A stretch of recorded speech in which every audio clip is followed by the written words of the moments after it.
We put on our blue suede shoes and boarded the plane. Now the American Cornhole League is walking in Memphis, a city deep in culture and history, known as the birthplace of blues music and home to Graceland. We're here to see who will be crowned the next champion of our signature series. Who will be going home singing the blues, and who's going to be crowned in the City of Kings. This is the American Cornhole League.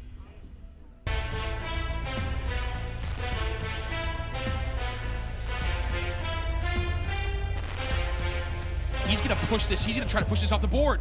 And he does! What a shot by Jamie Gore!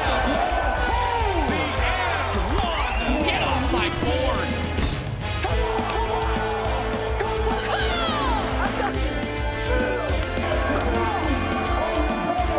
For the win!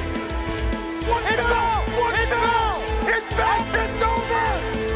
Now Mark Richards has to hit an air mail. Hits it on the backside. It's going to be two to win it for Smith and Richards, the greatest team that the sport has ever seen. Watch this again.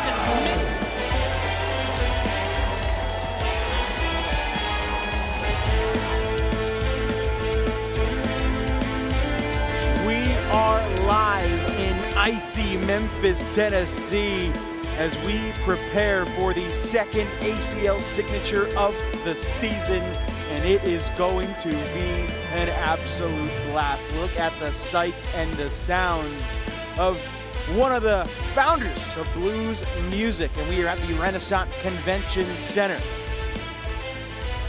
We welcome you into the booth, Jake Brannon, alongside everybody's favorite cornhole professor, Anthony Ione, Corey Russell in the truck, and Anthony. Pro Doubles Day. It has been an awesome day so far. We've had the chance to walk around and kind of check out and scout some of the teams that have going on. So far, pretty chalk, only a few upsets, but what has been piquing your eye in these brackets? When you get to that second signature, it's all about consistency. This is where you separate the players that are actually good and who got hot for a tournament. How many times have you gotten hot for a tournament? It's who can sustain that level of play throughout the season, and we're going to find out here at signature number 2 who can keep it going.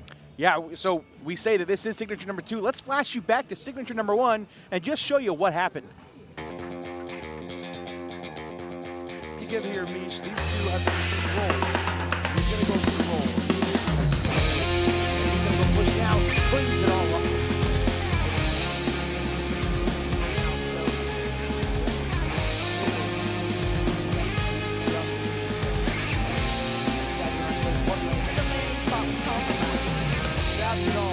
Got it!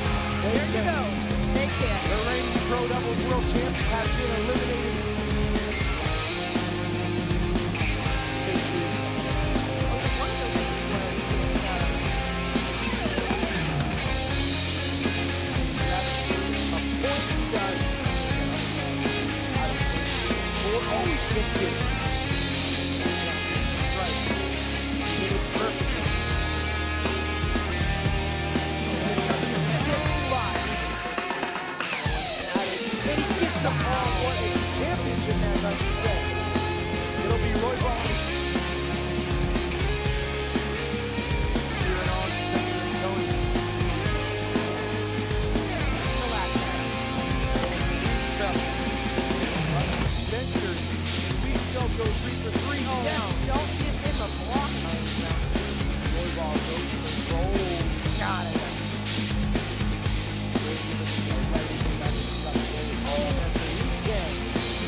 Anthony, what an event Myrtle Beach was, and take a look at the current pro double standings now. Obviously, Chris Roybal, Ryan Weedenfeld, the #1 team in the country. Is there anybody on this list that kind of surprises you to be in this top 10 after one event? Yeah, I mean, just kind of feeding off the consistency we were opening up with. Look at players like even Weedenfeld and Roybal. We didn't expect them to come out and win the whole thing.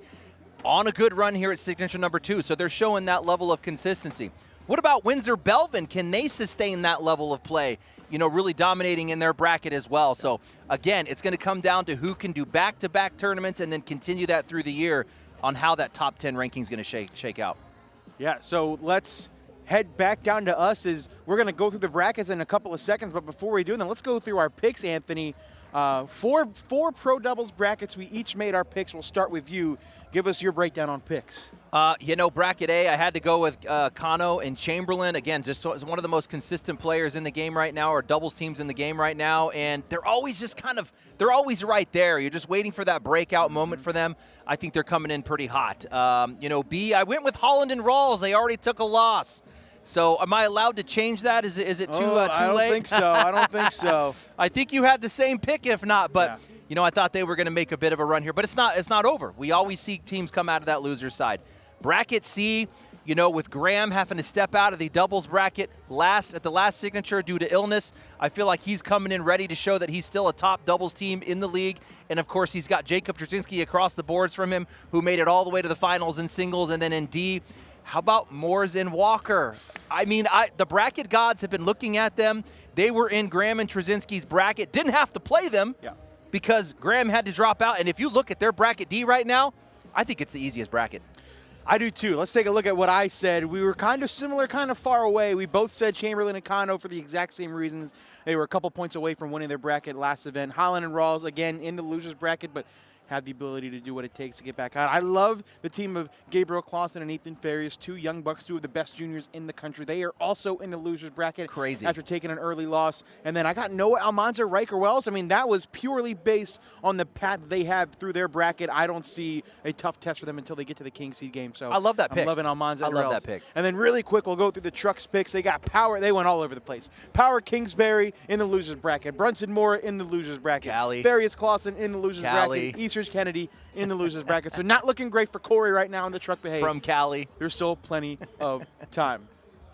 Let's head out to commercial break. When we come back, we will have our first match of the day. You're not going to want to miss it. Stay with us.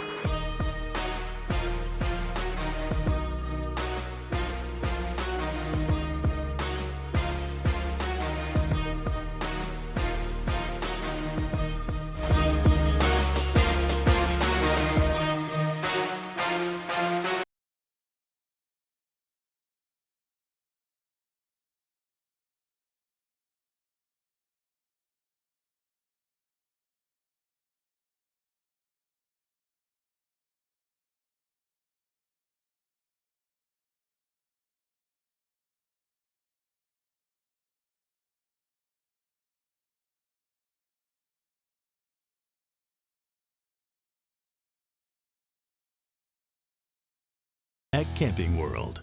We've got a tender navy bean nestled in a brown sugar sauce with a smoky hint of bacon.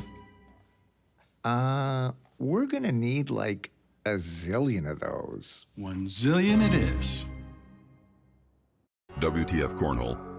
From our top 100 pros, we also have Canadian, women, junior, and senior pros. For over 5 years, WTF Cornhole has been consistently making bags and always looking to improve to make the best bags in the game. Throwing WTF isn't just a bag company.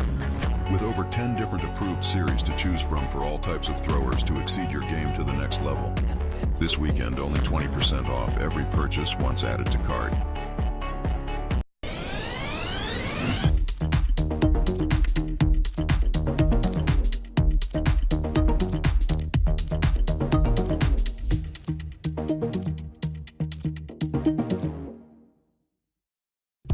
Your pride and joy is measured in acres. Keep them looking their best with the Kubota lineup. Versatile sidekick utility vehicles. The #1 selling compact tractor in the U.S. Professional grade mowers for a professional cut. It's equipment built with one purpose: to get the job done right.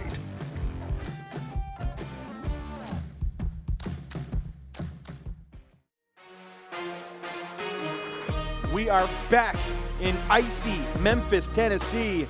It's cold outside, but the cornhole action inside the Renaissance Convention Center is in fuego. Jake Brandon, Anthony Ione, Corey Russell in the booth. We are ready for our first Pro Doubles match of the weekend. And hey, what a way to start things off. Then how about the team that ended the last stream? The Pro Doubles Championship, signature number 1 in Chris Roybal and Ryan Weedenfeld. They will take on Devin Harbaugh and AJ Sims. And Anthony, if you had to pick one, who has the edge in this one? Oh man, this one's going to be so close. I mean, you're looking at two teams that really had different paths. We got to look at Roybal and Weedenfeld's path. They had pretty simple games coming through. They haven't had an opponent score more than 6 points.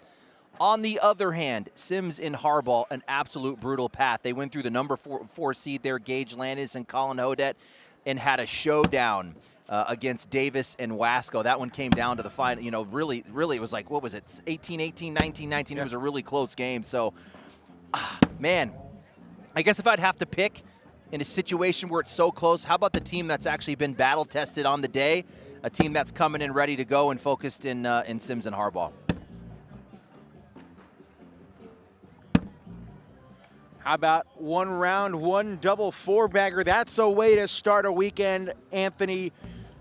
And let's take a look at another newfangled technology Corey has. We got bag selection here for Devin Harbaugh and AJ Sims. It is the BG Cornhole Kingslayer, the 6'9" slow to fast ratio. And that's a pretty looking bag. And then for Ryan Weedenfeld and Chris Roybal, they have the Dragon Bags Power Dragons, which are essentially the exact same speed, the 6 and the 9. And shout out Corey Russell. Look at that. I love that. That looks I actually love that. Beautiful, doesn't it? Shout out Mr. Russell. We are live on ESPN Plus as well as the American Cornhole League Facebook and YouTube page. So we have the chat in front of us. Shout out for tuning in and watching along. We'll chat with you guys in a little bit. As Roybal goes up for the airmail and spits the hook off the board. So being a lefty, that actually came into play. Harbaugh missed that block a little bit left. But with Roybal a lefty, he's kind of over the board, so no step out for him. I was actually surprised on third bag he didn't try and clip on a slide. And then he tries to knock them all in. He knocks in 2 and goes off. That is going to be an 8-6-2 for Devin Harbaugh to start things off.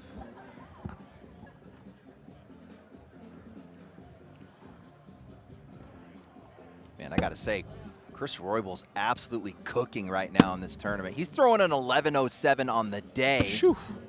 outscoring his opponents with a 1.93 DPR. I mean, he's keeping off exactly what he did in Myrtle Beach. It's, I mean, almost identical stats to what he did in Myrtle Beach. Was on fire there as well. So Chris Roybal, I mean, he's looking at a fantastic start to the season. As AJ Sims goes for the block and misses the left.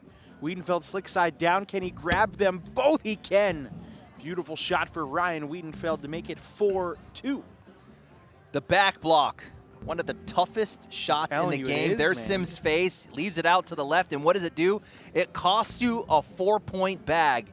How important is a centered up back block? One of the most important shots in the game. Because we always talk about how you score points. A bag like that prevents a lot of points. It's so important. I mean, I feel like we're going to talk about it every time we see him on the court, but it is just, it's so impressive how accurate and consistent Roybal is with how long and how strange of a throwing method that he has. I mean, there's so many parts that go into his throw, and he does it every single time. There's Harbaugh. Ooh, that's a question mark. You have to assume that's going to fall. Let's count corners. You can see one corner in the hole, not two, and he's going to get the impact he needs. That tells you those black bags are playing a little bit slinky. We call them slinky, but basically just they're melting in the hole. Also tells you a little bit about speed conditions. You know, if we're in Florida on muggy boards, a lot of times that'll just hang up, just kind of get stuck. Yeah, you got to think Memphis, Tennessee, end of January. It's, what, 30 degrees outside, literally freezing. And when you're that close to the Mississippi River, that 30 degrees stings. Yeah. I mean, it's a little bit, it's a humid cold. Nice deep block. Back block for AJ Sims, and the roll for Weedenfeld rolls over. Can AJ collect 2? He can.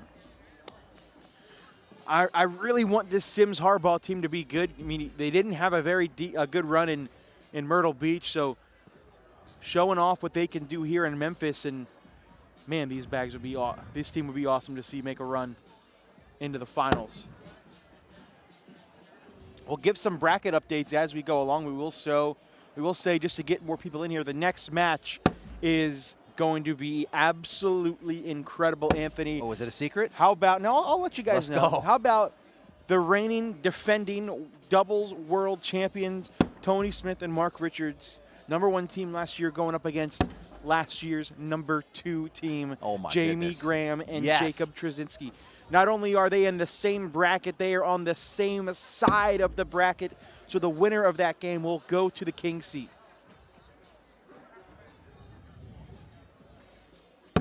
And Harbaugh a little short. That's a beautiful bully. See, it's deep enough. He's got 2 corners in. It's going to be tough for Roybal to get in without taking him with. Slick side, no. Oh, chat corrected me. I was incorrect. I forgot. Harbaugh and Sims didn't play together in Myrtle Beach. I forgot. Harbaugh came to play singles and then left because he was going on a cruise. So Chat's always coming through. I was confused. I was like, man, I didn't see Harbaugh and Sims make a deep run. That's why, because they weren't there. So that's on me, guys. And that's why they didn't have a bye. I mean, you look at all these top teams getting byes. They came in as a 13 seed, kind of middle of that bracket, so they had to play a first-round match. And why their path was harder. That's why they had to go through Landis Hodit. That's why they had to go through Davis Wasco.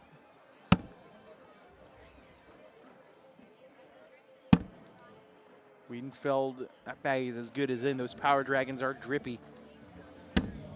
There it goes. Stays 6'4", Harbaugh and Sims in front. So what are your expectations for a team like Harbaugh and Sims? I don't know if we probably talked about it earlier, but are they a top 10 team in your book, or where do they sit in your power rankings? You know, they definitely need to be in the top 10 discussion, and we expect them to run the heck out of bags. These are 11-plus guys. If you're not going to play a block and roll game, man, you have to throw 11s. I mean, look at Matt Guy. This guy is losing throwing 10-8, so it's like, I guess I got to throw an 11-1. I mean, that's what you got to do when you have that style of game. And obviously we know what Weedenfeld and Roybal are capable of coming off of a doubles title. Chris Roybal's first career title coming on the big stage. See if he can cut around it. Oh, what a bag, but I think he pulled it in just enough to where that should fall, and it will. Another 4-bagger for Devin Harbaugh. Roybal will answer. I'm glad to see Harbaugh throwing well. I start to hear a couple of whispers come from around. It's like, is Harbaugh off of his game? Is he washed? Has he kind of reached his peak a few years ago? Because we didn't see him much at all last year playing with Jeremiah Ellis after you think it would be a top 3 team in the country, but didn't perform to their standards, and you just didn't see him at many opens earlier this year. But I mean, hey, so far he's proven that he's still one of the top players in the country right now. He always will be. He's an OG. Yeah. The question is he at that level to break top 12 or 15? He's always going to be in the mix. But anyone who knows Harbaugh, you're a fan of this guy. Yes. And you just want him to win that, that so signature, bad. So you bad. know? I don't think there's anybody in this building that I would want to win a pro singles title more than Devin Harbaugh.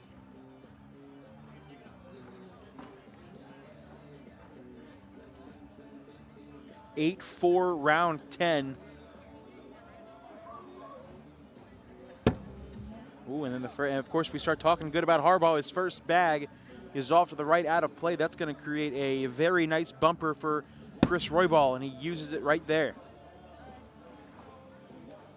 What are these guys fighting for? Jake already said, hey, this is going to be for the king seat, but who's on the other side of that bracket? The winner of this is going to get either Logan Chamberlain, Gavin Cano, or check this out, from an upset. This team just beat Jordan Power and Chris Kingsbury, Braden Berry, and Riley Wolf. I mean, let's look at the path that these two came on, because these were both players that had to qualify to get in here. They were the 22 seed in their bracket. Their first game, they beat Ryan Smith and Jaden Ellis. Their second game, they beat Eddie Grindersleeve and Braden Wilson. Wow. And then, like you just said, in their third game, Jordan Power and Chris Kingsbury. So that is an exceptional run. But also, again, if you're Logan Chamberlain and Gavin Connor, you're looking at this, says, I have to play a Braden Berry and a Riley Wolf to get to a king seat? Yes, please. Who? I will sign me up every day of the week and twice on Sunday. Well, I'll tell you what, Riley Wolf just came out of the gate hot. He's throwing an 11.33 to start off that game. Harbaugh with a bag off the board. This is a big round incoming for Roybal. He rolls it in, and he's got a bag left. We're sitting 7-2 right now. Look at the choice of rolls for Roybal, and it's setting it up for a fourth bag, drag bag airmail. He hit 2 rolls. I like the airmail drag. He hits this. This would be for a 9. Roybal up and gets them both. What a shot for Chris Roybal, and that is going to break this game wide open. Jake, that is how you play around. Look at this. He's going to mess around with the rollback. He wants to leave that white blocker in play. Sets him up for the fourth bag drag. Bam, gets it. Nasty. From 8-4 to 13-8, and we have our first PPR check of the weekend as Weedenfeld spits the hook, stays on the board. And AJ Sims, no hesitation, hits an airmail. How about a 10-2-1 for Roybal, a 9 for Weedenfeld, a 10 for Harbaugh, and a 9-2-7 for Sims. It's got to be years since Harbaugh gave up a 9 in a pro event. And how about AJ Sims has a chance to get 6 of those points back. Slick side down for AJ. And he says, what 9 spot? 15 points in 2 rounds. And they retake the lead just like that. He said, I got you, partner. One of the best airmailers in the game. You see he was a little bit right on his mark. He missed that by 5 inches, and it's still winning the hole. Slick side cleanup. I got you, partner. Crazy. From 8-4, 2 rounds ago, to now 14-13.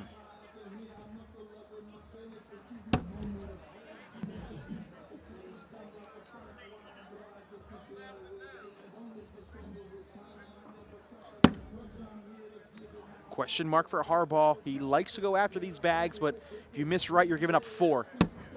Oh, yeah. Beautiful. Got that little lift up on the bag and have it fall back in.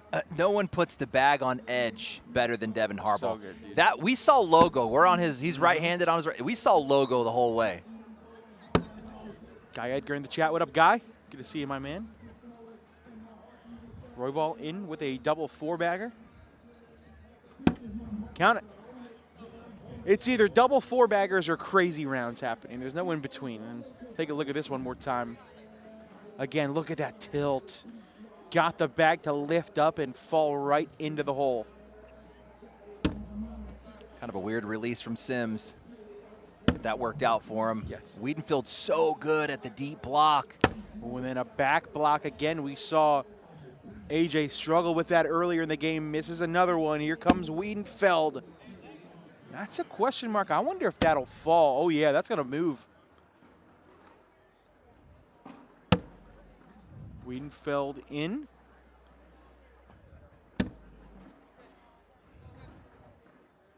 Can he grab it? He can. It's a 2-spot. Weedenfeld and Roybal retake the lead 15-14. How about this for an opening matchup, Anthony? Yeah, we expected this one to be close, and that's exactly what we're getting. But we didn't expect is the other side of that bracket to be close.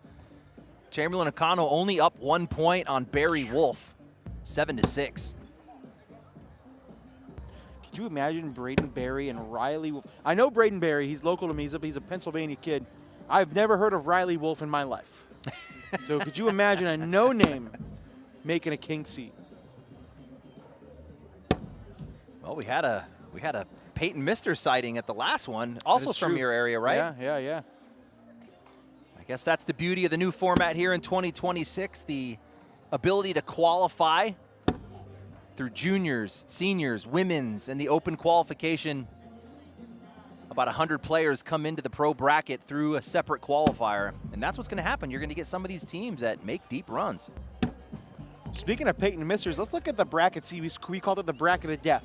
We have Tony Smith and Mark Richards playing Jamie Graham and Jacob Truzinski. The winner of that goes to Kinksy. On the other side of the bracket, the teams who will be playing them will either be Greg Poulos and Peyton Mister or Sarah Cassidy and Matt Wilson. Wow. Wow. How about that for a Final Who was Four? the 1 seed on that right side? On the right side, that would be Sammy Soto and Colby Oh, Sheard. They sure. lost their first game to Greg and Peyton. And it wasn't 23-15, so not a very competitive game. Wow. Maybe we will see some upsets. Sims and Harbaugh retake the lead 16-15.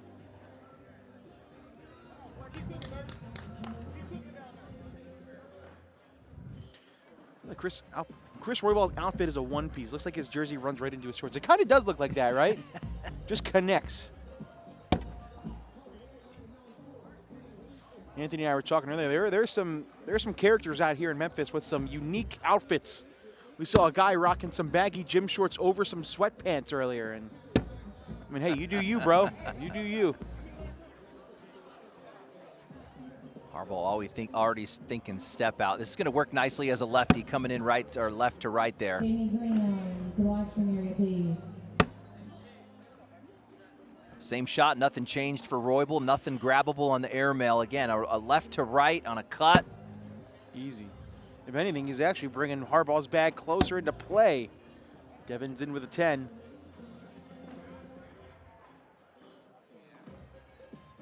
Chris cuts it in again. That's so pretty, man. It's so consistent. I mean, we can all throw a back tilted cut bag, right? It's being able to do it at this level 3 times in a row.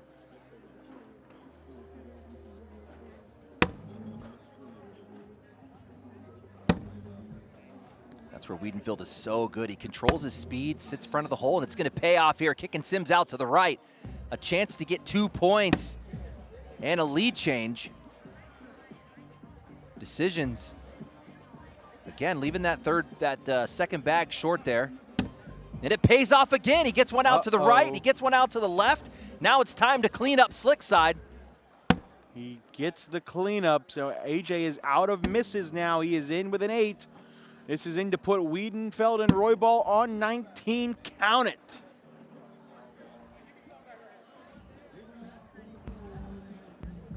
Oh, that one stings for Sims. Yeah, big time.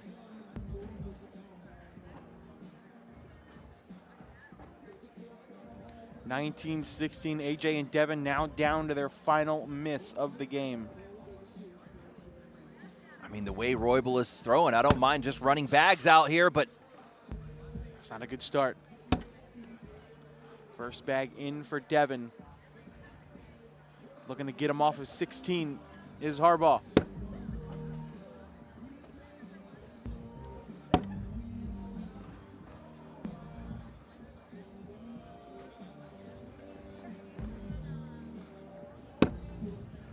That bag has a toe in the water. oh, And Harbaugh gives my. it back. Roybal gonna step out. Wow, he's gonna actually take a timeout off of that. That's like, let that marinate for a second. Yep. Because Harbaugh still has a bag. I don't hate that timeout. That frustration is setting in for Harbaugh. That's what he just said. I just heard him said, I want him to think about that miss. He comes on bag 4, he's in. That's going to put Harbaugh in a situation for in to stay alive.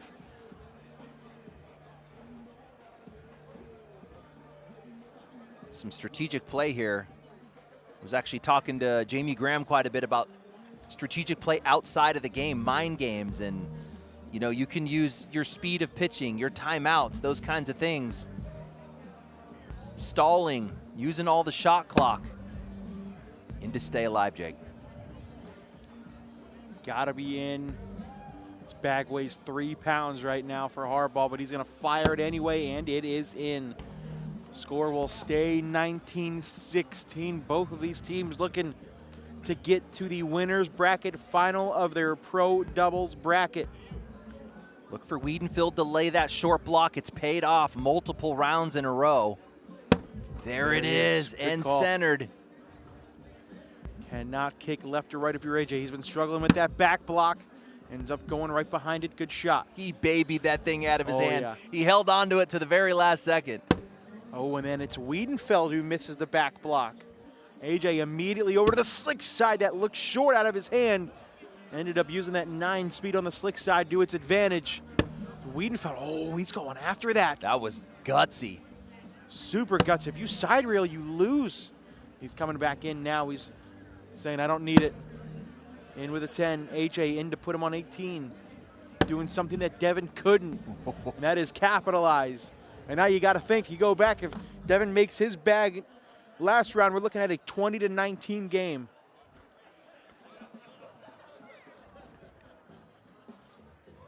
How about the run for Madden, Franco, and Jace Webb? They're taking on David Morse and Ethan Walker, winner to the King Seat game of the D bracket.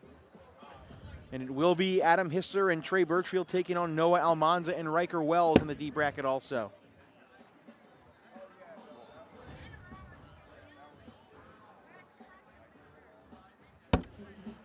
Harbaugh down and in again.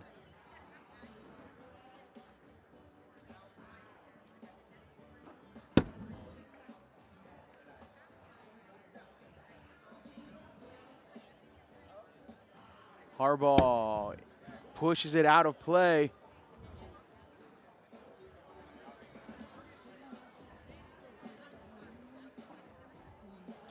Wardball going after it. Oh, almost got it. Now the gotta be good switches to the other side. Pressure on for Roybal.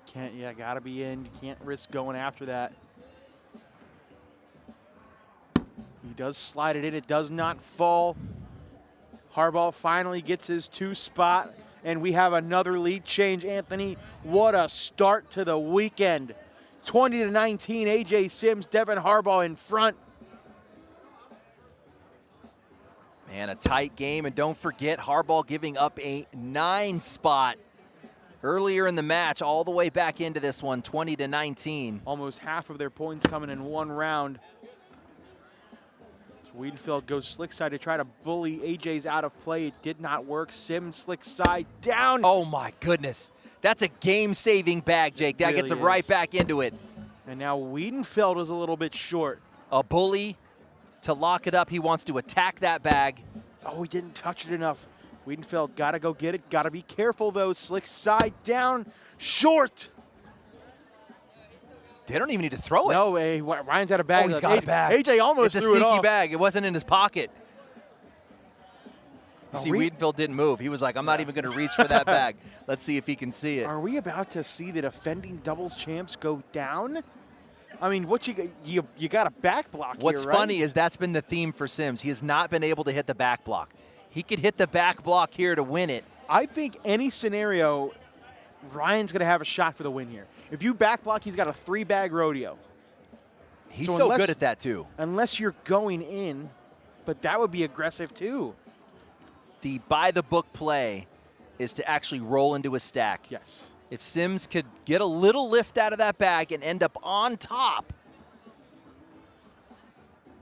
He hits the back block perfectly, so now airmail dragged us to win it. Weedenfeld up. He gets them all! What a shot! Oh, Ryan Weedenfeld with the 3-bag drag to win it! What a start to the stream, Anthony! I mean, you had to hit it perfectly, and he did. Look at the reaction. What a way to start it. We're back in just a few minutes with some more cornhole action here in Memphis, Tennessee.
Welcome back, ladies and gentlemen. I'll tell you what, I needed a little bit of a break after the incredible game that we just watched.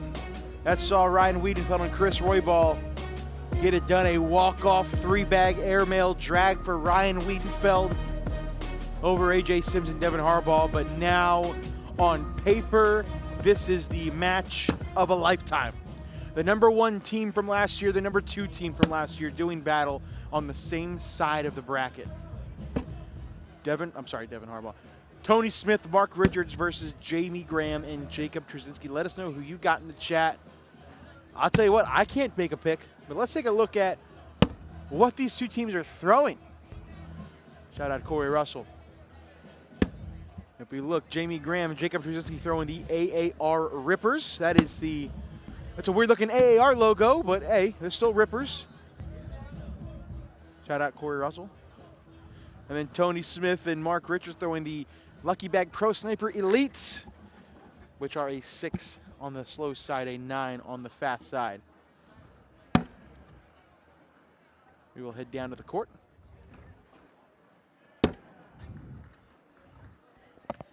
Just looking at the stats of this whole bracket, it's really weird, like a lot of weird stuff going on here. I mean, this is the toughest bracket at signature #2. If I'm looking at the PPR leaders, it's not going to be Matt Guy. It's not going to be Mark Richards. It's not Jacob Trzynski, Jamie Graham, Tony Smith. Leading the pack in the bracket in PPR, Sarah Cassidy throwing an 11 on the day. Whoa. And then even weird, let's flip the script. Tony Smith is crushing his opponents with a 1.2 DPR. He's doing it throwing an 8.7, which means he's forcing his opponents to a 7.5. So I don't know what's been going on out there, but that is a messy board. If you're throwing an 8.7 and you still have a 1.2 DPR, that's wild. Mendez, 69, please. Mendez, 69.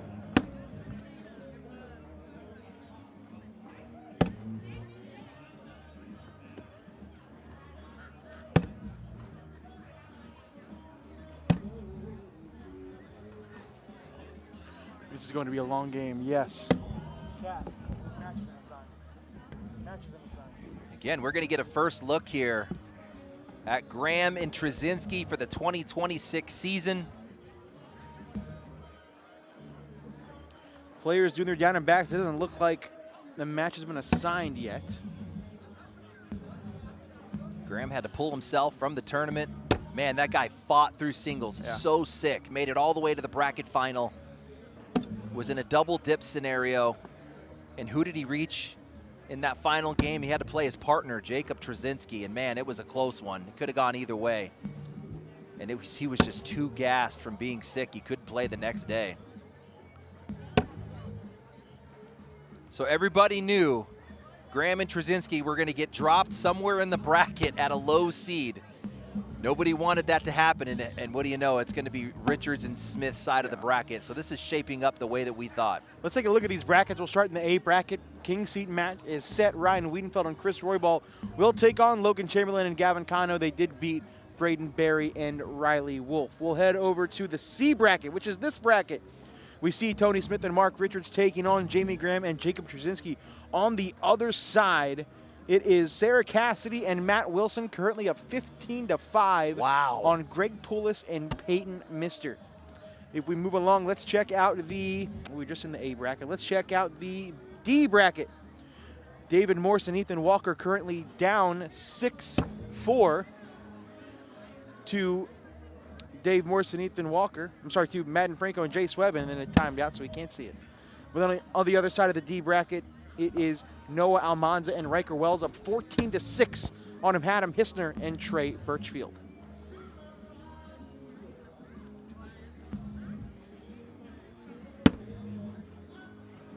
That's a great block. Not a whole lot of room. Slight. I mean, Jamie Graham is going to have to crush that white bag if he's going to abandon mission. That angle's tough. Trzynski's saying it. He's going to have to crush the left side of that white bag to fight through. Side down. Oh, ends up working out really well. It's like a 3-bag replace. Yeah. Let me just push 3 and replace.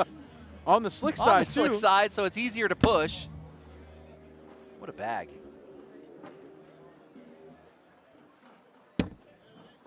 Four-bagger for Graham to start things off. And a 4-bagger for Tony Smith as well.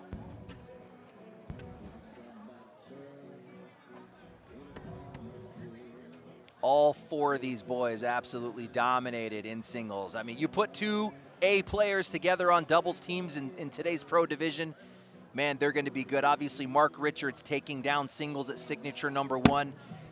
Went up against the guy standing right next to him, Jacob Trzynski. That was your singles final at signature number 1.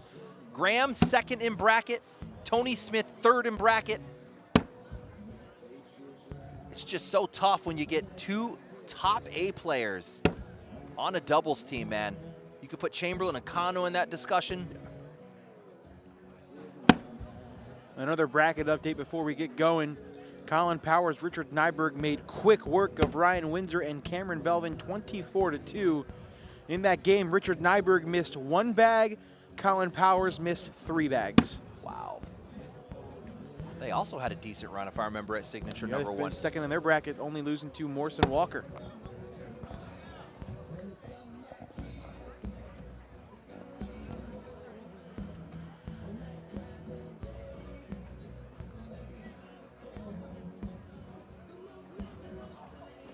There's our scorebook, 2-0, round 3. I mean, talk about a rivalry in the making, right? These two were the top 2 teams in the country last year. They're shaping up to be the exact same way this year. Back and forth. It didn't really feel like either team had an edge, maybe slightly towards Mark and Tony at the end of the season, but I know Jamie and Jake do have a couple head-to-head wins over them.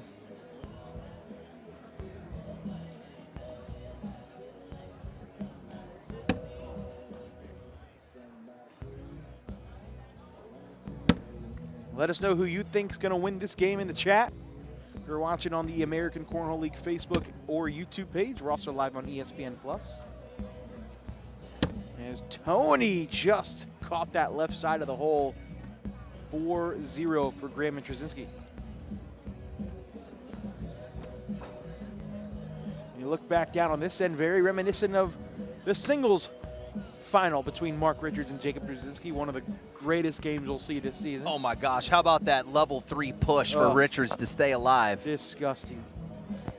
It's a $2,000 bag. Really was. $2,000 was the difference between 1st and 2nd, so.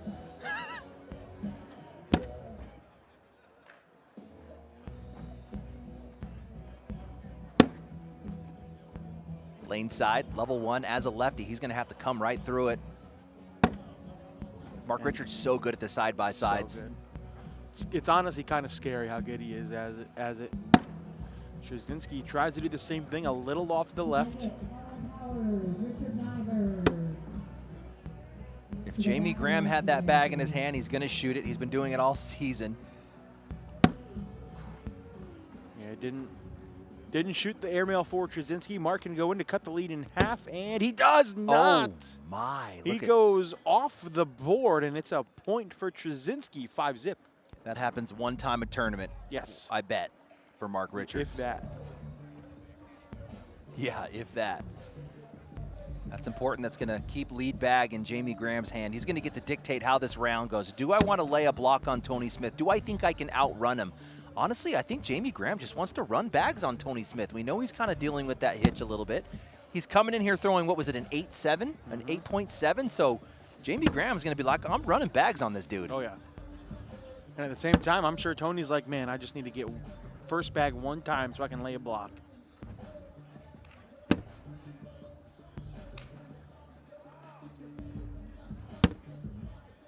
We're playing the replacement game here. Down on this end, block followed by a replace. Followed by a cleanup for Graham.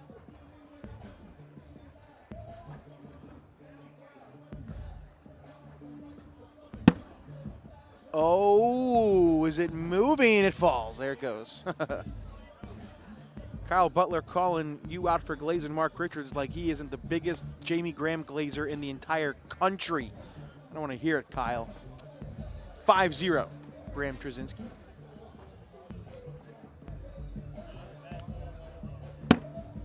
First bag a little out of play. Let's see if Jake can get some help from Mark bringing that back. And all those misses left. So we've seen this with JT before. When he's off, it's always left. You know, it's almost like he has a little extra tilt in the bag that he doesn't need. I wouldn't say it's speed conditions. I mean, it's so cold here and so dry. Yes. I think it's going to be playing a little bit fast. So, you know, typically those slower boards are going to move your bags right to left a little bit harder. Richards going up for the airmail, hits it backside. Decision time for Trzynski. What does he want to do here? He's going to go roll, bounces it in, nice shot. Nothing changed for Mark Richards on bag 3, same airmail. I mean, nothing changed. Oh, went for the roll that time instead of the airmail, and it kicks off right. Why do you change your style right there? Why don't you shoot that again? Shoot it again, and here's a nice ramp for JT. This should be a roll bag right up that split. Ooh, actually maybe better, because now if Richards wants to score, he's got to do something here. He's got slick in the hand? He's not going for a bar of soap, is he? Yes, he is. And he got the bar of soap. What a shot! Mark Richards, give him 3. What a shot indeed. We weren't even looking at that as a possibility. It wasn't even believable. It wasn't even up that high, and he still knocked it off. It totally made sense, though, right? With the bag kind of sitting the way it was already ramped up a little bit. There's 2 ways to bar a soap. You're either teed up high, or the side of the bag closest to the hole is on that half of the bag. And the key to that is he had to hit right behind behind Trzynski's bag. I mean, he had to hit right behind it. I mean, how about 2 top 10 shots in the first 2 games, Anthony? That was actually crazy. Tied at 5, and Tony Smith is bouncing it in. Slick side for Graham, and he cleans it up.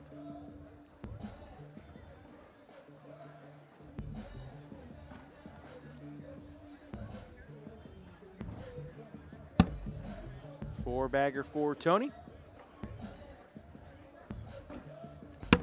Four-bagger for Jamie.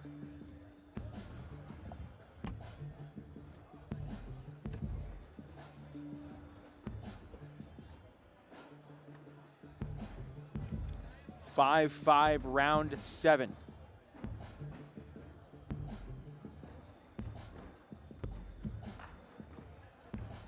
And it is official. How about Sarah Cassidy and Matt Wilson into the king seat of the C bracket? They will play the winner of this game.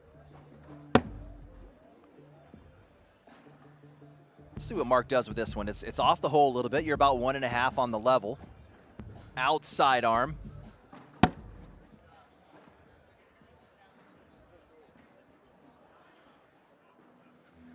And now scenario has been flipped. That bag is a little elevated on Mark. Trzynski going to go for it. No, he's going to go for a normal push. That's beautiful. Steve Potter, 92. Normal bag here. You actually like hitting that pile and having it stop your slide bag right in front of the hole? Perfect.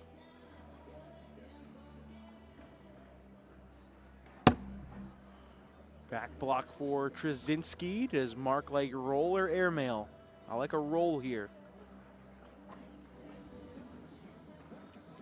He is going to go for the roll, and he misses it right. So Trzynski can clean this up and get 2. Hit the center of that field goal. You got a bag out to the left, bag out to the right, the whites, center up. Is there a scenario where he hugs that right side and gets 4? Oh, yes! like that? Oh, Jacob, I mean, all 4 of these dudes are just hitting everything right now. Give him 4 back, it's 9-5. Call him Dolly Parton, what a shot. Used the field goal perfectly with the bumper off the right. Back-to-back pro-level shots from Richards and Trzynski. That is what you're going to get deep in these brackets, fighting for a king seat. Graham's going to abandon ship. You do not chase that bag. There's a scenario where Tony could also bring it back, so he isn't doing a good job not touching it right now, though. Smith throwing an actually like a backloaded reverse cut. He wants that that gearing spin where if he hits it, it kind of pulls his bag around. Can we get Steven Durrett, 98, please. Steven Durrett, 98. 10 for Jamie. That's his first miss of the game, by the way. He was 12 for 12 coming into that round. Tony Smith is going to take 2 points from it. God, his Tony Smith's bag looks really good right now. It is fully loaded. We haven't seen much of the hitch so far, I gotta say. Score bug not updating, but it is 9-7.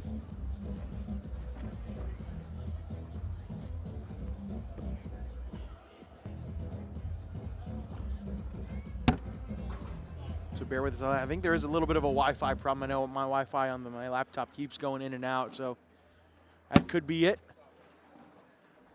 Nice cut get around there. Richard's so good at 3-place. His speed. Push the front bag, leave the back bag just like that.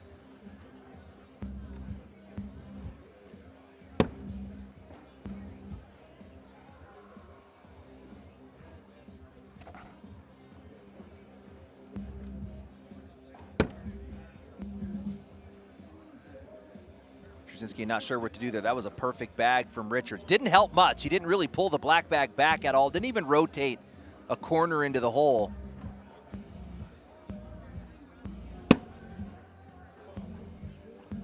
I love that, leaving that front. If you're Richards, you don't want to back block and then leave a double drag airmail. Not at all. Got to try to go through this. Don't miss right either, though. Ends up going through it.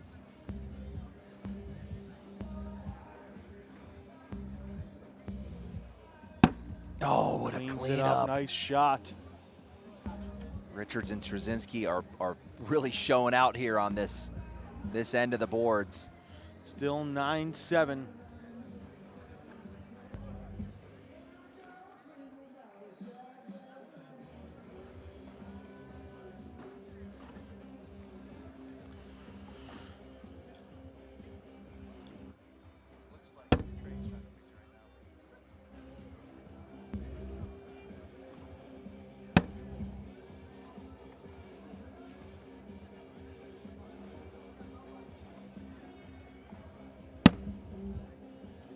No step out for Graham. He's he's got that little 1 foot off the board. Missed his mark left. That's going to be a tough collect. We've been watching Jamie Graham shoot airmails on bag 4 to grab those all season. Not this time as Tony does. I love that bag from Tony. Kind of pinches it. Because I think there's a scenario where Tony can grab his bag and Jamie's won't fall. Notice the corner, though, hooked right underneath the A. Yeah. That is how you collect. Ooh. So that corner hooked from Jamie's black bag right below the A, that's going to allow you to collect on bag 4. Because the bag can't spin. That corner gets hooked on the hole. Tony cleans it up. Jamie immediately steps out. I think he can grab that on a slide. He's going slick side down. At it and cleans it up. So good. He's ridiculous. So man. good. And that was that corner doing work. Because sometimes you just push the bag back, right? But in this case, that corner kind of hugs inside, grabs that lip a little bit. It's almost like a little flange, kind of falls into the hole and grabs that edge. Score remains 9-7.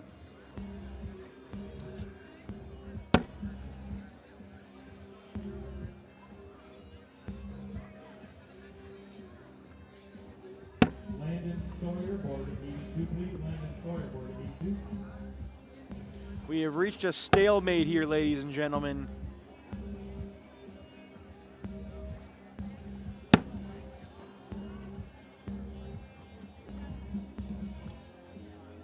I feel really bad for Ethan Farias, Gabe Clausen, Zeb Smith, Yufan Yang, Jack McKinney, and Jace Fleischer, because if they both win their next games, they will have to play the loser of this one in the loser's bracket. We get Stephen Potter, board 92, please. Stephen, board 92. Another 4-bagger for Mark and another 4-bagger for Trzynski. It'll stay 9-7.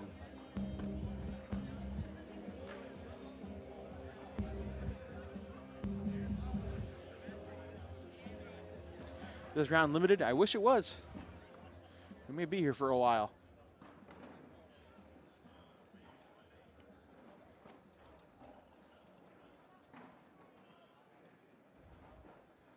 And it looks like the tablet is offline, so we're having a hard time getting stats and won't be able to do a PPR check, it looks like, for a little bit.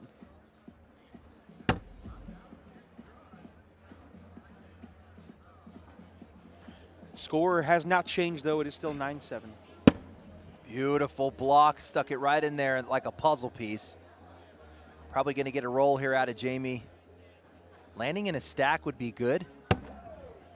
Whoo, beautiful shot.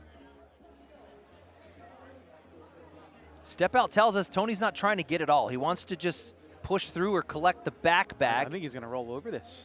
Yeah. And there's the collect. Oh, beautiful shot. He's so good at roll collecting, you know, just kind of lifting and picking it up.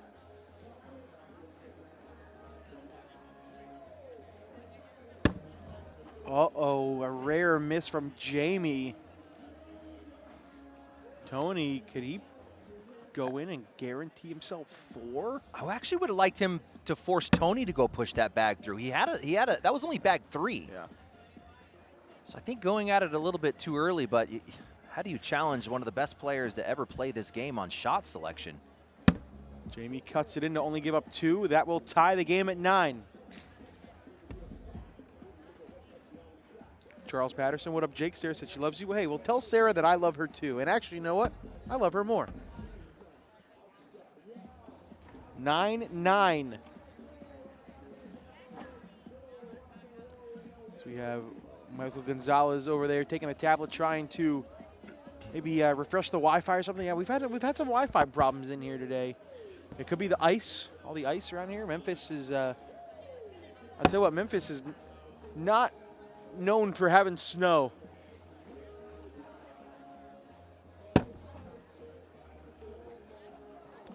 What is this for? This is to get into the King's Seat match of the C bracket, where they will face Sarah Cassidy and Matt Wilson. And Michael just made awkward eye contact with me and said that we should be back online now, Corey. So hopefully that'll update. And if it is, hey, maybe we'll even get a PPR check for you guys. I don't know yet. You guys have been tolerable so far. 4-bagger for Mark. Oh, and a rare 4-bag miss for Trzynski.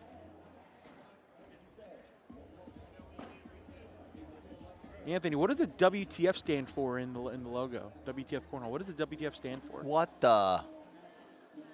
French toast.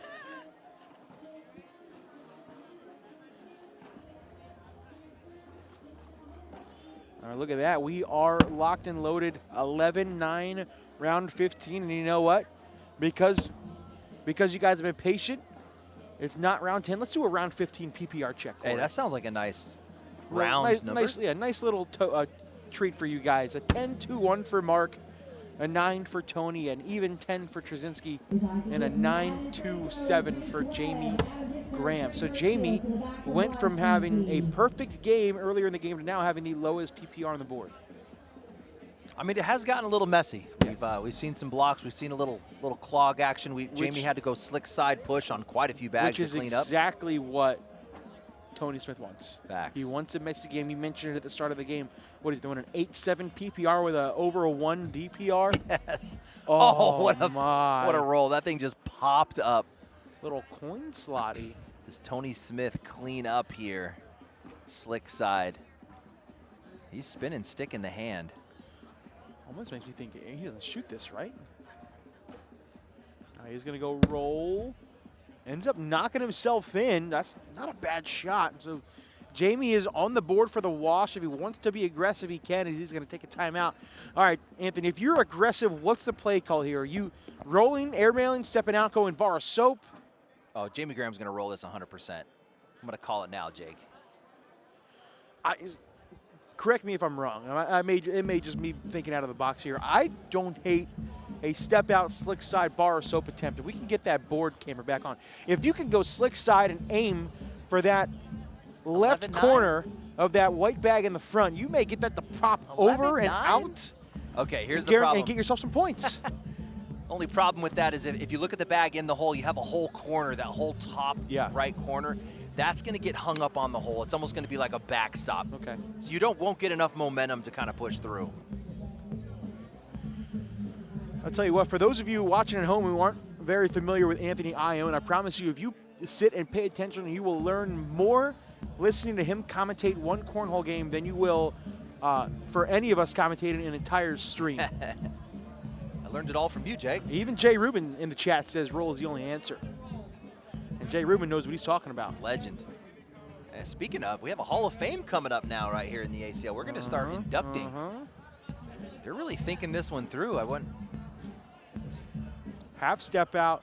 Scott stick in his hand, I think roll. He is going to go roll, and he goes off the board. See, now I wouldn't have done that, Anthony. I wouldn't have thrown that off the board like that. It's not a bad downside. I mean, when you go, what were you saying, slick side, step out, bar soap, a lot of bad things can happen. And the official LeVar walked over in between that to tell them that cost Jamie 2 timeouts because he took too long. So that's something to keep in mind as well. I believe that means they have 2 remaining.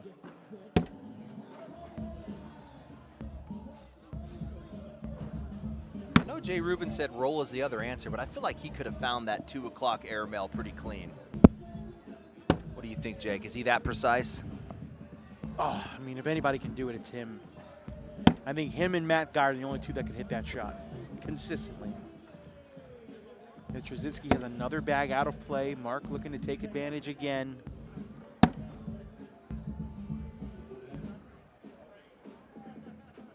Holy upset in the D bracket, Anthony. Stop playing. Matt and Franco and Jace Webb take down David Morse and Ethan Walker. Wow. So our next match, which we will be showing you here, will be Madden and Jace taking on Adam Hister and Trey Birchfield, who are coming off of a 23-20 win over Noah Almanza and Riker Wells.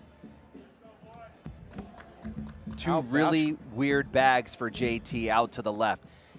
Richards kind of let him off the hook. That right side was wide open. Outside arm for JT. He makes that cut in from the right all the time. Missing his mark twice in 1 round. You're giving up points at a pivotal moment in this match.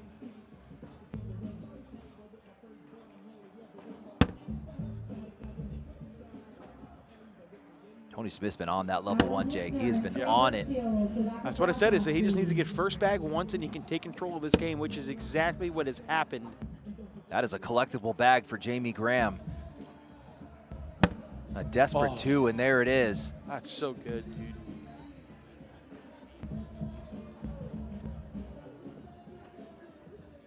Oh, a little reverse cut from Tony. A little soft. I like a block here from Jamie. That was a steep reverse cut. Tony Smith was chasing that bag out to the left. Tony Smith's airmail is absolutely ridiculous. Yeah, I've seen him go whole tournaments just throwing airmail. Timeout for Tony and Mark. I believe that is their first.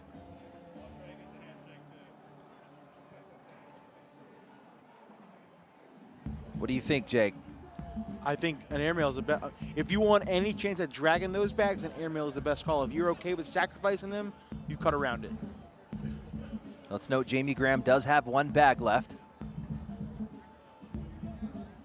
I don't hate an airmail here. If you're feeling it, shoot it. Because if you can even bring them a little bit closer to prevent Jamie from going in, you could guarantee yourself a wash in the round. In this same setup, Jamie Graham threw his roll bag off the back. The same, he'll need that same roll. He is going up, and he hits the airmail clean. Didn't bring them that much closer, so now, like you said, this is a roll on the board for a wash, in the hole for 2.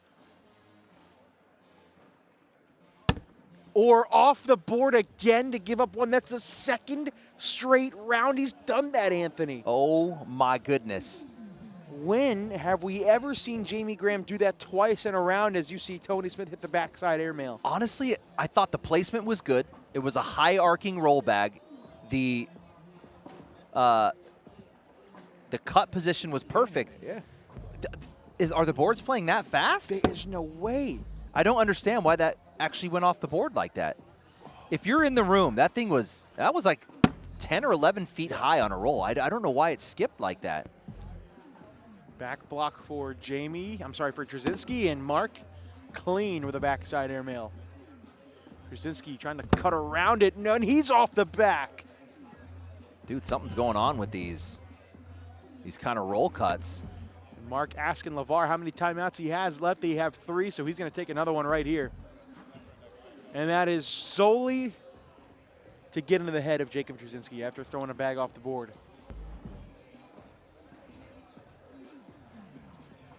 I will say, I was watching them start the tournament warming up. These are not the bags they were throwing. They were throwing a red set of rippers that were borrowed. That means, well, it's Tony and Mark with a higher seed, so maybe they had to switch. I don't know. Let's see what Mark does here. He's going up again, and he's down again. This bag cannot be off the board if you're Trzynski, and it's short. You shoot it again. In trouble. You shoot it one more time to force Jacob to have to go in the hole. If Mark goes in here, the board's going to show 10-2. He's up and down. Just like you said, it is 10-2. Trzynski has to be in the hole. He's up and off. It spits the hook, and that is going to do it. Mark Richards and Tony Smith stay hot and are into the king seat game of the C bracket. When we come back, we're going to the D bracket. Adam Hister, Trey Birchfield take on Madden, Franco, and Chase Webb. Stay with us.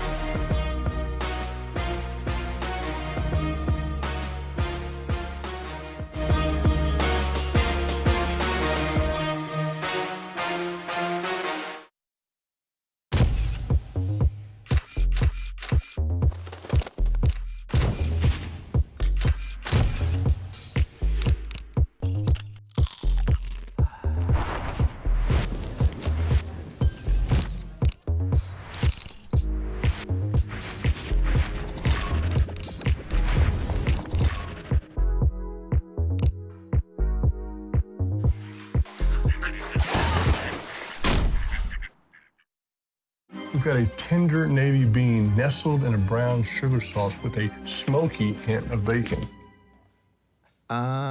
We're gonna need like a zillion of those. 1 zillion it is.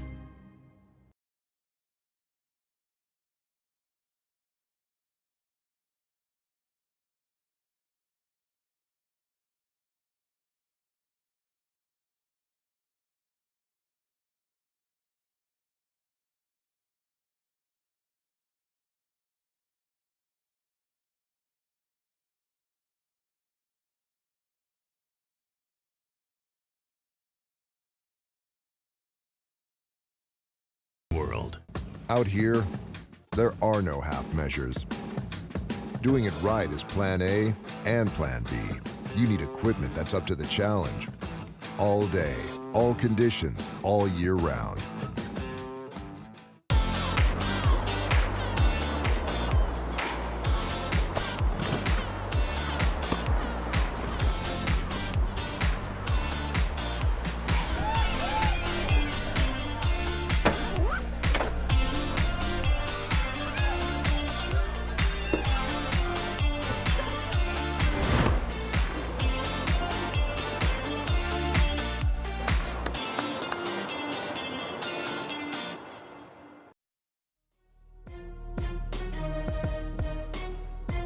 Welcome back, ladies and gentlemen,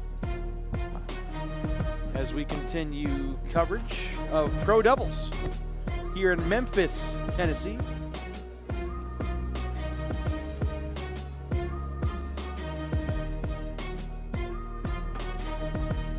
Madden, Franco, and Chase Webb are playing for a king seat, Anthony. Is that a sentence that you think I would have said 5 hours ago? Didn't see it coming, my man. Did not see it coming. Both of these two had to qualify to get here out of the juniors singles qualifier.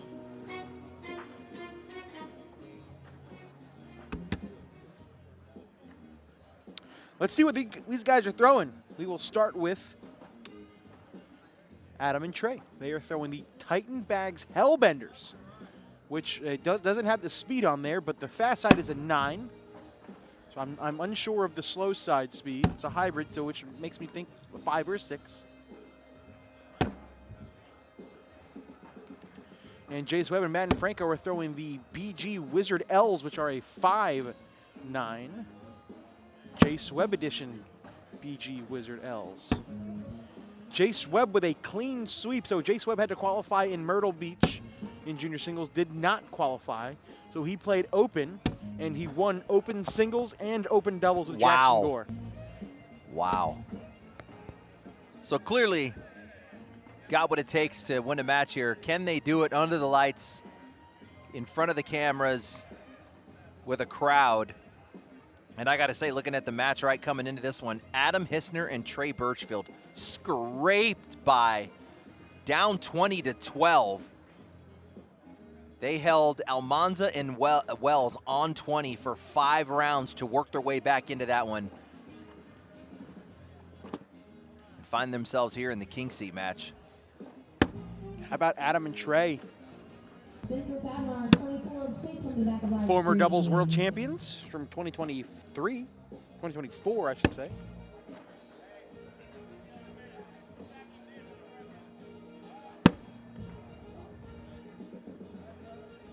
Jace Webb is just a funny, happy kid. He's one of those players where he will throw an 11 on you and then he'll run and go find the arcade and play skee ball after this. He just loves to have fun. He loves to laugh, and he's really fun to talk to. So shout out Jace Webb from Ohio. He's had multiple 11 PPR games today. He's throwing a 10-8, over 45 rounds on the day. And then down here on the right side, Matt and Franco out of Texas. Another one of these players from Texas. They breed cornhole players down in the state of Texas. Texas breed. I don't know what they eat down there, but it's good. His bat is beautiful. It has a natural kind of back load to it. You know, it's almost like a Hodette kind of bag as it flows through the air. He's got more rotation than Hodette, but it has that kind of front lift on the nose. An incredible head of lettuce on the kid as well. rocking that fro in style. And not rocking the bags in style as he throws it off the back to give up a 5 spot to Hister to make it 6-zip.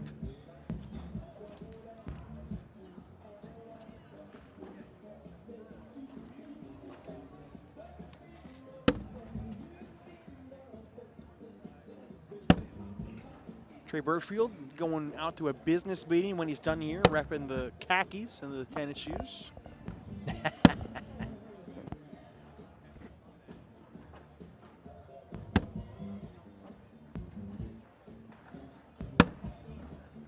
Yeah, man. Hister and Birchfield on a bit of a drought. I mean, like you said, coming off that world championship win.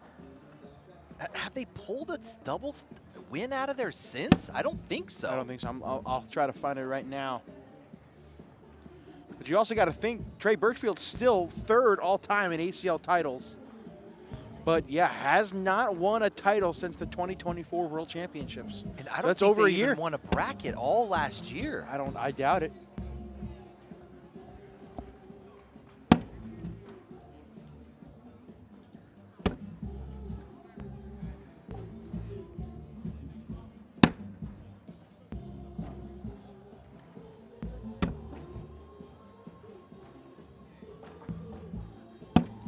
And Franco looking to get his bearings back after giving up a 5 spot last round. Another 4-bagger for Adam. Whew. Good thing that hole was there. That just caught enough to drip in.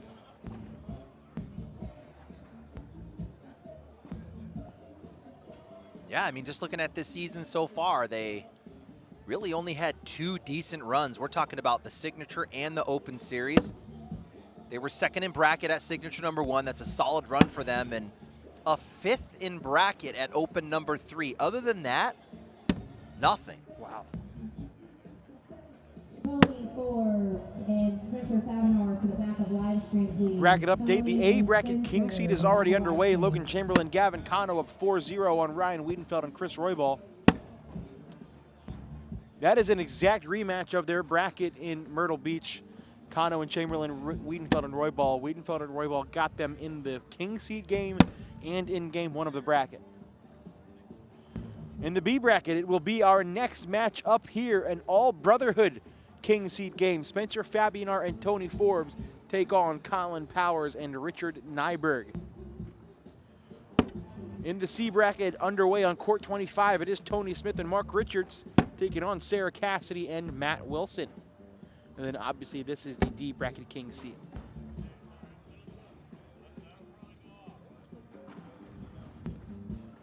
Trey Birchfield thinking that that white bag is going to fall off at some point. Still 4 bags left to pitch, and there it goes. He was right.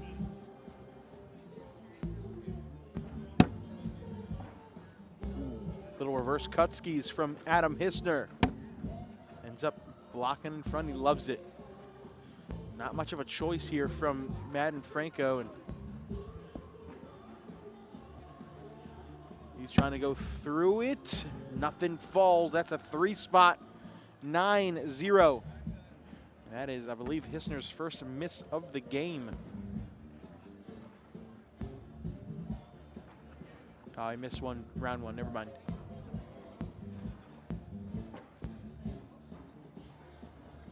Cornhole Mish in the chat with the lettuce emoji. I respect it.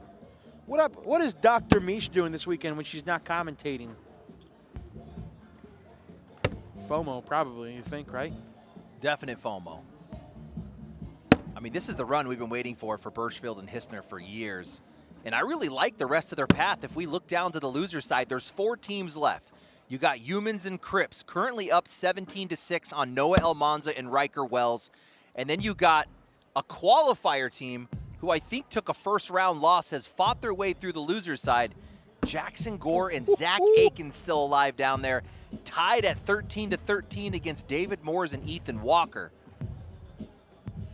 Slick side for Jace. What a shot to wash out the round on 10s. Take a look at this one more time, Anthony. Looking at the hole, you think he's dragging at least one, maybe both up, and how about nothing? Nada.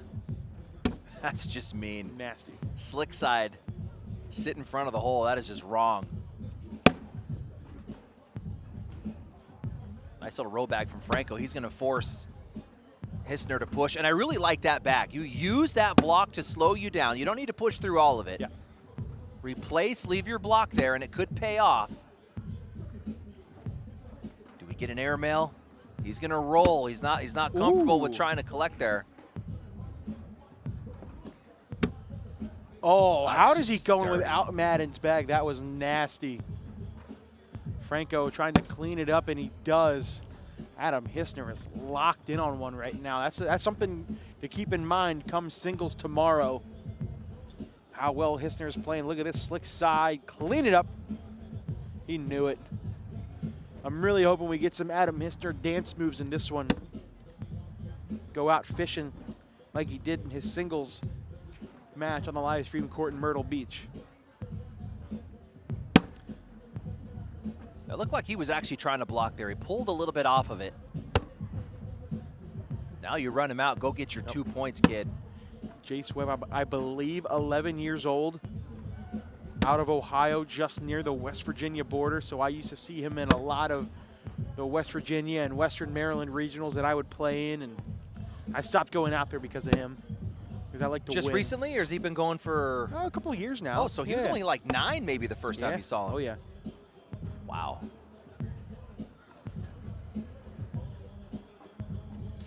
Timeout for Webb. What do you like here, Anthony? Do you think Slick Side will get that bag in the front?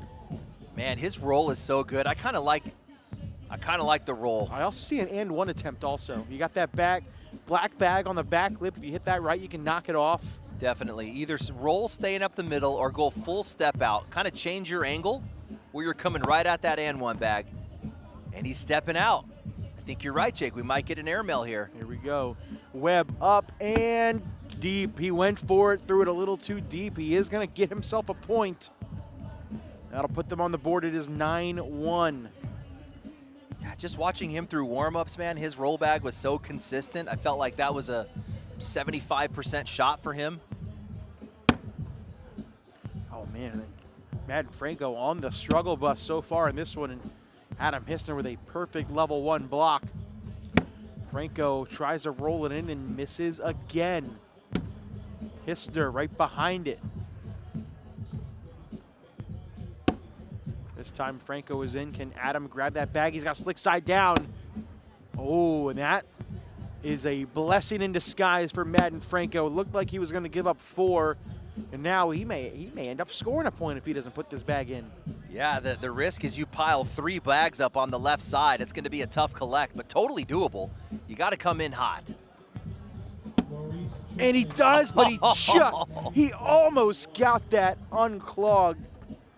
Needed another inch, and he would have gotten 4 points, or at least 2, I should say. Coming in hot, it just hangs up slick side, and then he gave a signal pointing up, almost like he's like, maybe I should have just shot that. First back from Jace Webb. Down and in those Wizard L's that him and Madden are throwing look very, very fast.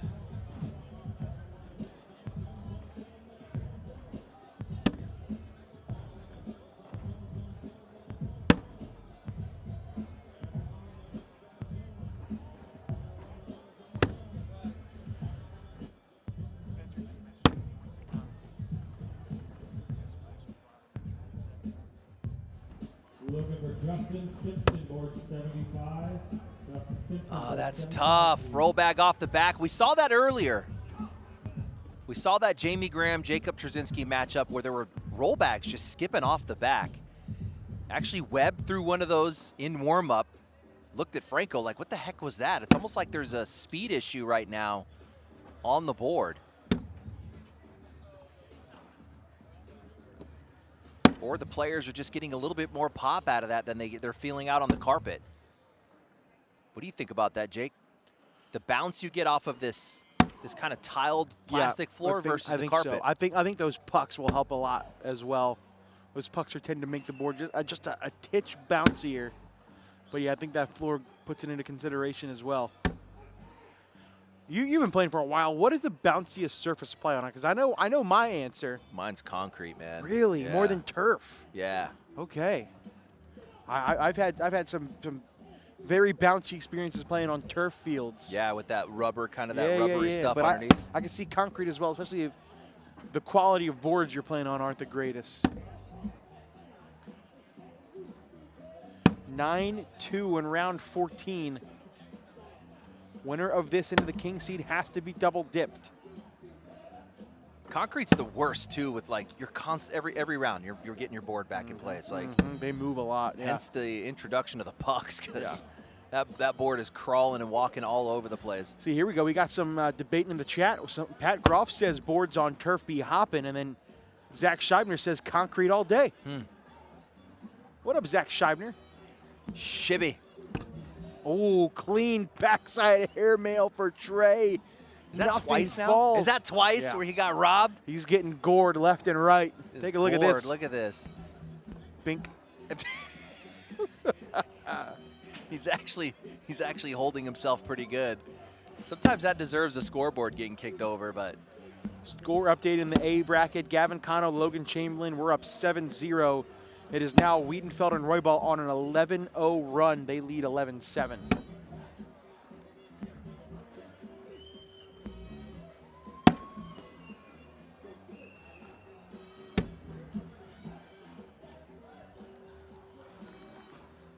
We miss you too. Let's see, what's your handle say? ACL Pro Shibby. We miss you too, brother.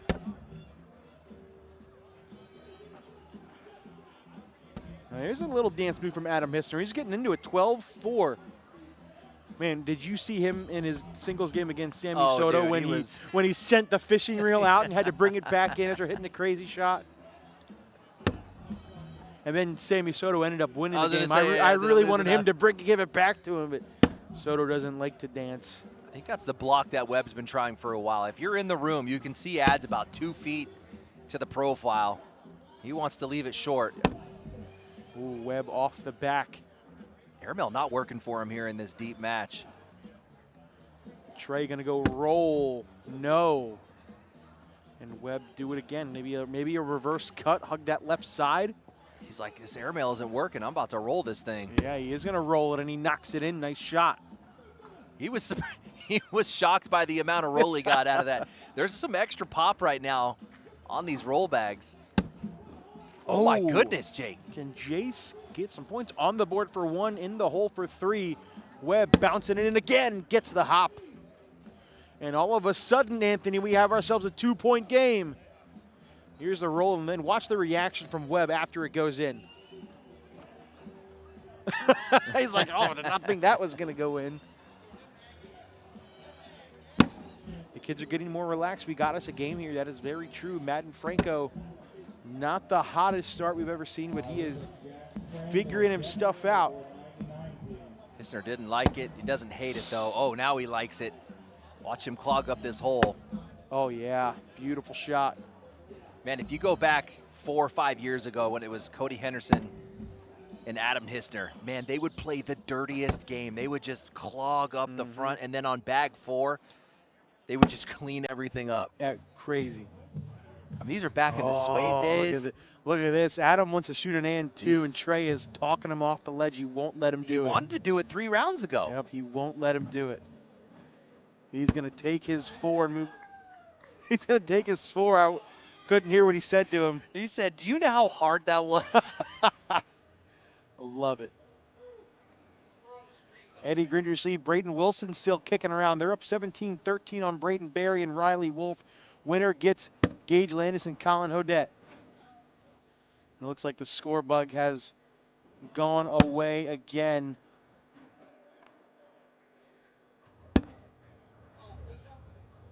Two-point opportunity for Webb. Finish up, boy. 2 bags left. 16-7, Adam and Trey in the lead. Could be 16-9. In for 2, count it, 16-9.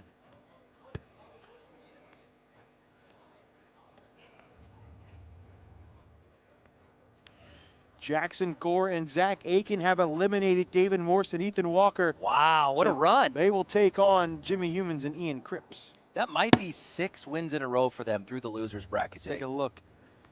Let's see. They got there early. They beat Anthony Easters and Clayton Kennedy. And they beat Chucky Love and Lee Tibbs. Then Jeremiah Stewart and Jacob Harrison. Then Jacob Gore and Donovan Vasquez. And then David Morse and Ethan Walker. So, yes, 6. No, sorry, 5. 5 wins. Board 48, please. Michael, board 48. As Hister has a bag out of play, this could be 16-11.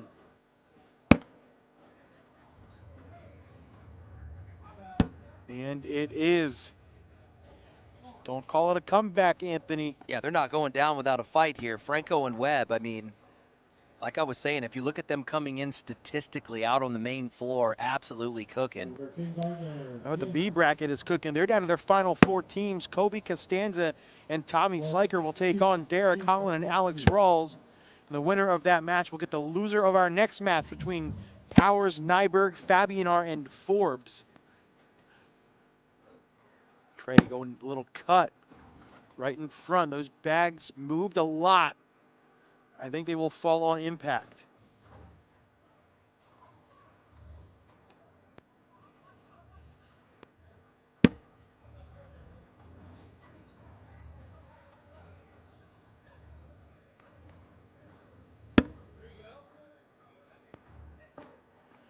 Pro doubles bracket play, looking to crown a pro doubles champion here in Memphis, Tennessee. Birchfield is in. That will get them off of 16, make it 18-11.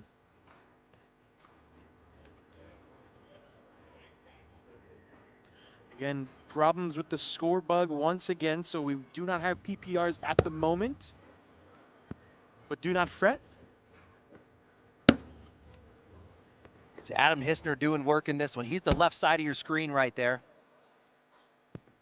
He is outscoring Franco with a 1.29 PPR. Most of the scoring coming from this side of the board from the work from Adam Hister.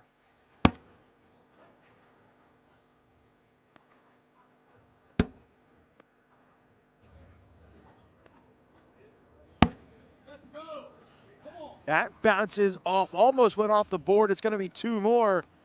That'll make it 20-11.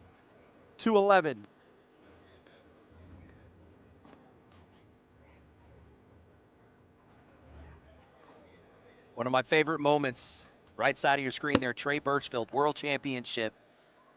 He points to his last bag and said, "This is going in." And it had to be an airmail. Electric. I was so jealous you got to call that match, man. That was electric as Birchfield is off to the right.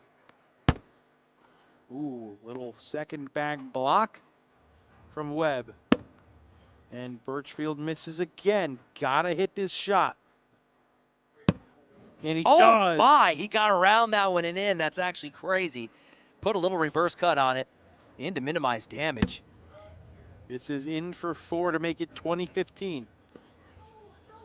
Oh, and Chase, as soon as it left his hand, he knew he missed it. It's only going to be 1.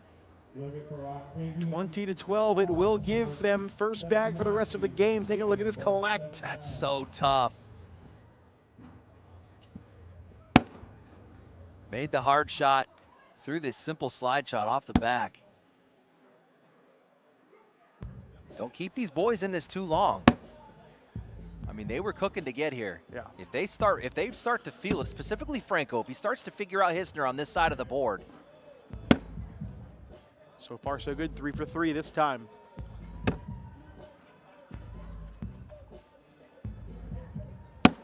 All right. Guaranteed one more round. Make it 20-14.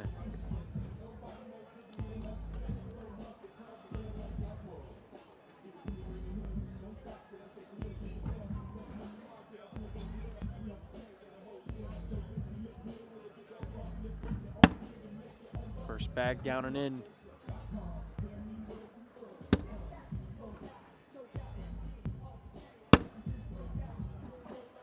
How about Justin Burton Jr. Cash Shamness eliminated. No losing way. to Brett and Matt Guy, No way. 21-17. They will finish in the 7th place stack. Oh, look at the 7th place stack. It's JBJ and Cash versus Emax and Gabe Clausen. Got to go up. I think he's going up to stay alive here. He is. He gets it. Big shot for Jace Webb to stay in the game. Double 4-bag wash to stays 20-14. What a shot from Webb. This is to stay alive. You can't just slide in. You're going to give up 2 points. It's got to be good, and he hits it with the drag. Look at the celebration. Mini celebration. We're not getting much out of Webb. He looks pretty focused. 3 out of the 4 players on this court from the state of Ohio. Matt and Franco, the only outlier from Texas.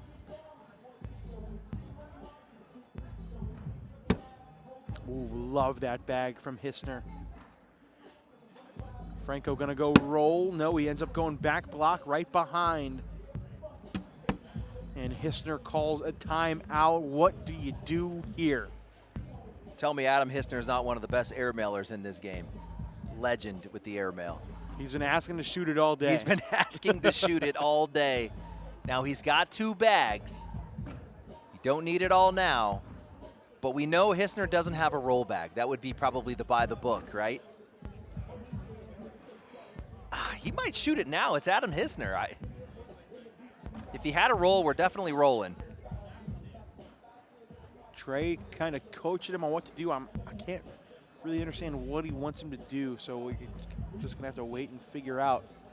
Although, actually, the roll, now that I see how that hole is, you don't want to clog up your own airmail, Yeah. so I like...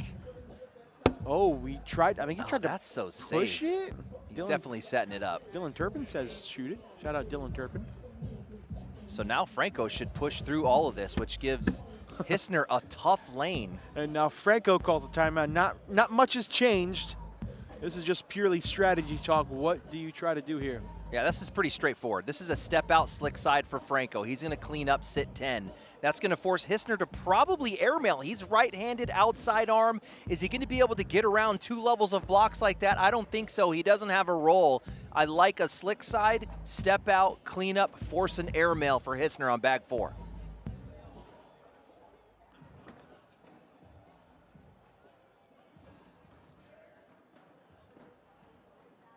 Franco is going to go roll, and he misses it to the right.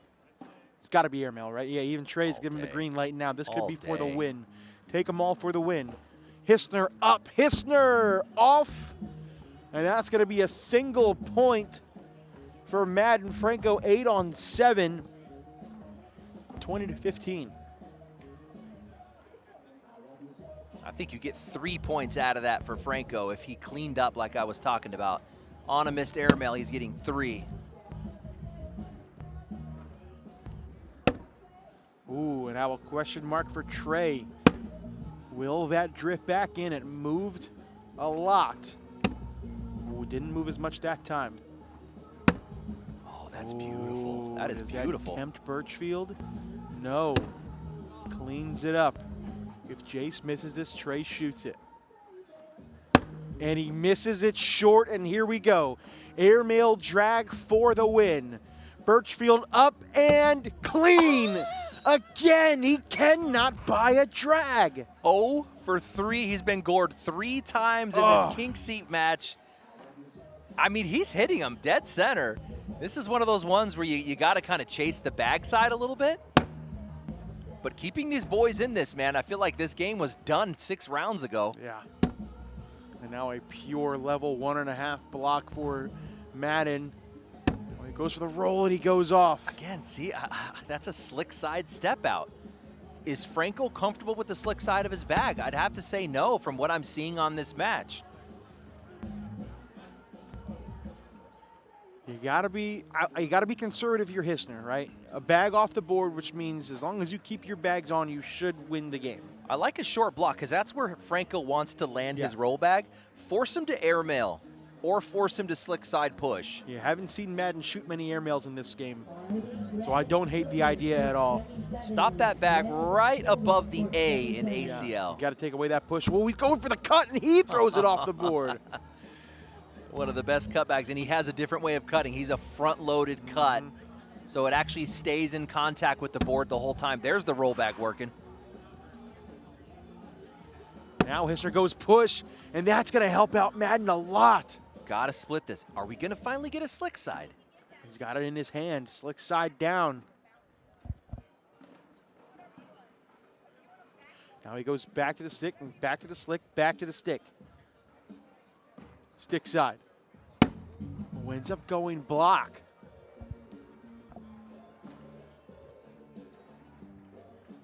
Let's see what Hister does here. Hister shoots this. He's always shot this.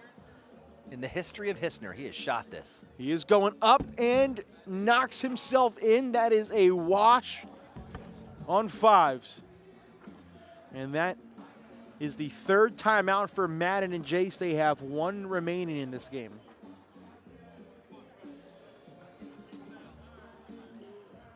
Jay Rubin wanted Madden to split the cheeks in that game. Well, that's yeah. The old cheek splitter.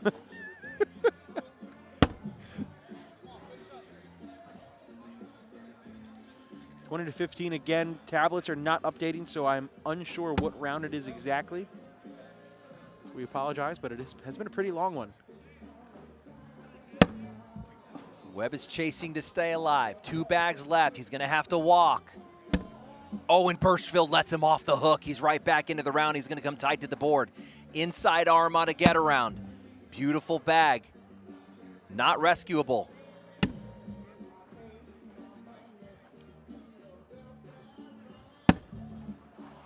My bag is as good as in. No way he can go backside, right? Stop it. You know what? He's hit so many airmails today where he didn't drag. I don't hate it. Right. I don't hate it. Even Adam's saying no, don't even try, just go through it, which is what he will do. 10-10 wash. Score update. C bracket King Seed game. Mark Richards and Tony Smith 21-3 over Sarah Cassidy and Matt Wilson. Goodness. Mark Richards threw a perfect game. Kind of hard to beat that. Oh, he's so good. Love the level 1 deep. Doesn't pay off. A little foot in the water is what you want. Beautiful.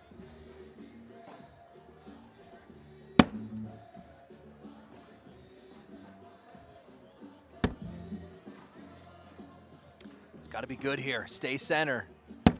Oh, my goodness. And that's going to do it. All he's got to do is put it on the board, which is what he does. A great comeback, but in the end, Adam Hister and Trey Birchfield get it done. What a game. All right, when we come back, we're moving over to the B bracket, an all-brotherhood game. Spencer Fabinar, Tony Forbes, Colin Powers, and Richard Nyberg. Stay with us.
Welcome back, ladies and gentlemen. Coverage of Pro Doubles continues here in Memphis, Tennessee, as we have an all-brotherhood matchup on the court. Spencer Fabinar and Tony Forbes take on Colin Powers and Richard Nyberg.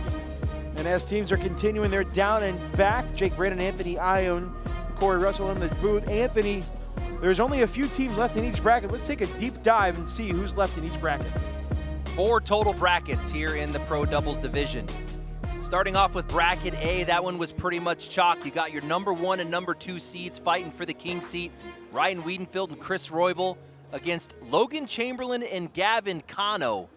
It's Chamberlain and Cano that get that one. And let me just look. Yeah, they came out hot early on a 7-0 run, gave it away, and then got it finished in the last couple rounds. The last 2 teams left in that bracket, you got Eddie Grindersleeve and Braden Wilson, who are currently playing Gage Landis and Colin Hodet. Here's the crazy story. Landis and Hodet just took down AJ Sims and Devin Harbaugh down 18-2. Oh my God. Came back and won that one. Bracket B is right in front of you here. We're going to get the Spencer Fabinar and Tony Forbes king seat match against Colin Powers and Richard Nyberg. That's 2 runs in a row, back-to-back signatures. Colin Powers and Nyberg making a deep run. 2 teams left in that bracket. Derek Holland and Alex Rawls, who lost early, are going up against Kobe Costanza and Tommy Sliker. Bracket C, we had Tony Smith and Mark Richards bracket. That was that match where we saw they just took down Jamie Graham and Jacob Trzynski and just crushed out of the right side of that bracket. Believe it or not, Sarah Cassidy and Matt Wilson making it all the way to that king seat match. So Tony Smith and Mark Richards sitting in the king seat, still left in that bracket. That one's kind of the furthest one behind. The Guy Nation's still in it. Greg Polis and Peyton Mister, we saw him make a run in singles. Jack McKinney and Jace, is it Fleischer? Fleischer, right? We saw him make a run at the last signature. And then Jamie Graham and Jacob Trzynski still fighting in the loser side. And your final bracket D, we just saw that match. Madden Franco and Jace Webb losing to Adam Hister and Trey Birchfield. They're sitting in your king seat. Still left in the bottom, Jackson Gore and Zach Aiken took a first game loss, and in their sixth match in the loser side, going up against Jimmy Humans and Ian Cripps. If the team wasn't called, they're no longer in the bracket, but or in the tournament. Yeah, we're winding down here, my man. Quick day here in doubles. And then don't forget, we have pro singles coverage tomorrow. And that live stream will begin at 2 p.m. Central, 3 p.m. Eastern. Let's take a look at what bags each team are throwing. I'm going to guess it's Brotherhood. Brotherhood Guardian XRs for Spencer Fabinar and Tony Forbes. They are throwing the blue bags. 5'9" on the speed scale. Richard Nyberg and Colin Powers are throwing the Guardian XLs, which are a 5'9" as well, white and red. So the same material on each side, but Colin and Richard are throwing the light versions, which are, I believe, about a ½ of an ounce lighter than the regulars.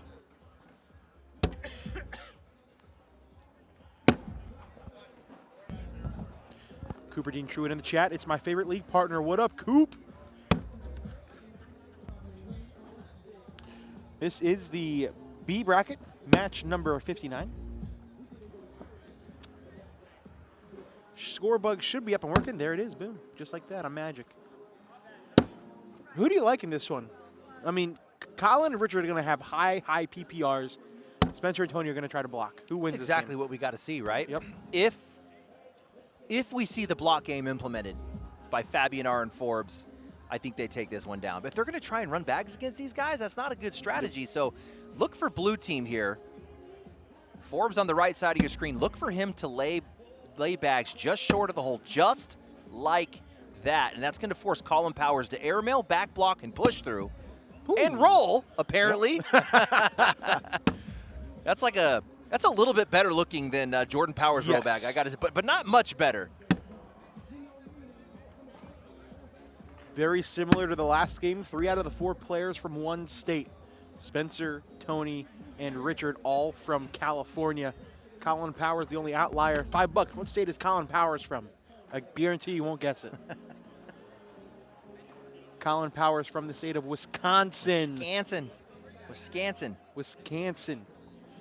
You can tell he's got that Culver sponsorship on his jersey.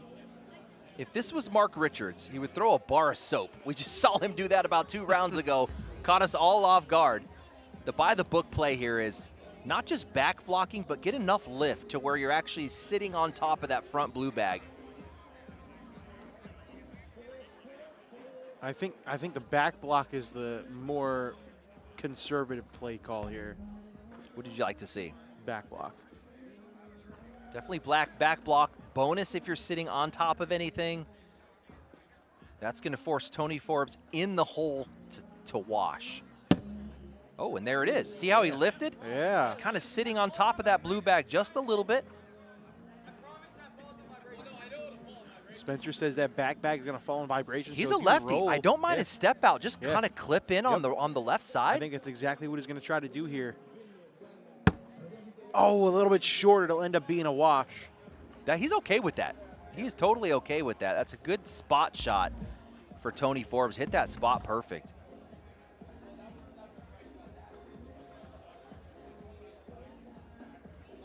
Richard Nyberg second in the bracket in PPR, throwing a 10.52 on the day. But the crazy part of the stat, he is leading the bracket with a 141 DPR on the day. That means he's absolutely demolishing his opponents in every match.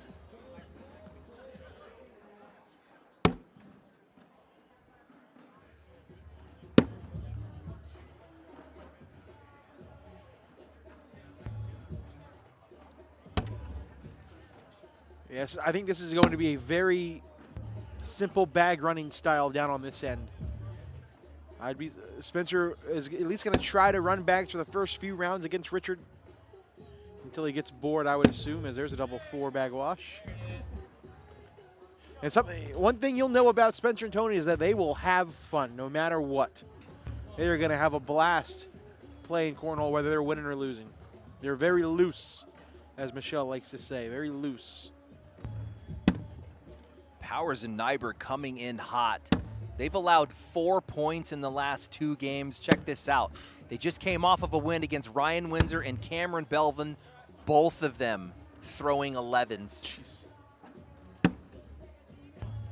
Decision for Tony. Do you step out and go after that?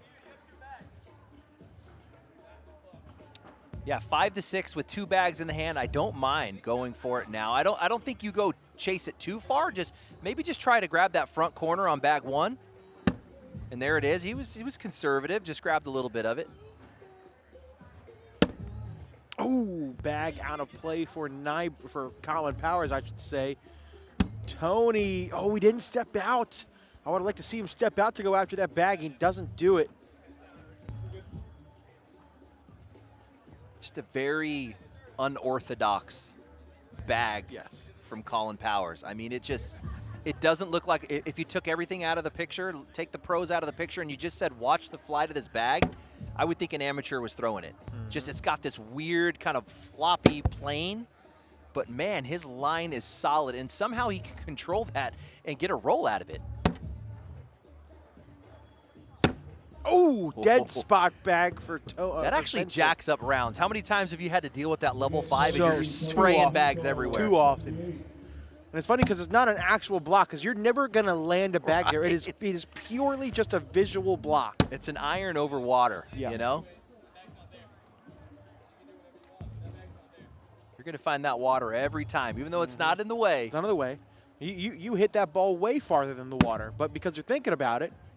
Uh-oh, he's tempted, Jake. No, he is tempted. It's too far in the hole. Yeah, stick side in his hand. Oh, we tried. Oh. How does Spencer's bag not fall with him? Wow. Only Nyberg's fell. It's a 6 spot. Look at this. Unreal bad luck. Oh, my. Nyberg likes it. 14 to 5, Nyberg and Colin Powers. How about you? Watch the height difference. Colin Powers' bag about, I don't know, maybe 5-6 feet off the ground. Yeah. Tony Forbes, more like 8 or 9 feet. Yeah. Tony Forbes in trouble, man. He's got a line of laundry in his way. Powers with the line up the right side, and he uses it. Slick side, it's going to be a big push for Forbes. Nyberg counting 2 more points here. Don't be too greedy, just get in the hole and take your 2. But he's going to force a push bag from Tony. A lot of little mistakes here for Fabinar and Forbes. Here's that little outside arm. Look at the hop. Woo. He lifts it right. He almost didn't believe it. He was like, yo, did that just happen?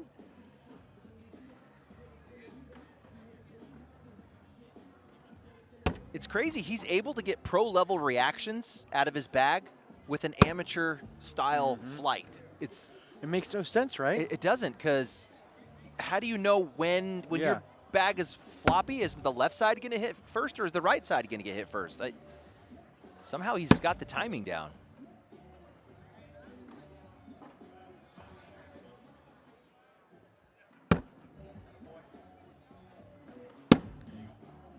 Don't look now, Anthony, but Spencer and Tony are down to their final miss. This is wild. This is actually wild. This would be a massive win for Powers and Nyberg to take down a signature bracket.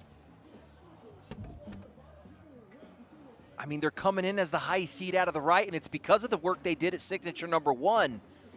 An unexpected start to the season. I mean, this is going to be a top 10. They're going to be a top 10 doubles team coming out of signature 1, or excuse me, 2.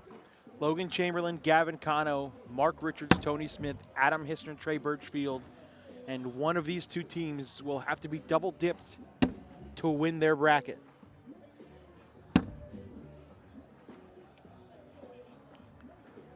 Jamie Graham and Jacob Trzynski in trouble. Down 15-11 to Jace Fleischer and Jack McKinney. And it's Jacob Trzynski who's bleeding points over there. He's giving up points at a 1.33R rate. Jamie Graham is winning his side of the board.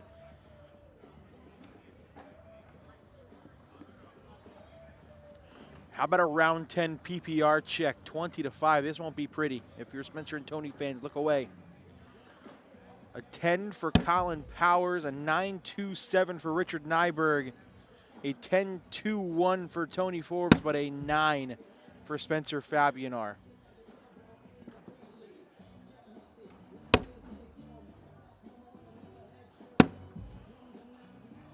I was going to say, those are not correct, by the way. Those stats are incorrect. I don't know where that is, because Richard Nyberg has not missed a bag in this game yet. Spencer is throwing a 9-2. Tony's throwing a 9-6. Colin throwing a 9-8, but Richard Nyberg throwing a 12 coming into this round.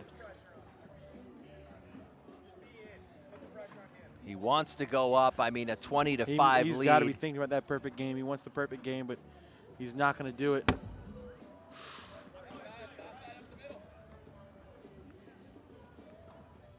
Yeah, I was going to say, those PPRs are way too close for the score. Oh, it ends up dropping. Kind of pushed it up into it was like a coin slot. Here's that bag. Watch it stand up. And that's what we expected Tony Forbes to be doing from the beginning here. A nice level 1. That's going to force Colin into a roll. He gets some lift. You don't hate it. You finish in that block position. Slick side. Tony looking to clean up. Didn't expect that to drop off the left. Man, Powers just keeps hopping over these blocks. He is somehow able to time that kind of wobbly bag in the air.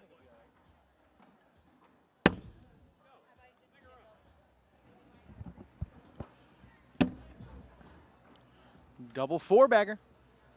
Just talking with Kat, trying to figure out what we're doing next, because we will have to drop down to losers bracket games. It looks like we're going to go back over to the A bracket, where Ryan Weedenfeld and Chris Roybal will play either Gage Landis and Colin Hodette or Eddie Grindersleeve and Braden Wilson. Landis and Hodette currently up 19-18 in that game. It's a close one. That blue bag out to the left is a loss. Spencer Fabinar might need to go get that at some point, especially the way that Nyberg is throwing right now. An 11-3-3 in the match. He's only missed 2 bags. And they were both in the last round. 22 out of 24 coming into this round.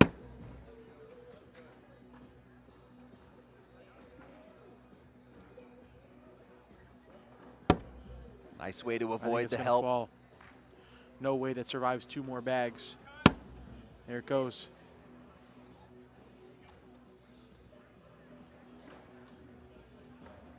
And another wash.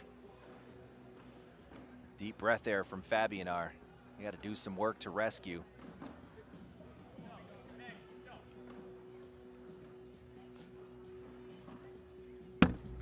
The loser of this will get the loser, or the, excuse me, the winner of Holland Rawls versus Kobe Costanza and Tommy Sliker. Oof. That one's close, 12-10 in favor of Costanza Sliker. Now get Ryan Weedenfeld and Chris Royball to the Jack McKinney, Jace Fleischer tied at 15 with Jamie Graham and Jacob Trzynski. That is a good bag from Forbes. That might rescue him. What do we get from Colin? If it wedges, you're fine. Ooh, or you go in clean for the 4-bagger. Powers short, unable to get it. Don't let these two come back, 20-11.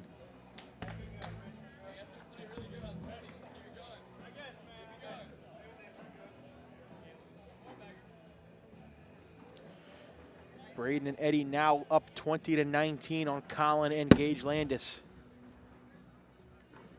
Fabinar in. You got to start manufacturing some points. Again, Nyberg is not missing on an open hole. I'd like to see Fabinar start laying a level 1. Something just like that. That's perfect. 1 foot in the water, just right in front of the hole. Oh, and it did kick out of play. Assuming Spencer doesn't bring it back for them. That's not bad. Slick side down for Nyberg. Can he grab that? Oh, he tried to. I don't think it's going to fall back.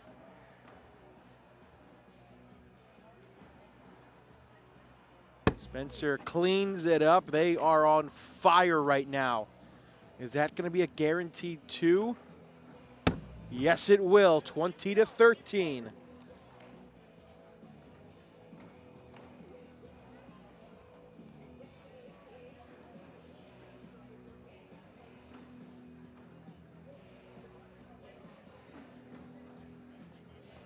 Tony's first bag of the round is a pure level 1 block. He's starting to figure it out a little bit here in the second half of this game. That block is center. It's deep enough. And there's that just ugly roll from Colin Power. I mean, there's no disrespect to him. It's just that is. It's so consistent, though. It is, but that is just not pretty. And now he's going to go back block, and he misses the back block. This is a tough push, though. Slick side down for Forbes. Hard at the pile, and he blows it off the board. So now for Powers, you don't need that bag. A 10 will win you this game.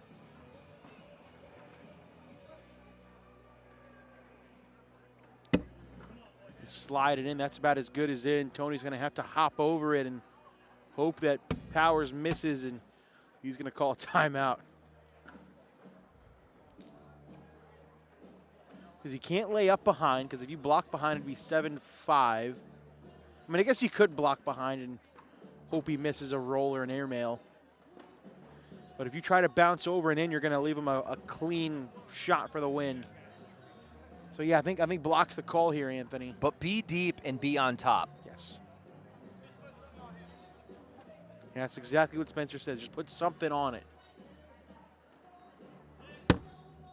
Oh, didn't get on him. So now, I mean, you can honestly just push the pile, and as long as something falls, you win. But you go airmail here. He is going airmail, and he hits it clean for the win. Nyberg and Powers are into the king seat of the B bracket. When we come back, we are dropping down to the losers bracket. Who will it be? We don't know. We'll find out when we come back.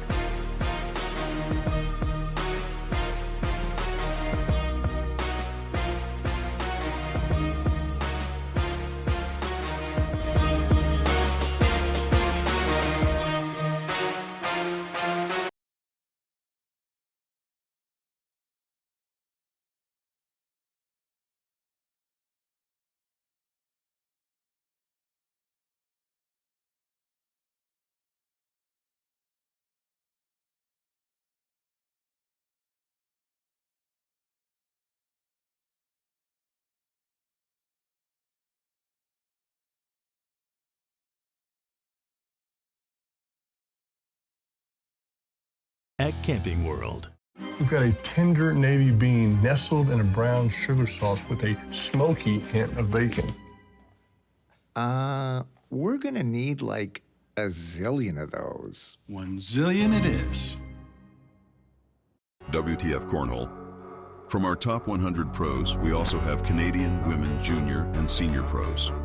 For over 5 years, WTF Cornhole has been consistently making bags and always looking to improve to make the best bags in the game. Throwing WTF isn't just a bag company. With over 10 different approved series to choose from for all types of throwers to exceed your game to the next level. This weekend, only 20% off every purchase once added to cart.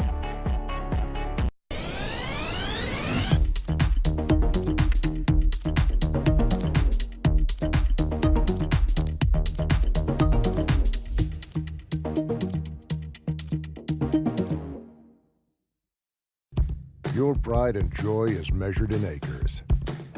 Keep them looking their best with the Kubota lineup.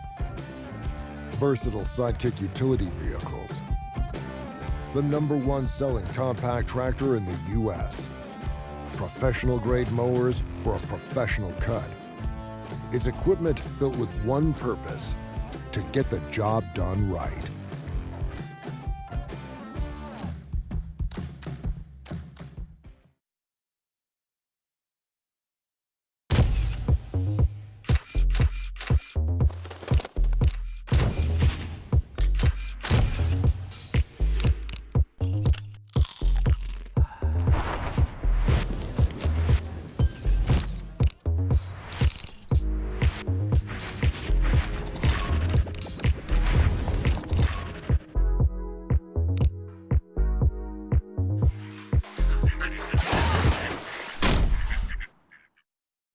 We've got a tender navy bean nestled in a brown sugar sauce with a smoky hint of bacon. We're gonna need like a zillion of those. 1 zillion it is.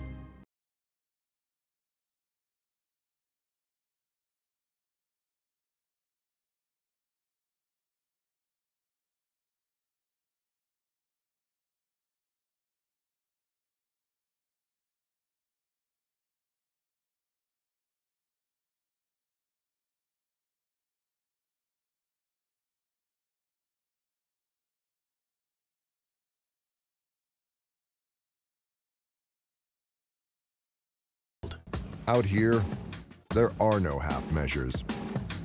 Doing it right is Plan A and Plan B. You need equipment that's up to the challenge. All day, all conditions, all year round.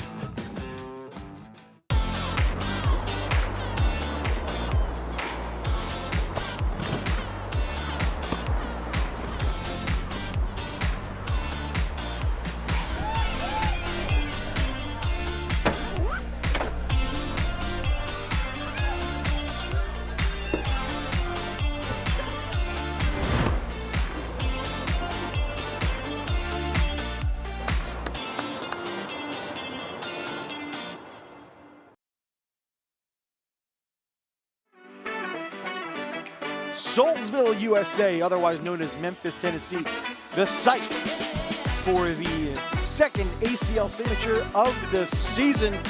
Jake Brandon alongside Anthony Ione, Corey Russell in the truck, and we're dropping down to the losers bracket, show you some losers bracket games. The reigning doubles champs are on the court taking on Gage Landis and Colin Odette. Anthony, who do you like in this one? Man, you got Weedenfeld and Roybal trying to protect that title, and you said coming out of the losers side, back-to-back games, squeaking through 21-20. The first one they take on AJ Sims and Devin Harbaugh, win that one from the behind the position, down 18-2, come back and win it.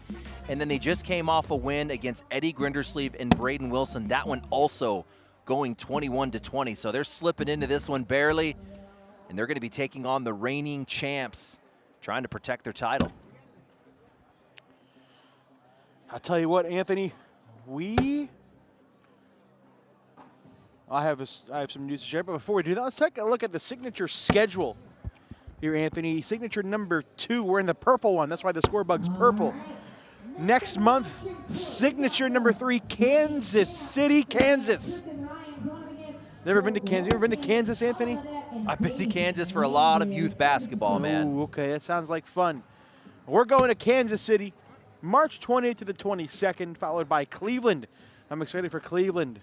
And then we get into the warmer months, June 5th through the 7th in Fort Worth, Texas, and then July 10th through the 12th in Mesa, Arizona. Out of the 4 that are left, which one are you most excited for? Well, I'm excited for Fort Worth because I'm going to be there. I'm going to be there hanging out with you. Yeah, I'm excited for that one. That's a good time afterwards, too. You kind of hit that, little stockyard area, man. Yeah. It is a good time.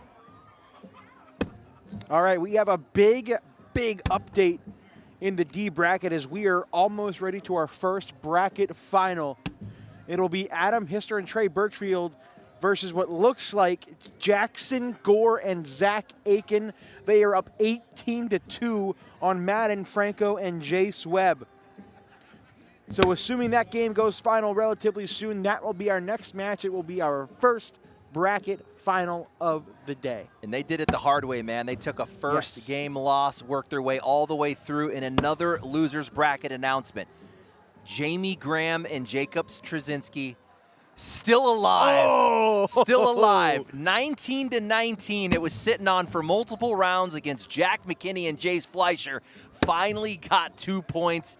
They're going to take on Guy Nation to stay alive there on the loser side. Wow, I thought you were about to say eliminated, but no. First chance we get to see Colin Hodette and Gage Landis on our court today, and these two are a ball of fire. Gage Landis has sneakily been a top 15 singles player over the past 2 seasons, and now looking to do the same thing on the double side. You know, all 4 of these players this season, Jake, breakout seasons, I think. You know, obviously Colin Hodette showed a little bit last season, but really he is breaking out this season, both singles and doubles. Of course, Roybal, what he did in doubles at signature #1. I think Weedenfeld breaking out as a singles player as well. We've always talked about how good he is in doubles, but a little bit more aggressive on the singles side. He's doing really well in singles. And then Landis. I mean, Landis is another one of those players. He's in your top 10. So obviously another one of those guys that we're keeping our eye on as breakout seasons in 2026. Gage Landis coming off of a weekend sweep at the New Jersey Interstate as Weedenfeld misses the push. 1 singles and then 1 doubles with Zach Aiken. So he's coming in to this weekend hot.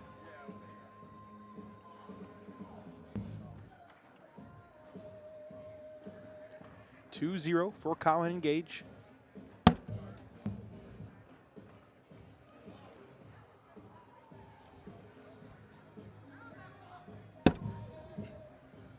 The thing about these 4 players is they really all have all the shots, so they can navigate between a hole chasing game. Am I going to roll bags?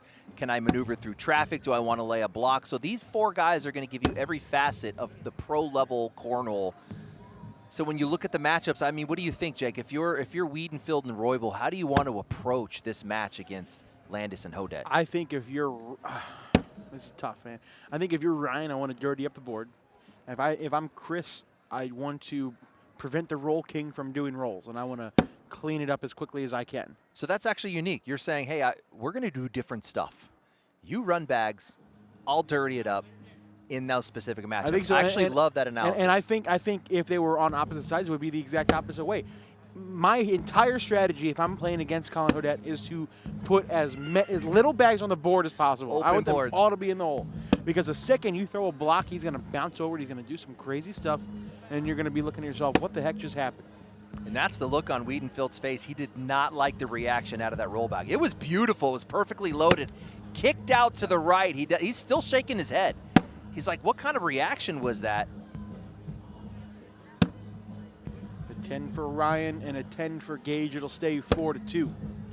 We have been seeing that all day from this side of the boards. We saw Jamie Graham rolling bags off the back. We saw Webb come out and warm up. Didn't like the way the bag was rolling and getting the reaction. And here's Weedenfeld early in this one. Same thing.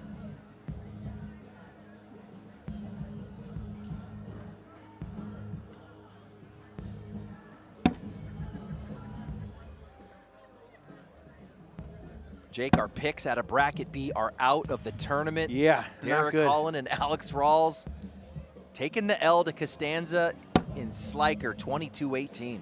I will say both of our picks in A are in the king seat, so that's good. Who did you have for C? Who's over there in C? Is that? Oh, I had That's Graham and Jamie. Trzynski. They're still in it. My pick is out. I went Gabe and Emacs. They finished 7th. And our pick in D, I believe, yeah, they're both out. They gone. They gone. And it is final. It is up next, the bracket final for D. It will be Adam and Trey taking on Jackson, Gore, and Zach Aiken. Oof, I think Hister and Birchfield are in trouble in that one, man. I think they are too, man. I think they are too. Jackson and Zach coming in the hot hand, like you said. They've now played 7 straight games in a loser's bracket.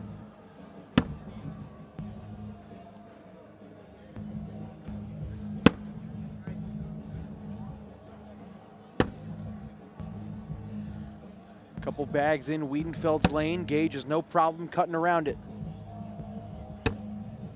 Beautiful cleanup. Gage right behind it. Weedenfeld double clutch, just trying to figure out what to do. Slick side going through. 4-bagger for Weed Whacker. And a 4-bagger for Gage. I have a long history with Weedenfeld. He's kind of out in my area. I'm out of Colorado. So I've been watching him play since he was 13, 14, called a bunch of his matches. These are back in the days when we used to pull phones up behind the board and we would commentate from right behind the board.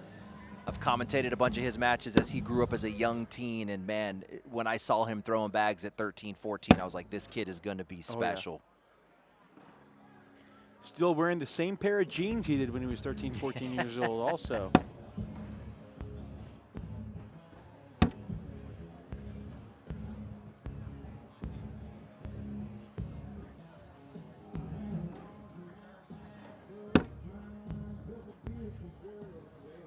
Winner of this to the A bracket championship against Logan Chamberlain and Gavin Cano. Spencer Fabinar, Tony Forbes set to get underway against Costanza and Sliker. Winner gets Power and Nyberg. Guy and Guy taking Graham and Trzynski. Winner gets Cassidy Wilson. Winner gets Smith and Richards. Roybal got greedy, went for the fourth bag roll off of a deep level 1. A little unnecessary. But then Hodet lets him off the hook. Actually, the missed rollback pinned Hodet off on the left side.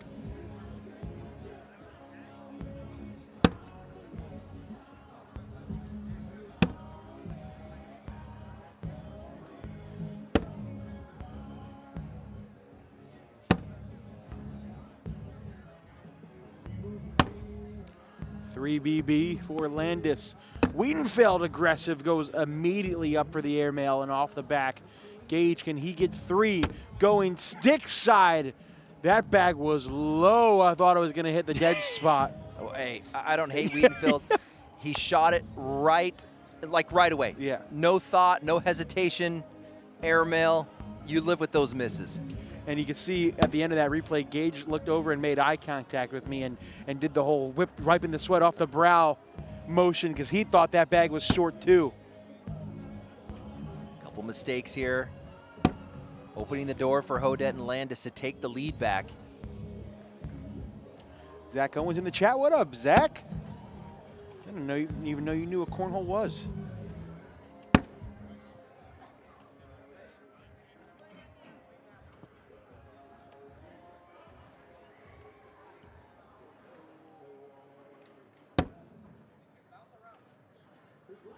Gage says bounce around. Colin doesn't like it.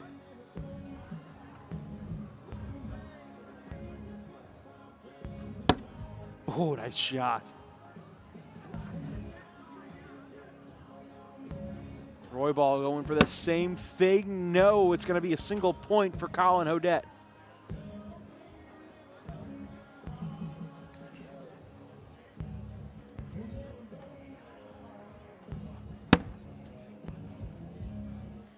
I'll still whoop you. Are you talking to me, Shibby? Who are you talking to in there? I know for a fact I would take you. If you gave me 15 points, I would take you.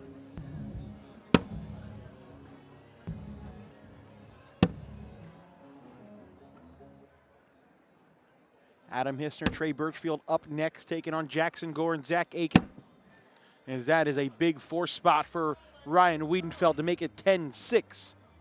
Unforced error, just giving 2 points away. You know this match is going to be close already. You want those 2 points back. And speaking of close matches, man, I feel this whole season Hodet has been battling through matches that go 21-20. Multiple times in singles at signature number 1, now again here in doubles. And I think he has the mindset to fight through these long tournaments, man. He has a good attitude. I like the attitude he brings to the game. It's very positive. He doesn't have crazy highs and lows. He kind of stays right there in the middle. And I think in the long run, when you get down to these deep matches, it pays off. Yeah.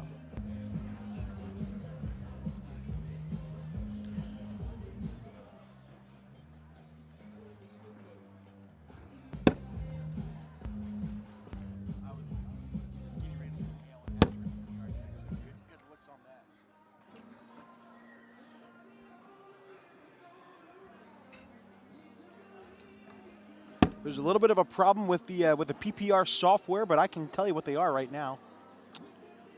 This is, where are we at? We're in the A bracket. Oh, Hodette went for the airmail, hit it clean. Wait for them to put that in. As we take a look at that. Got Gore on that one. Colin Hodette throwing a 9.17. Gage Landis on the other end throwing a 10.4. Weedenfeld with a 10.6. And Roybal with a 9.67.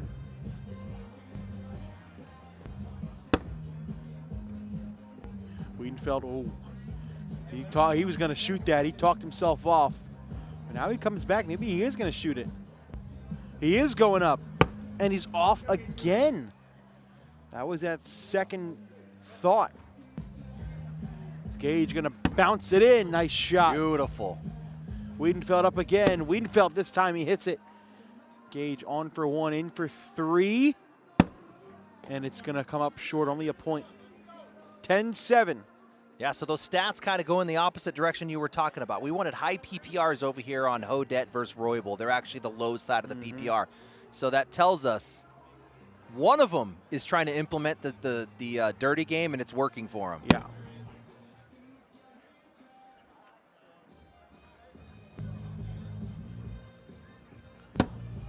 Ooh, there's another bag not in the hole. It should fall.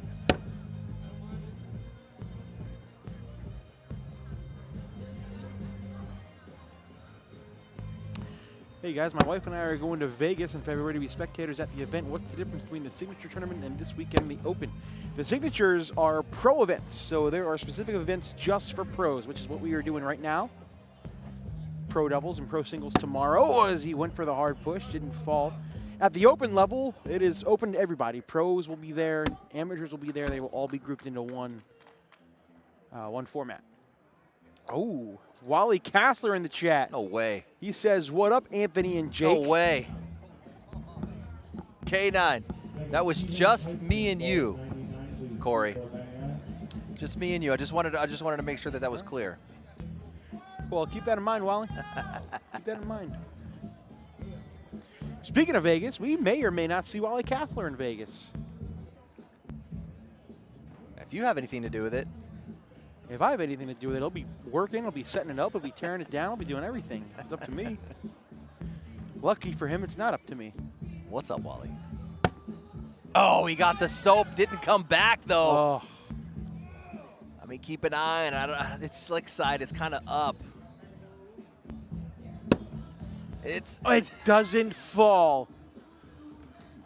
Wow. That was actually crazy. Comes in hot. He's trying to push that top white bag to the back. He's successful, but his throw bag went with it. And then Roybal snuck in there. That's when you use the Hister fishing rod. Yeah. That's the right time to use that thing. Oh, and then a side rail for Weedenfeld.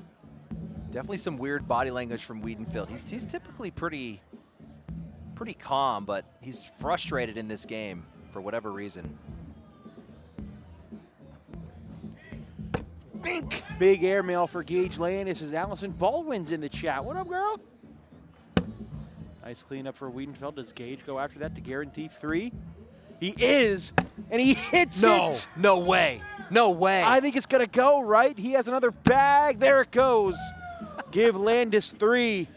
Let's check the corners of those stitches. I'm a little stiff there. Right? This is why we work our bags in, people. Couple of airmails from Gage. This is the first one. Got Bink. him. And the Landis says, I'll do it again. Bink. I went left on the first one. Let me grab the right one on the second. That is going to give Colin and Gage the lead 12-10 as we enter round 15.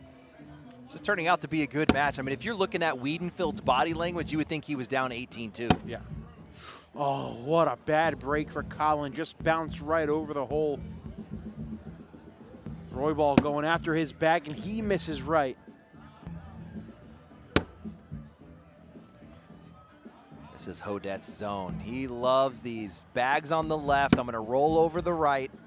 It's kind of a lift. All he's doing is he's going over the back by lifting the left side of his bag. Slick side down for Chris. He's going after that bag. If he can, it'll be a wash. And he just does not get it. 2 more for Hodet, 14-10. Corey, is there a way to go slow motion on the Hodet cut bag? We can get a look at that because it'll definitely show you the difference between a lift and a roll. Oh, just off to the right for Gage. Here comes Weedenfeld. He's going to go roll, and he's off to the right. And Gage Just a again mess. is short. What is this? This is what we call a PPR killer, Anthony. Weedenfeld going roll, and he's off to the right. If the hole was 5 inches to the right, this would be a great round. Yeah, it's the pile of laundry here. And Oh my Gage goodness. misses short. Oh my. This is going to be What that a- sweet 4-4 This is going to be a wash. 4-4 round. Oh no, it fell. One of Gage's bags falls. It's a 6-on-4 to make it 16-10. I didn't think that was going to go.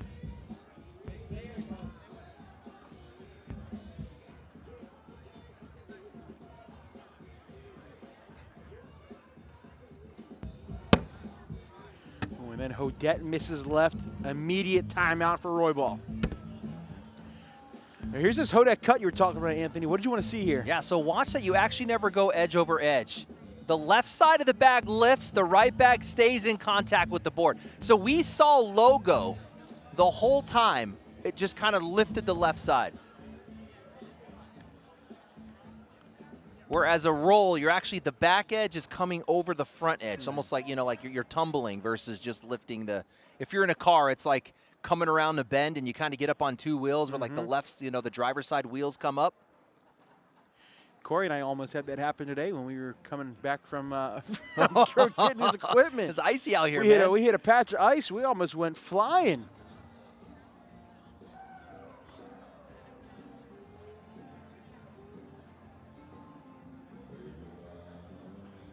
So in racing, they actually call that bicycling. Yes, yeah. I would almost like to see that shot called bicycling because you are truly just, everything's just lifting on one side.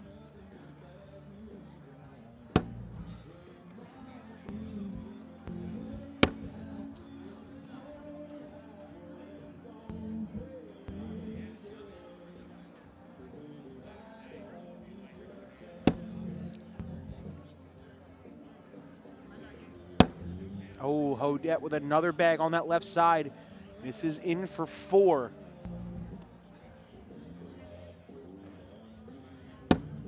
Count it, just got the drip, and we have ourselves another 2-point game. Much needed, much needed. I feel like they've been clawing at just getting some points here in the middle part of this match. Really need to see Weedenfeld do Weedenfeld things on his side of the board. He's currently losing right now to Gage Landis on his side of the boards, and it's Roybal winning his side of the boards against Hodet. And here's a chance. Weedenfeld, in my opinion, the most skilled player on the court. If you talk about every possible shot, he's that guy, and here's a chance to show the rodeo. A short airmail to clean it up. Oh no, he hits it clean. So now Gage on the board for 1, in for 3. Going at it, just came up short, only gonna be a point. That'll make it 17-14.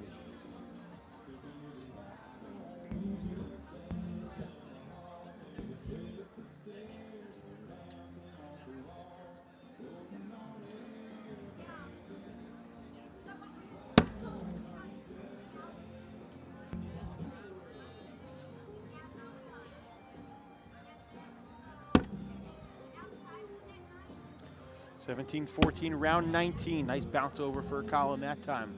Easier collect as a lefty. See, he's over the board. He's going to have that middle line.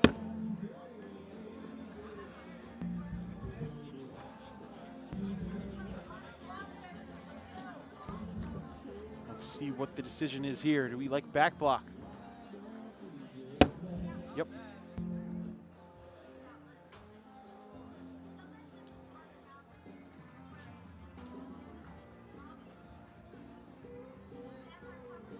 Roybal going up top, spits the hook, knocks in one and goes off. ACL Pro Steve Schrader in the chat says, love the LED lights, yeah. The guy who put them together was really cool too, is Hodette with a beautiful roll. Gosh, that speed was so perfect. This has got to be in, and it is. 3 more points, 20-14. Here's that lift again. He's just going to pick up the left side of the bag, works right over the blocker. It actually goes right over the bag, just lifting the left side. That is so textbook. He's so good at that shot. His standard bag is actually back-loaded already, so he's almost throwing roll-like bags on his slide bags. His bags never really slide. They almost just kind of skip up. I mean, there. honestly, Gages do the same thing. The craziest skip bag, well, let's see this shot. It's got to be in. No, it doesn't have to be in. Oh, what a bag. That's so good. Give him 2. Remember years ago when Tony Smith was throwing those combats? Those things were like a 2-speed or something? He would literally, there was no sliding those things. It would skip to the hole. I mean, those go back to his rookie season when he was throwing those sticky, tacky pro advantages. Yeah. Oh, gosh. Way back in the day. Same thing. That was my day. I love those. When those things came out, they were the slinkiest bags on the market. It was now slide rides or those. Yeah. And now they're obsolete. Now they're obsolete. And we thought at the time that was the unicorn bag. We're like, oh my goodness. This is what we've been waiting for. I remember being so excited when I came home from school one day and I saw them sitting on my front porch. We just ordered a set. I was like, yes, got it, let's go. Let's go. That carpet actually got stickier the more you threw it. So nice. Bring those back. Colin, bounces over. Now you gotta be a little careful if you're Hodette. Roybal takes another half step out. Oh, and he gives it back. Hodette in for the wash. Oh, it comes up short. Wow. Chris and Ryan get a break. It's 2018. Daniela Luna in the chat says she loved the pro advantage. What's up, Daniela? Yeah, she's been around for a long time, too. Oh, there it is. Bag comes up short, and now a 4-bagger wins it for Ryan Weedenfeld. No way. What a comeback. No way. This is how you lose if you're Gage Landis. Got to be a block. And it is. It's about as good as you can do. Slick side for Weedenfeld, just going to try to go right through it. Beautiful. Got to block again. A little too far. And after all of this work, it's going to come down to a shorted 4th bag that wins it for Weedenfeld and Roybal. They are in to the A bracket finals where they will try to double dip Logan Chamberlain and Gavin Cano.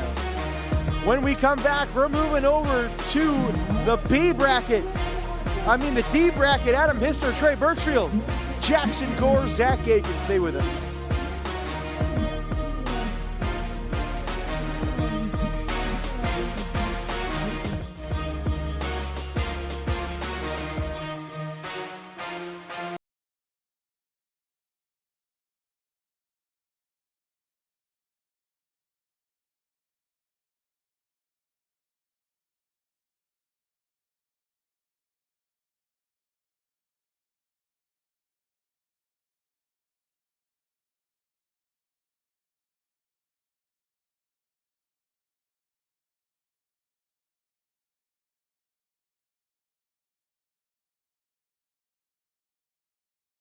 Camping World.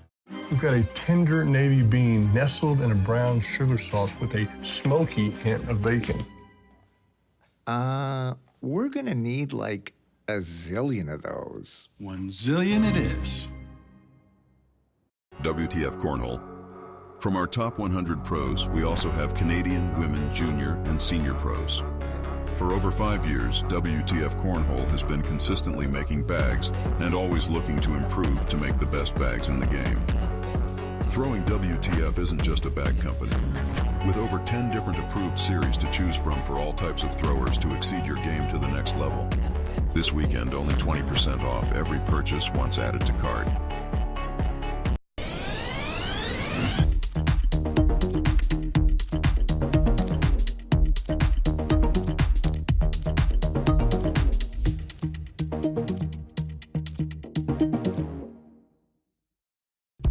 Your pride and joy is measured in acres. Keep them looking their best with the Kubota lineup. Versatile sidekick utility vehicles. The #1 selling compact tractor in the U.S. Professional grade mowers for a professional cut. It's equipment built with one purpose, to get the job done right.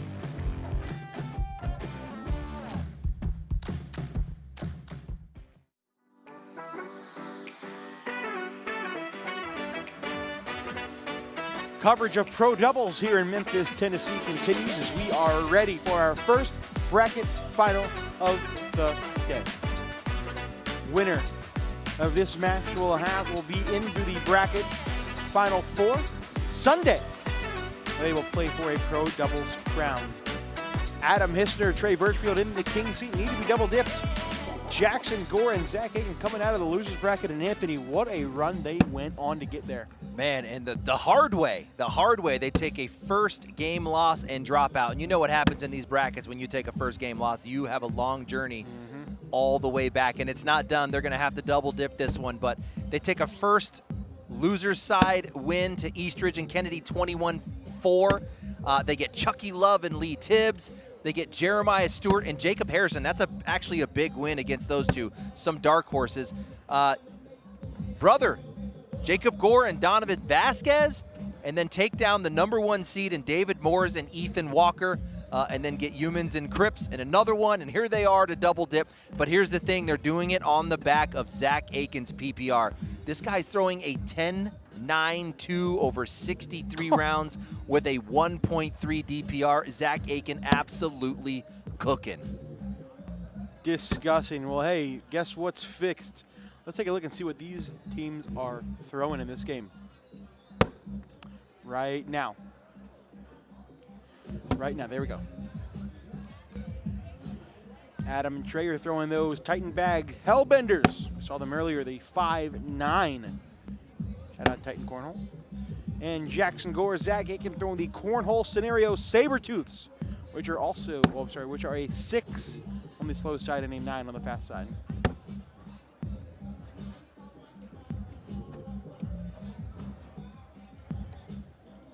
Other bracket final is set. It will be next year. Logan Chamberlain, Gavin Cano take on Ryan Weedenfeld and Chris Roybal. Kobe Costanza, Tommy Slaker up 10-7 on Spencer and Tony. Winner gets Colin Powers and Richard Nyberg. Bracket C, the furthest one behind. Brett Guy, Matt Guy up 7-4 on Jamie Graham and Jacob Trzynski. Winner gets Sarah Cassidy and Matt Wilson. Winner gets Tony Smith and Mark Richards.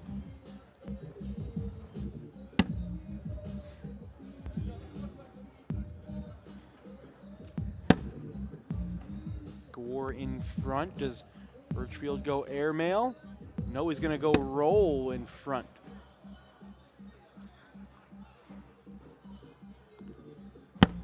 Oh, cuts that's it so in. good. Beautiful shot.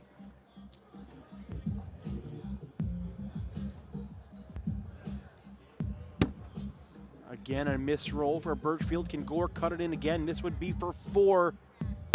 No, only going to be 2. That'll tie the game at 2.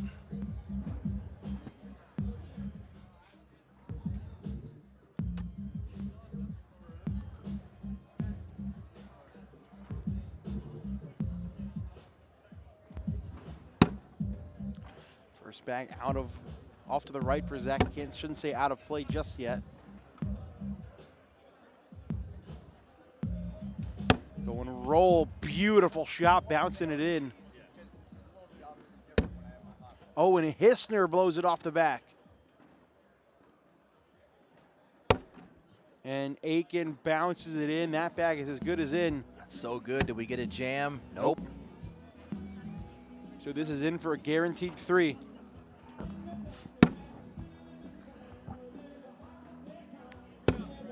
Five, 2, Gore and Aiken take the lead. Gosh, we have seen this version of Zach Aiken before. When he is on like this kid goes all the way to the king seat matches.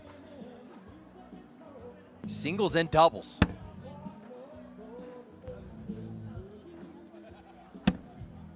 Birchfield follows Gore on that right side.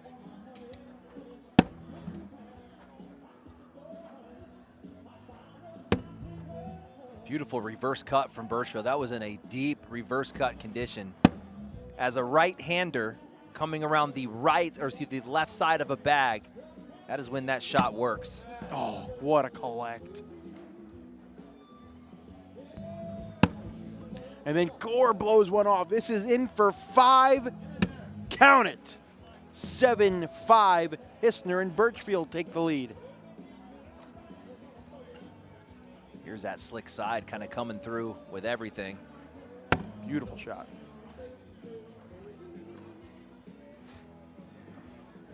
Any theories on why some roll/cut attempts aren't grabbing on that side of the board, Anthony?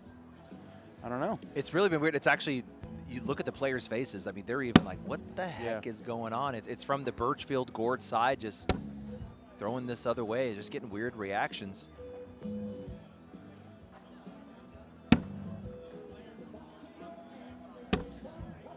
Four-bagger for Hister. And a 10 for Aiken, make it 9-5. 9-5, just like Dolly Parton intended. We are in Tennessee after all.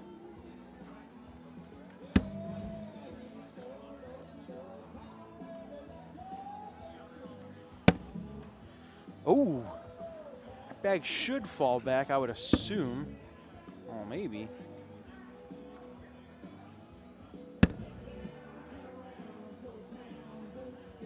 Big cleanup here for Birch. He wants to get at least 1. Oh, comes up short. Best bag as a block, right? I wouldn't mind pushing into the side of it. Yeah, that's fine. Something a little deeper, more right would be fine, but do we get a short airmail out of Birchfield? Yeah. That would be greedy. He hasn't hit a drag yet. They've all, oh no, he's gonna go roll instead and comes up short. Can he roll this in for 6? That's setting up for a nice roll. You got a ramp, just hit right there in the middle. Gore gets it. Wow. Big bag for Jackson Gore. They'll take the lead. It's 11-9. Here it is.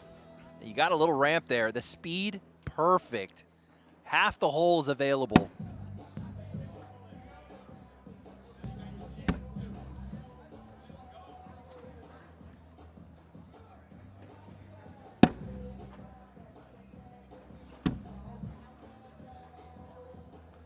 For those just joining, this is the bracket final of Bracket D. It's Gore and Aiken coming out of the loser side. This is the first game, so they will have to do a 2-scooper. Yep.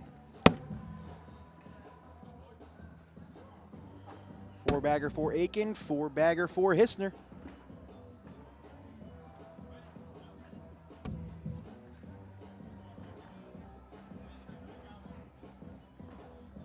I taught him that, says Zach Scheiber. Ninja Star Roll. Is that what that's called? It did have like a ninja star kind of feel to it. Yeah. Bag kind of props up almost vertical. Oh, there goes a reverse cut right behind it. He's using that a lot. That's the 4th time he's used that in this match. Gore misses wide open lane for Birchfield. Now slick side down. Oh, and it cuts over the hole. Airmail. I like an airmail here. You got that backboard. And an one. Yup. Oh, and he throws it too deep, knocks off one of each. So Birchfield on for the wash, in for 2. Reverse cut again. This time it works to perfection. He is using that a lot, and actually it's loaded up real nice. I really like how it looks in the air. A lot of rotation. What he's doing is he's moving the high side of the bag to the right.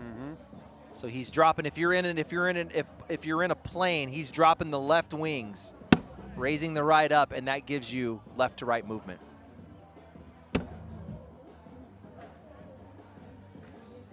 When does Steve Schrader play next? Probably tomorrow. Other bracket winners. This is the first bracket final so far.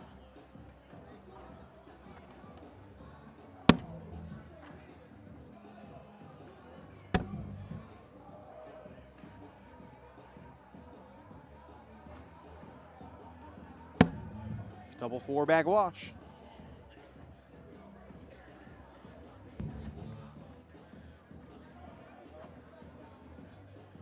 Spencer Fabinar, Tony Forbes have come back. They've taken a 13-12 lead on Kobe Costanza and Tommy Sliker.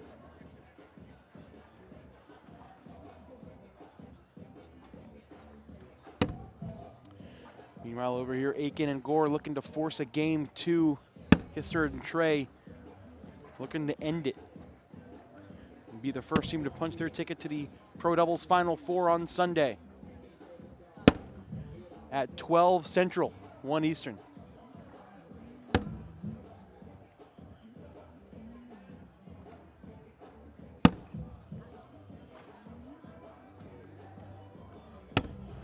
Four-bagger for Trey.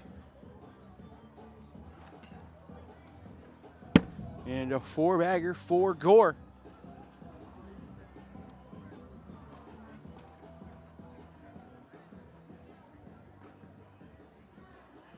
Matt and Brett up 13-8 on Jamie Graham and Jacob Trzynski. Keep that in mind.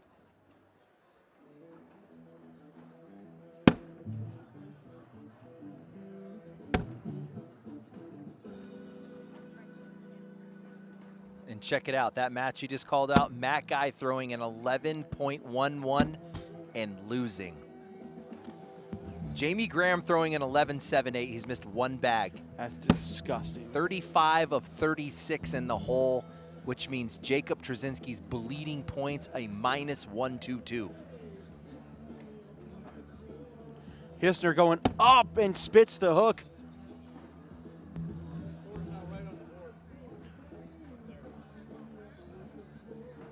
Slick side for, oh, what a bag.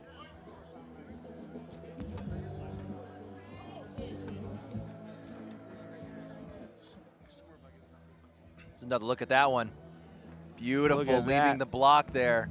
We've seen that a few times today. That's talking about a solid line with speed. That line perfect. That makes it 15-11.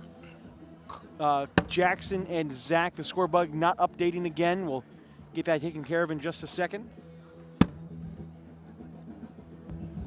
Does Gore go chase that? He does have the bumper out to the left. Not anymore.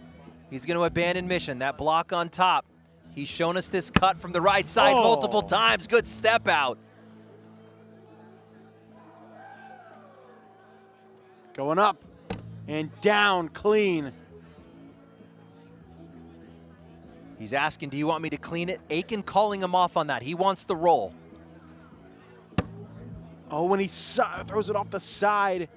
Birchfield, can he drag that back to get 3 in for 1? He's been gored all day. What was it, 4 times in the previous match? That time he sails over the board. He's checking the wind on that one. I think he felt a breeze to the back. That one was 9 inches long. That is maybe 10 because it hit the back. Oh, here's that update. Oh, there you go. Our guy Jack Geddes taking the camera out there. Live looking. 17-11 over here. Jamie Graham throwing an 11.8 in that game. Matt Guy an 11.2 and losing. So Jamie Graham holding his side of the board. Brett Guy throwing an 11. So you have both guys throwing an 11 or more. That's wild. Guy Nation cooking up over there.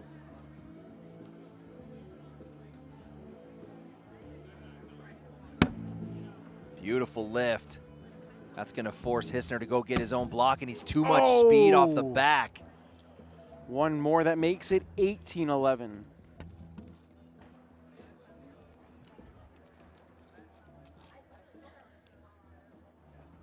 I mean, if you're Adam Hister, what do you do against Zach Aiken? He's throwing an 11. You block him, he can roll. What do you do against Aiken?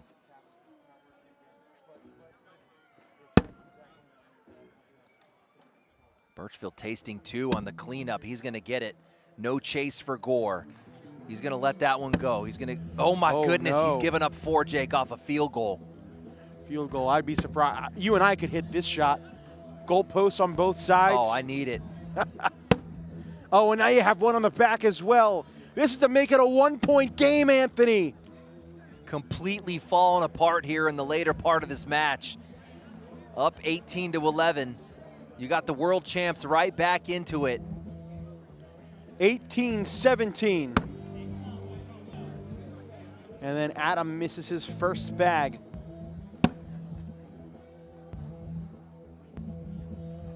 And now if you're Hister, you're out of misses.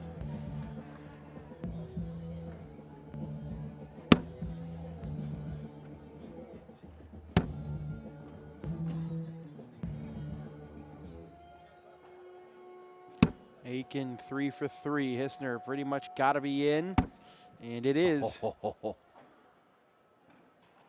This is in to put Zach and Jackson on 20. My goodness, Zach Aiken is fire in this pro doubles tournament. An 11 on the day. Trying to force a game 2 against the former world champs.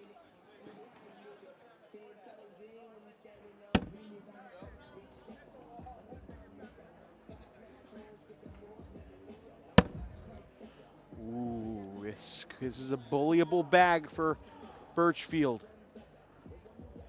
Little reverse cut, too far to the left, but it's still in play. Looked like he kind of wanted a timeout, but then didn't. Didn't take it. Slick side down for Gore. Cleans it up. What a bag. Beautiful. You can't give up a point. You almost have to collect. Oh, and they wedge on the left side.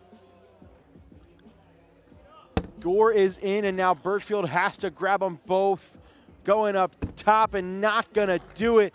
Jackson Gore and Zach Aiken take it down, and we are going to game number 2. And don't look now, it has been busted wide open after a 6-spot 19-10. Matt and Brett Guy are in the lead now. Wow.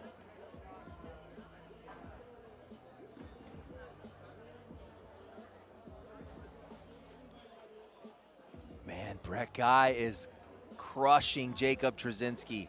1.55 DPR. Oof. And Kobe Costanza, Tommy Sliker have eliminated Spencer Fabinar and Tony Forbes. So the B bracket final is set, and that is live on court 42. Colin Powers, Richard Nyberg, Kobe Costanza, Tommy Sliker. What is it about Jacob Trzynski in doubles, man? He'll throw an 11 all day in singles, and then you get into crazy, bro. To doubles, and he's like, he's still great, right? But he'll have those weird games like 9-5 or 9-1. He'll never have a 9-5 game. Makes no sense. In singles. And there's a live look in right now as Jamie and Trzynski are down to their final miss of the game, 19-10. That is in round 24. This is where Jamie Graham is a legend. He is so good at this type of doubles play. Think in the past, he had like Frank Modlin across the board. Same thing. The whole season, he's such a great coach and a partner from the other side of the board. Whatever he was saying to Jacob Trzynski, it was to get him back into this game mentally.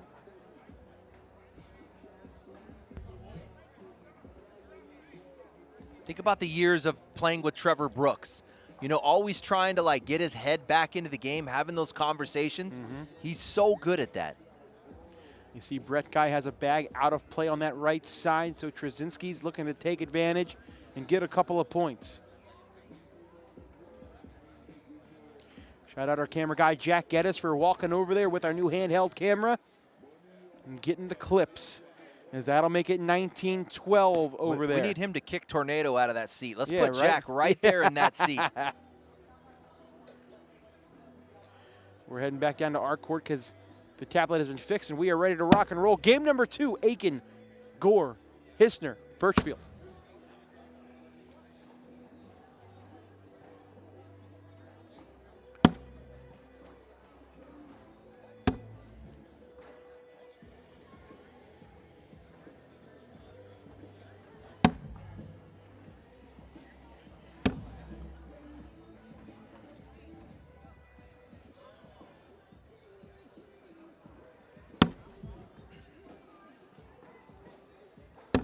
There it is. There we go. Good start. It's going to be Jackson Gore in this one that needs to pick it up just a little bit on his side. Now, they got the dub, but he barely shot an 8 in that previous match. Now, it was a dirty board, but it was Aiken who was doing work on his side of the board, did most of the scoring.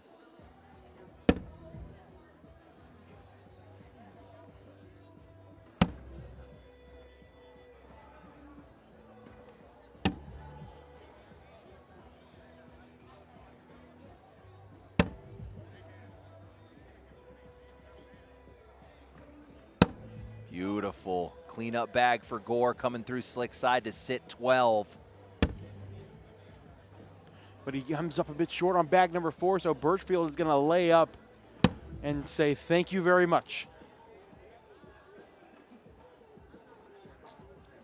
You could actually figure out a way to do picture-in-picture. That would be cool. Corey, the chat wants a picture-in-picture of Jack's camera. Let's go. That would be too much. We can't do that, guys. That sounds amazing, whoever's idea that was. Corey's one man.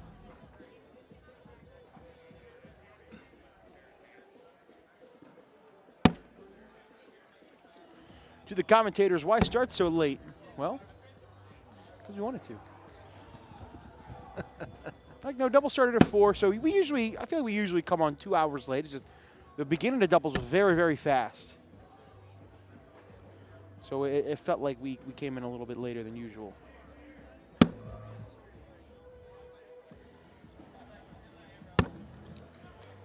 Looks like we may be in trouble. Krasinski and Graham are.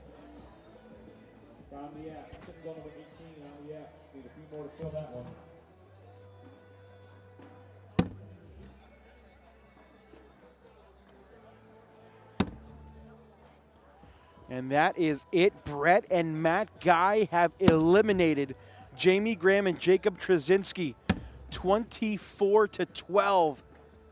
Guy Nation, there's your picture-in-picture, ladies and gentlemen. Guy Nation will take on Sarah Cassidy and Matt Wilson. That was fire.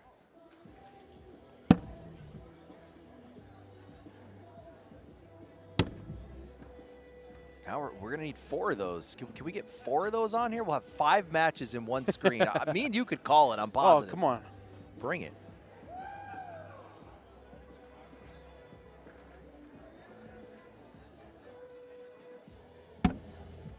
Still 2-0 Adam and Trey, round number 5.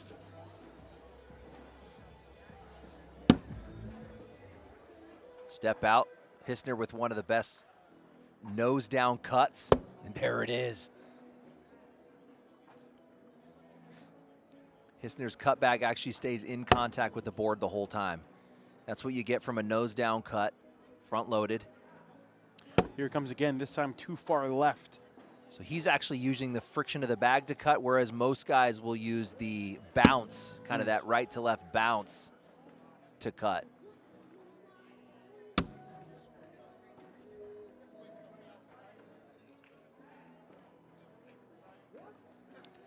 This is in to tie the game, and it is.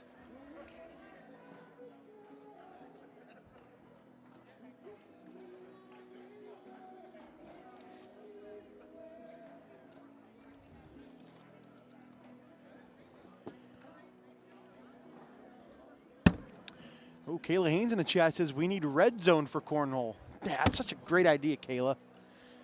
We had thought about that a few years ago. It's a good question from Luke Anthony. When the ACL Hall of Fame first opens, who are your first ballot inductees if you had to choose? Oh my, just 2? Let's stay with 2. 2, like this person said, Christine Papke. That's not a bad pick, honestly. Wow. As Birchfield is off. I think I know what one of mine would be. Well, I think Trey Ryder's an obvious one pick for me. Sure. And he goes back to the beginning, the growth of the sport, what we see today. Obviously, he was a key piece of all that. I think player-wise, my first ballot would have to be James Baldwin. He has done everything that you can possibly do in cornhole. He's won a national, he's won an open, he's won a world championship in both singles and doubles. He's won Spencer McKenzie's. He's won a shootout. He's won literally everything you can in cornhole. I do not hate that pick. Yeah. JB. Plus, he has cool initials. JB. Great initials. Great initials. Watch this lift here coming from Aiken. Same thing.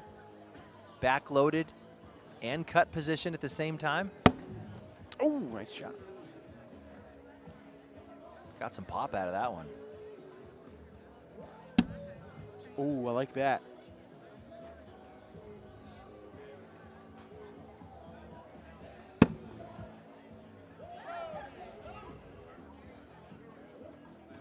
Slick side. Collect. Oh, a little too far up the board. Landed on top of the pile. It'll be a 10-10 wash.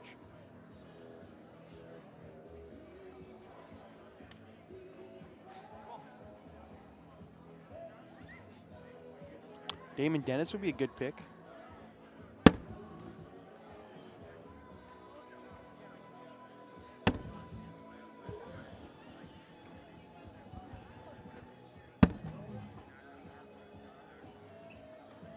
Zach Aiken, Jackson Gore, Adam Hister, Trey Burfield looking to become the first team to punch their ticket for the Pro Doubles Final Four.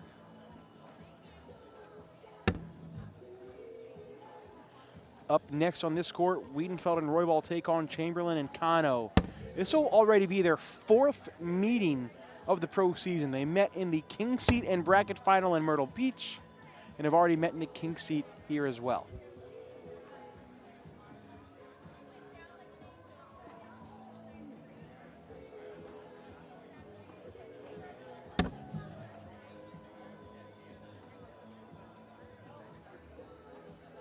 JB, if you're inducted into the Hall of Fame, does that mean you can never come back out of retirement? No, I don't think necessarily. I mean, it depends on what sport you you accompany with, because you have like the WWE. There are Hall of Famers that come back and still wrestle today, right? So it depends on who you're asking. No, I think you can still come back and play if you're inducted into the Hall of Fame. Because you got a lot of these guys, JB, Derek King. I mean, these guys are still young. Like, you know, more of a JB. I can see him making a comeback at some point. I'll tell you what, I know him on a pretty personal level. I think there is a 0% chance that man ever touched the cornhole bag again. Oh, really? Like even just touch it? Well, I mean, he'll touch him, but he'll never play. At least not from what I've seen. He's big into hunting and golfing, and we were lucky enough to go over to Allison and James Baldwin's house. Corey and I were during the Richmond Open a couple months ago. Beautiful house, beautiful area out there, and yeah, they seem pretty content.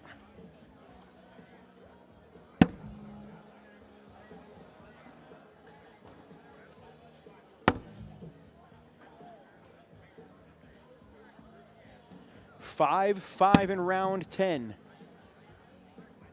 10 points, 10 rounds. You know what that means, Jake? This means it's going to be a marathon game.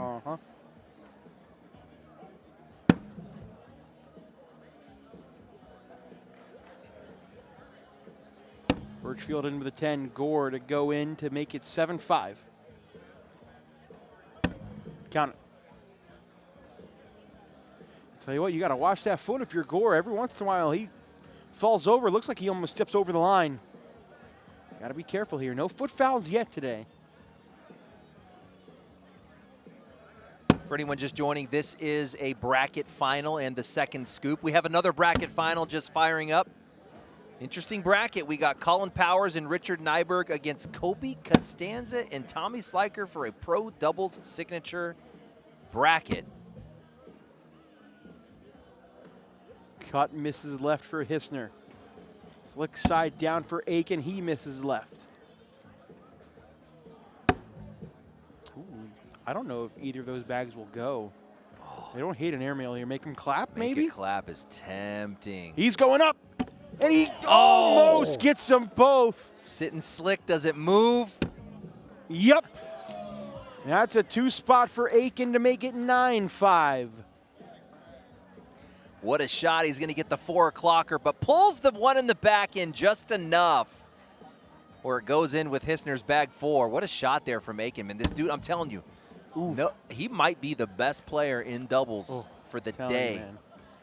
And Jackson Gore's first bag hits the dead spot. Would you consider that a level 3? Level 2, level 3? Mid board, yeah, right there at a level 3. Oh, and then he does it again. That was so I short. thought he threw that bag short. Might get a long roll at a Birchfield or an airmail.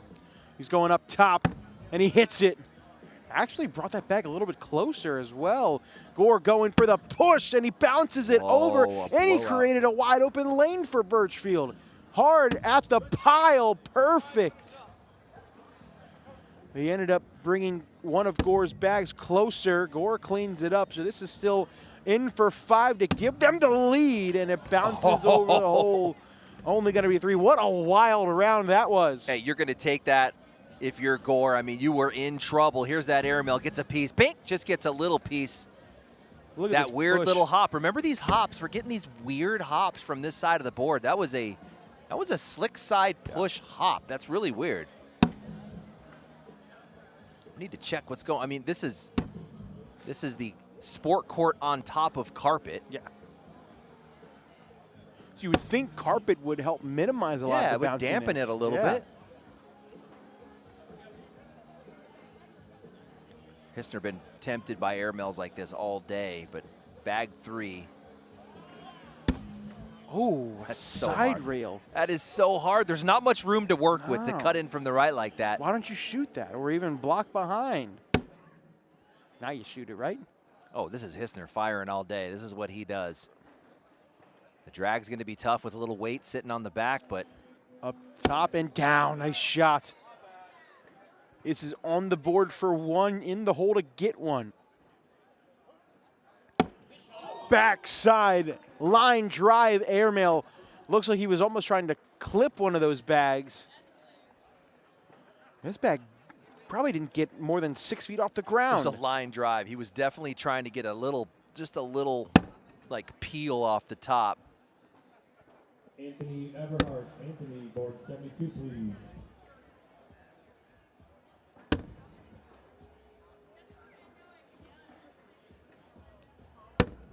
Hop in for Trey, goes a little deep. Can't rule that out of play just yet. Now you can. Way right on his mark. I mean, he was trying to collect left, ends up right of the hole. Yeah. Now, do you do it on bag 4? That's aggressive. You have a straight line in. Oh, beautiful shot. So good. That is so good. Oh, and he's going to end up giving up 2 more points as Birchfield. 12-8. I'm enjoying the stream. Well, I'm enjoying you being here, Easy Jack 69. We got a match on deck, Jake. Yeah, another bracket final. Logan Chamberlain, Gavin Cano, Ryan Weedenfeld, Chris Roybal, which has turned into one of the best rivalries so far early this season. We'll talk about it more when that game comes up here.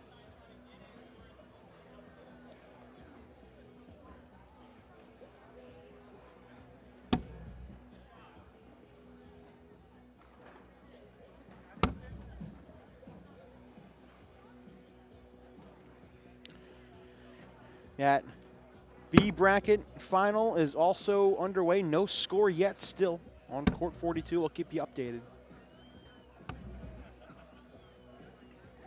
Sarah Cassidy, Matt Wilson up 2-0 early on Matt and Brett Guy. Winner gets Mark Richards and Tony Smith.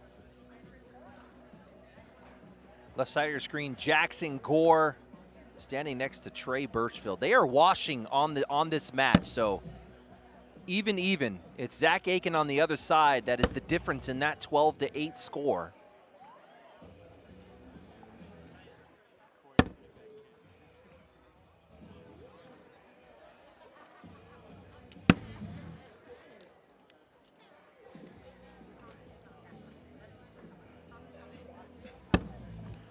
Beautiful cleanup from Jackson.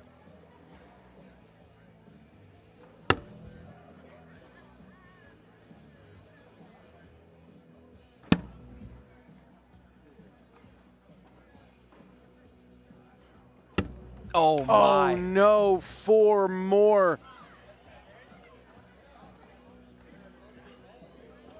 That's a couple bag 4 misses. Look at the kids little dancing, having some fun out there. That is Thunderstruck. You can't hear the music, but Thunderstruck in the background. She is jamming out.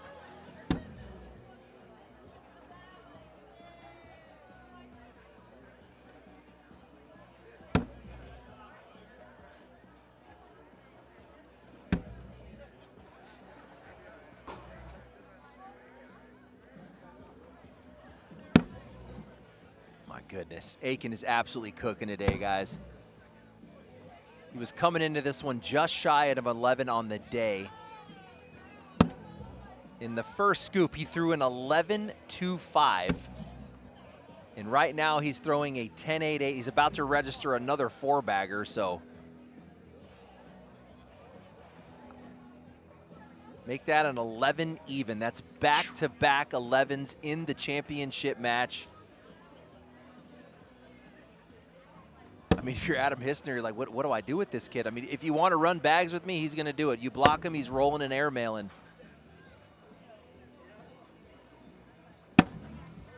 Had an absolute stinger of a match. Remember that one against Cash Chamness in the Open? Oh, yeah.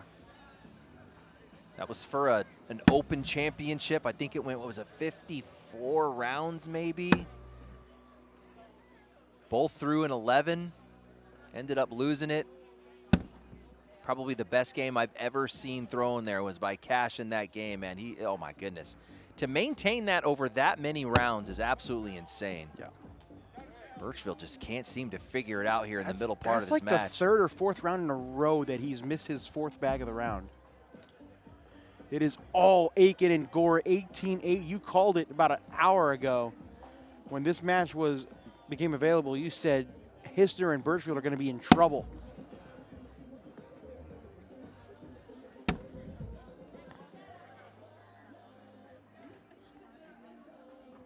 Three more points to make it to the overall final. That would be your final 4 for pro doubles.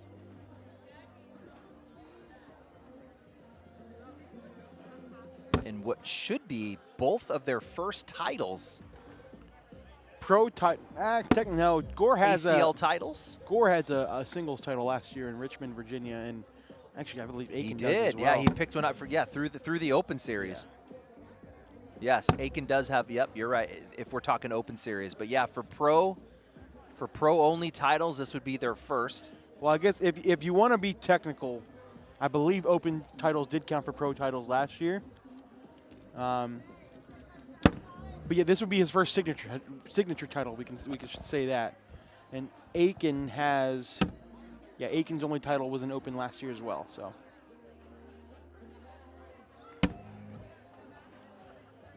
Gore trying to pick up off the right on the step out. Is he going to chase? Bag 3, he's coming back tight. He's going to abandon mission. You got to remember, Jackson Gore didn't even qualify for the pro brackets in Myrtle Beach. So this is the first time we've seen Aiken and Gore in the signature series. Both boys getting here through the junior division qualification, through the pro juniors qualification. Actually, no, Zach Aiken was top 100. For this season, yeah, as a junior. So he didn't need to qualify. He was already in. So how many, let's talk about that. How many juniors made it to the top 100? I believe it's only 4. Yeah, it was less than our typical 8. Yeah. So Cash Chamness, I believe, one of those alongside JBJ. Yep, and then Zach Aiken is one. Oh man, I don't know the 2 off the top of my head because I know Gabriel Clausen is not one of them. He is not. He came through the qualifier as well. What a cutback there. Wow. Adam turns that kind of front-loaded cut into a little bit of a roll, too. Almost call that the flop shot. Oh, actually, I'm incorrect. I'm getting told by his father, Matthew Aiken, that Zach does have to qualify, so never mind. Timeout called for Aiken.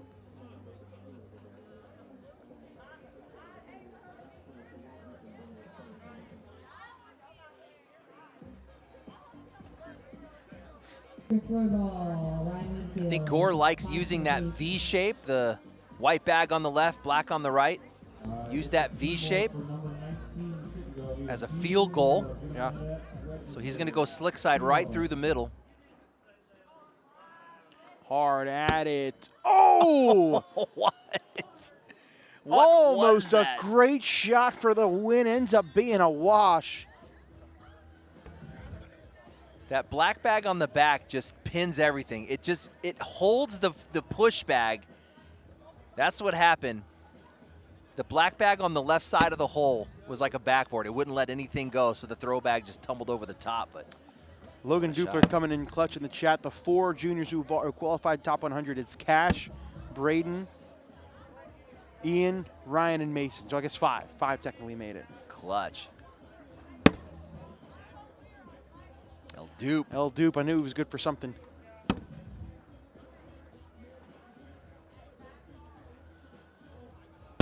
Oh, another dead spot for Gore.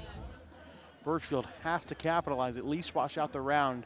It's what he does on his last bag, though. That is in the worst possible spot. Oh, and he can't do it, so now this is in for the win in a bracket for Gore and Aiken. Jackson up, Jackson down! Oh, he hit it! Off of the bag, he gets it, and Gore and Aiken are the first team to punch their ticket for the Pro Doubles Final Four. What a game and a double dip for the Young Bucks. They get it done. When we come back, the A bracket final, Logan Chamberlain, Gavin Cano, Ryan Weedenfeld, and Chris Roybal. Stay with us.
Welcome back. We're into the home stretch of pro doubles. If you were with us going into the commercial break, you just saw Jackson Gore and Zach Aiken take down Bracket D. They're going to punch their ticket to the Final Four here at Signature number 2 in Memphis. We're kind of working our way into the king seat matches of all the brackets. Playing right now out of Bracket B, we got Colin Powers and Richard Nyberg going up against Kobe Costanza and Tommy Sliker. That's going to be your championship matchup for Bracket B. And if we go down to the stage right here, we've got Logan Chamberlain and Gavin Cano. They're coming out of the king seat, going up against the champs, Ryan Weedenfeld and Chris Roybal. Jake, you were talking a little bit earlier about the rivalry that's building up on these two teams throughout the season. Tell us a little bit about what we got there. Man, I tell you what, so you start back in Myrtle Beach for Signature. These two teams were on opposite sides of the bracket, in the same bracket. They faced each other in the winner's bracket final. It was a very, very close game that saw Weedenfeld and Roybal pull out the win. About an hour later, they played each other again in the overall bracket final. Back and forth. I had the pleasure of standing and watching the entire game. 19-18, 3 consecutive rounds. Logan Chamberlain and Gavin Cano had a bag in hole for the win, and they missed all 3 times. The next round, the 4th round, Roybal and Weedenfeld took advantage and got the win. And of course, as history knows, they would go on to the Final Four and win pro doubles at Myrtle Beach. So this is matchup number 4 against each other already this season. So it was Chamberlain and Cano getting the better of Weedenfeld and Roybal much earlier here in the tournament. That was to get into the king seat. Weedenfeld and Roybal had to do some work coming back out of the losers. We had that close match against Gage Landis and Colin Hodet. They squeaked that one out 21-20. A 21-20 match to get back up here to the championship match. Whew.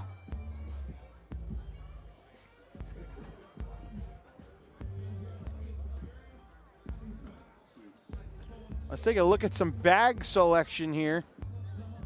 What are these two teams throwing? It's a mystery. Logan Chamberlain, Gavin Cano throwing the Logan Chamberlain BG Wizard L's, a 5.9 on the speed scale. Little tacky. Chris Roybal, Ryan Weedenfeld throwing the Dragon Bags Power Dragons, which are a 6.9, so just a titch faster than the Wizard L's, but very close in speed. And a new bag for them this season. I mean, both coming off a different sponsorship from last season. Noted, Cano and Chamberlain, long-time BG throwers. They've been throwing Wizard L's for years, so very comfortable with that bag. Did you mention this Guy Cassidy Wilson game is now 13-9. Very close game over there, and Matt and Brett in the lead. Yeah, and that's just to get up to Tony Smith and Mark Richards. Man, they have to have been resting for 2 hours? Very couple long hours waiting for that loser side to finish up.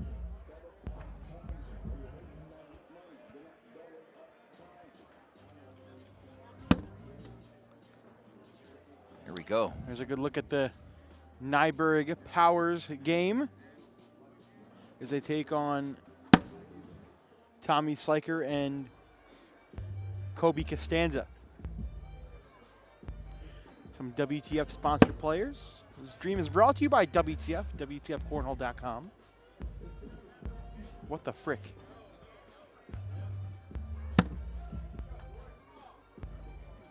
This is our first chance to see Logan and Gavin today, so obviously they're shooting pretty well. I'll tell you what, Logan Chamberlain, right side of your screen, blue jersey, an 11.03 on the day, JB. Nasty. That is crazy.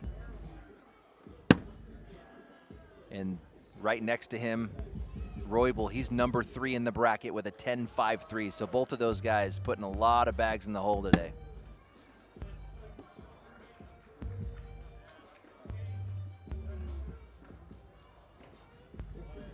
But the highest DPR, which what matters? It's, hey, that's great. You have a great offensive game, but are you scoring more points than your opponent is what really matters. Gavin Cano with the highest DPR right now.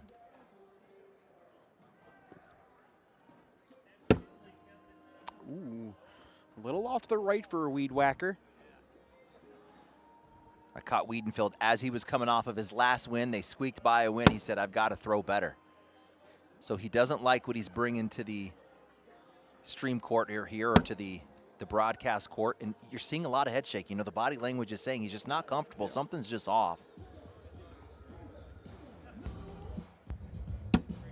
Ooh. That was a reverse cut for Kano. So, oh, nice backside airmail. 2 bags left. Slick side kind of pushing into the pile. I don't hate it. You can see what you're going to work with everything up closer to the hole. Hard push for Kano, and he jams it up. Weedenfeld block behind. I don't think there's a scenario where you get all these, right? I think they're going to jam. Is his name Eric Davis or Gavin Kano? Eric Davis, you never know what's going to happen. Yeah, right? Awesome comment in the chat. JJ Tehran says, Rendezvous has dynamite dry rub ribs. Don't worry, JJ, we're already way ahead of you. That's what we had for lunch this afternoon. Delicious. Incredible dry rub ribs. Anyway, back here. Here's a good look at the Sarah Cassidy match. That is now 20-9 in favor of Brett and Matt Guy. How about Sarah Cassidy with that run? Come on, baby. 3rd place. That is a deep run for one of the pro ladies. That would be, we got Belvin, who went deep and took took that bracket down at signature number 1. Oh, he went for it, but goodness. They do jam. That's a 4th spot for Weedenfeld to make it 8-0.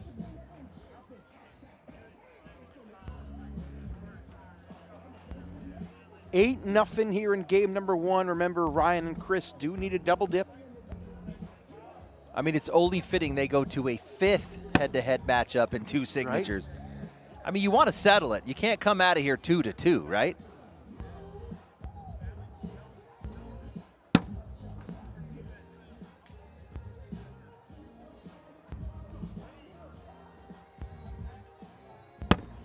Again, you got to remember, Anthony, Logan, and Gavin, both of our picks. So, I mean, I wouldn't be too mad if they won this.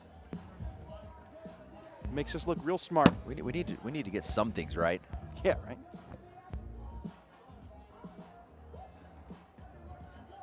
Because Derek Holland and Rawls didn't work out for us. We both had that pick. Yeah, we did.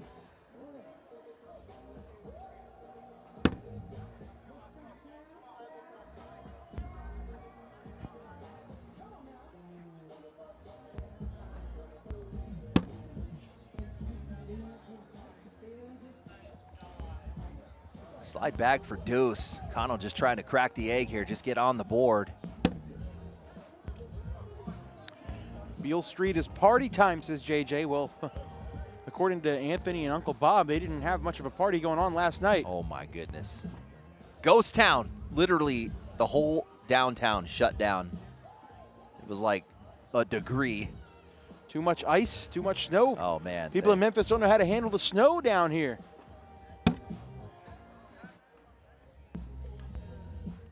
Unforced error there for Kano out of the gate, just not like Kano. Kano and Chamberlain, new partners this season here in 2026. Kano actually making the move a little bit closer to Chamberlain. These boys are constantly repping together. I mean, if you talk about chemistry, knowing each other's games inside and out, really 2 A players that bring heat from both sides of the board, man. They are that team. Such an unnecessary bounce in, right? Because Weedenfeld's obviously not going to miss that.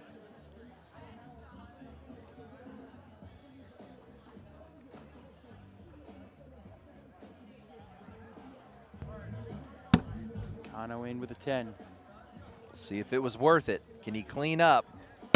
Yep. That'll make it 10-2.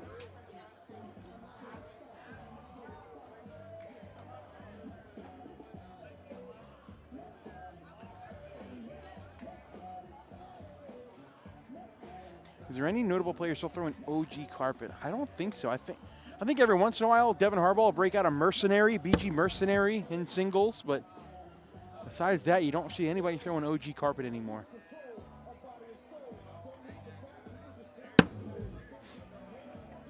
Bottom of your screen there's a look at the Guy Nation against Cassidy and Wilson. Guy Nation up 20-11. And they're looks coming like off that game may be over, actually. That could have been it. That could have been the winning point, and they just came off a big win against Jamie Graham and Jacob Trzynski. That would put him in the championship match against the champs.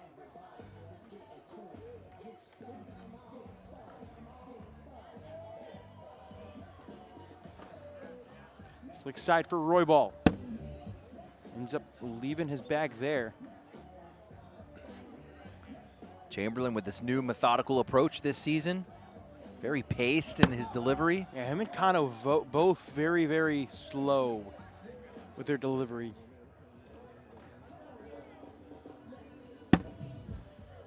Oh, he goes in without it again. Can Chamberlain go in to make it 10-4, good buddy? No, he won't. He got lucky. He didn't knock in Chris's bag.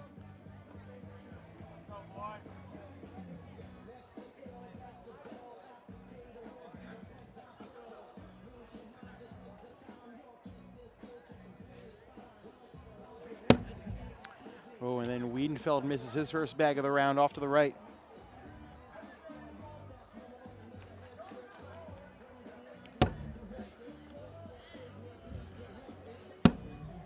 Perfect back block options. I like the roll here on on 2. Save the airmail. That's going to protect the hole, keep hole control.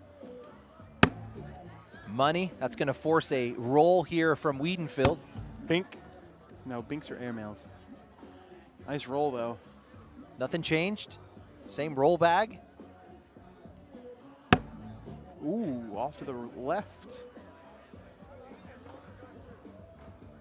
Weedenfeld said, you want me to roll or push through? Roll is the call. Oh, and misses it deep, and now I like an airmail here. Airmail, grab, and 1 would be the full combo. That would be nasty. That would be for a 5 spot. That would be a tough shot, though.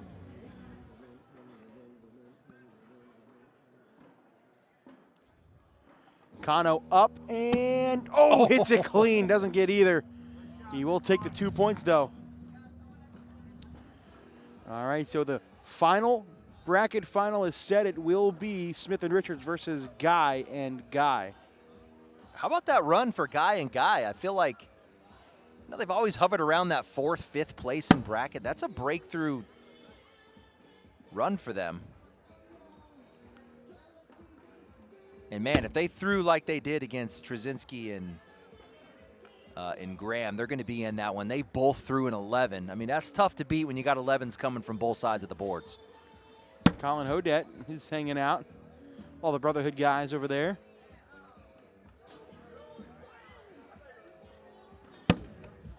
Beautiful roll. Nice line. He got that roll. Stay in center. The nod from Chamberlain like he knows what he wants to do. He's going to come in hot here. What bag did not look pretty out of his hand. Somehow stayed on the board. Slick side for Chris. Can he go left to right and grab that? No.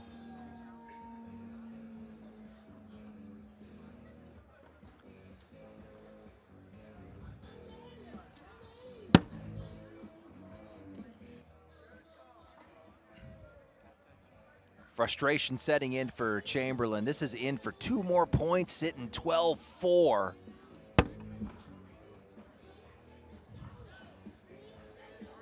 Chamberlain kind of getting on himself. I can hear him yelling, terrible.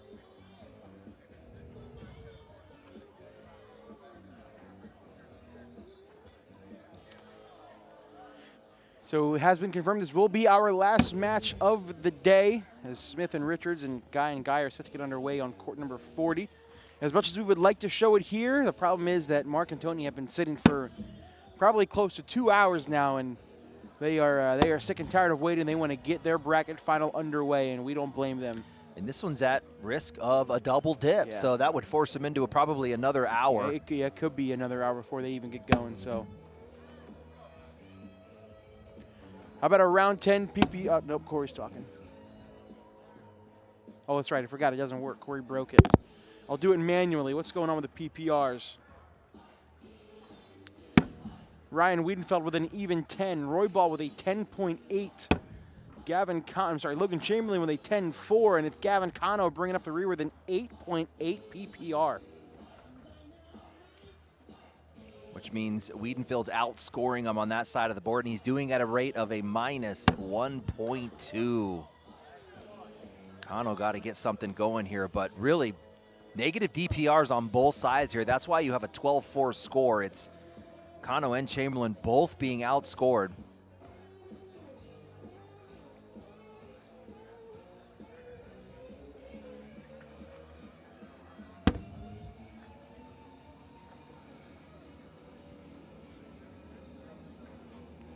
Look at those cameras switch in just a second.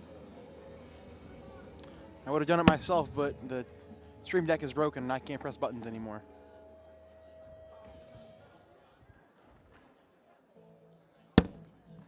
Good pick up there for Roybal.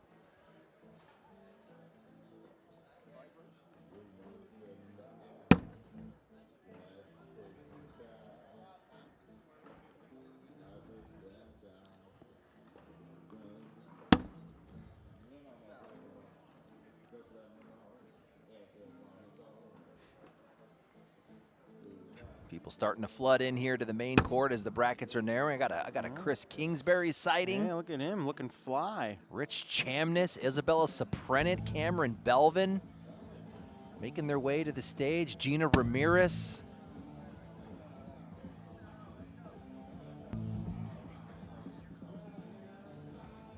See what Chamberlain does. He's going for the roll. Oh, what a bag. How does that white one not fall? So good. Here's what you're not going to see in the replay. That bag goes out of screen. It was like 14 feet in the air. Oh, my God. He wanted to land hard to get a little bit more vertical pop out of that.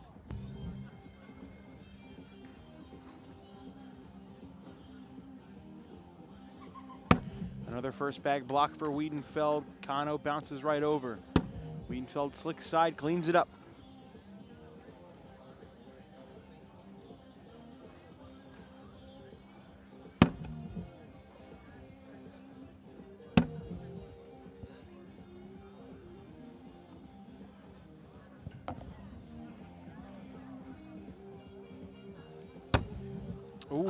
Another unforced error from Cano. This just isn't like Cano, man.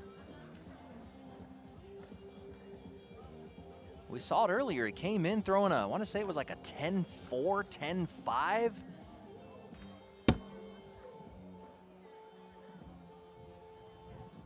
Right now, he's barely a 9. Yeah, 14-4 now as we go into round 14. All right, see ya, Easy Jack. He gone, don't care.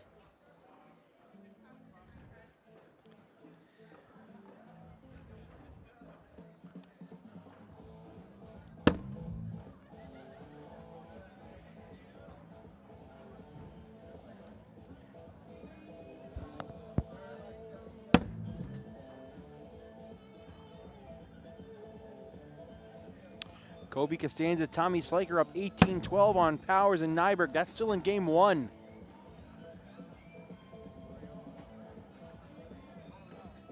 Little shark fin for Roybal right in front. That kind of takes away Logan's ability to do a lot here. I think he just got to clean it up, right? Yeah, slick side down. Going hard. Oh, we went for the bar of soap, Anthony. That was a line drive, and he misses it way to the left. I feel like there's so many different things you can do, but hey, maybe down 14-4, you're like, we got to do something. I don't think you concede yet, right? No. I mean, we saw a comeback today, 18-2. We saw someone come back from that one. This is in to guarantee 3 more for Chris. Put them on 17. Count it.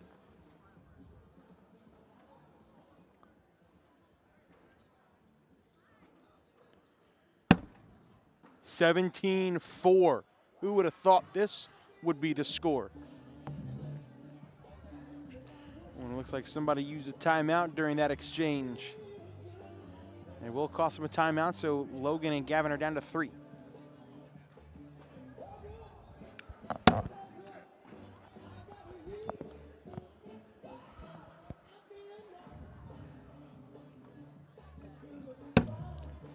Back down and in for each player. Costanza and Sliker now on 20, 1 point away from forcing a game 2 on court 42. So dirty, so unnecessary. Right. He's rolling over level half. Oh,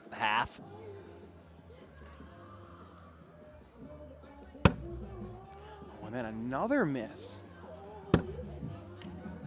Yeah, just something off with Kano here in this first match. Hey, the good news is he earned himself a king seat, which means he get his second shot at this, but he's going to have to figure something out. And it's going to have to happen right away, as that is going to do it. A 4 spot for Weedenfeld. It is over in game number 1. As they will take a second to relax and think it over. So we'll take a look over here. This is the B bracket, and it is over. Kobe Costanza, Tommy Sliker have already won game 1, so this is the beginning of game number 2.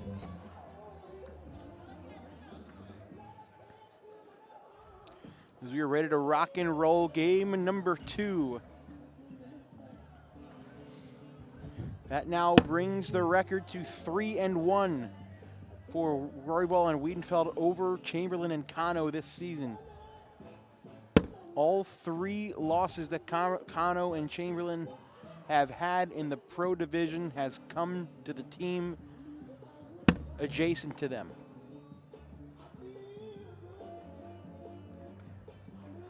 This is going to settle it, man. This is the rubber match. It's 2-1, right? 3-1. But Roybal and Weedenfeld still need one more win to secure their spot in the Final Four for the second straight event.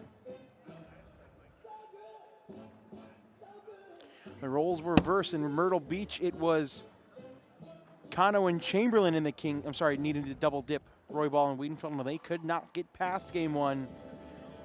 Here in Memphis, it was Roybal and Weedenfeld who needed to double dip, but they got the first game.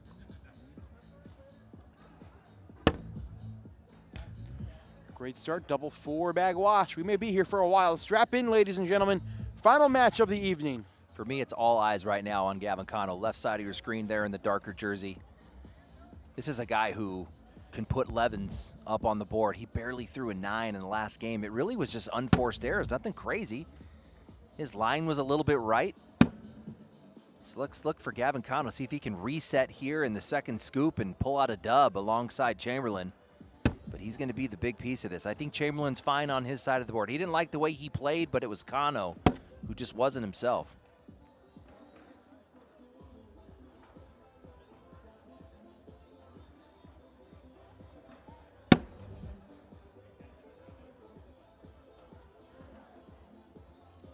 Weedenfeld, slick side, trying to split him. Beautiful bag. That is perfect, as Chris Roybal says. I think you want to roll here into a stack. Yeah, got to be careful, though. If that roll sits on top, you could be looking at a possible bar of soap. Again, I think that white bag in the back is pinned, so it's going to keep everything from falling. And he misses that one left. Can Weedenfeld get 6 out of this? Yes, oh he can. Oh, my goodness. What a shot for Ryan Weedenfeld. Get the scoring started. 6-0. Look at this. Wow, look at that. Big speed, slick side. Leaves everything on the board for Kano. I mean, and Anthony, you called it. All eyes on Gavin Kano, and he continues to leak points.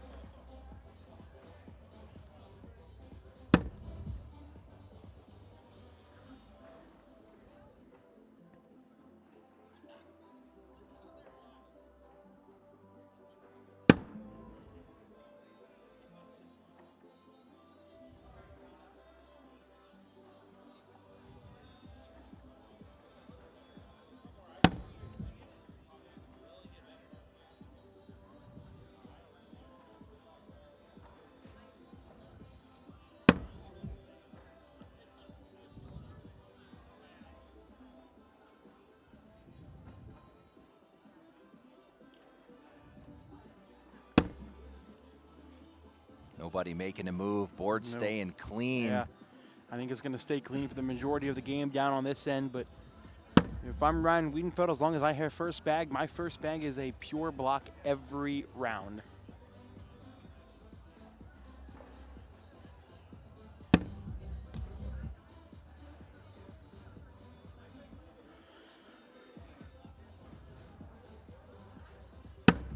that's a double 4-bagger. Chamberlain chirping from his side of the board, trying to get his partner pumped up here a little bit. That guy, left side of your screen, don't forget, Gavin Cano. World Championship singles. Won a bracket. That's the toughest environment to win a bracket in, and so he has been in the Final Four of a World Championship. I called it though, right? First bag from Weedenfeld out of his hand was a pure block, forced Cano into a roll. He does end up hitting it. But then the second bag of the round is off to the right. And Weedenfeld using the slick side to push it out of play.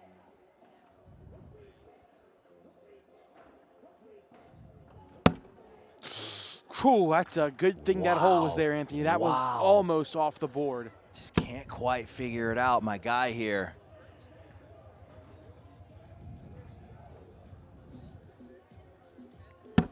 I mean, you can't even really call this a doubles game. It is 8-0 Ryan Weedenfeld over Gavin Cano. That is facts.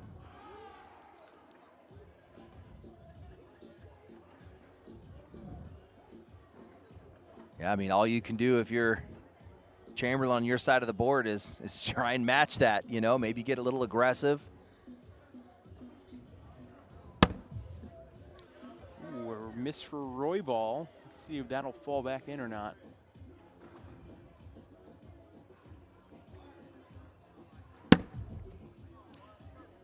Jackson Gore, Zach Aiken have already punched their ticket to the Final Four, looking for 3 more spots. It is between these two teams right in front of you. It is between Colin Powers, Richard Nyberg, Kobe Costanza, and Tommy Sliker. And it is between Tony Smith, Mark Richards, Brett, and Matt Guy. It's a good bag. Chamberlain is going to like that. That's going to go with it on a push. All that extra bag around the front of the hole does open up the opportunity to collect that bag out at the 1 o'clock. Oh, and he misses off to the right. This is a big opportunity for Chamberlain. This is huge. You're in here at round 5. You can cut this lead in half. And I think that's what Cano needs. It's just a little little motivation coming back his way to get back into this. The bag does not fall. Can he get 4 out of this?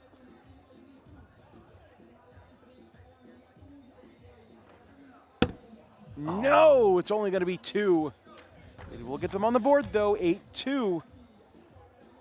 Chamberlain taking a timeout.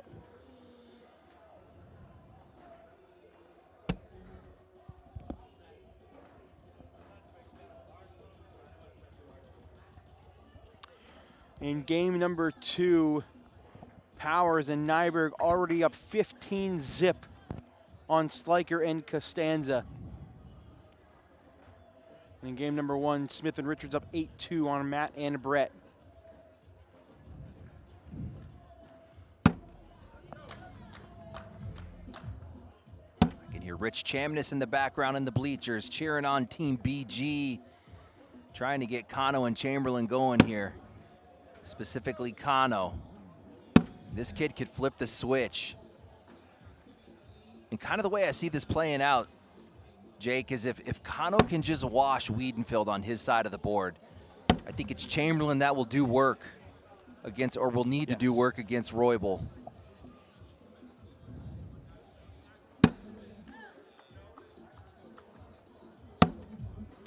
There he is. There's Cano putting up a couple points. That's huge for him. Anything to kind of get that positive feel going. Hey, okay, I got 2. This lead is cut in half. Let that first game go.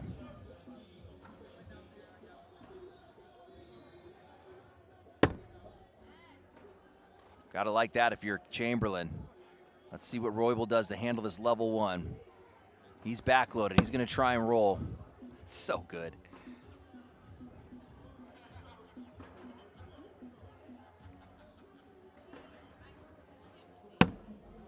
Oh, beautiful replacement. Look at that line. That block stayed middle. Didn't kick right or left. Means he was perfect. True on the line.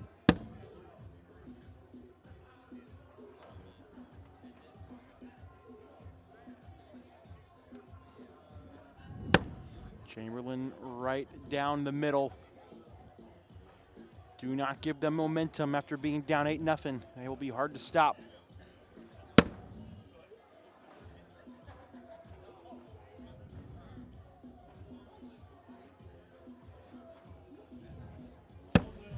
Whew.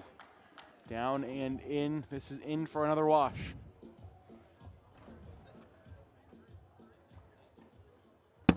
Count it.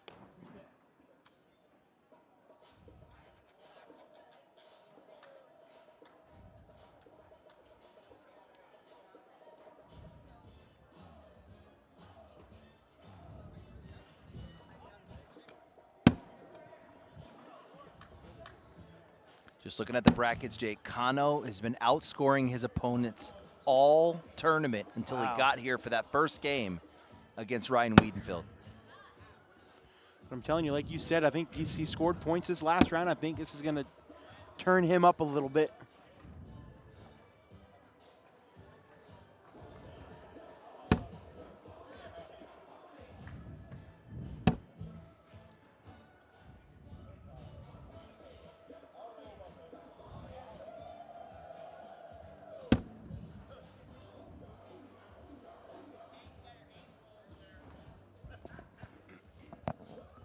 Weedenfeld goes backside airmail, give him 2 more. That's just mean, dude.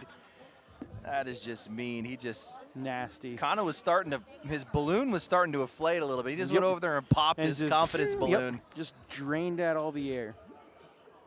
It's one of them rocket balloons that you blow up and you let it go and it just flies. That's what, this is going with Gavin right now.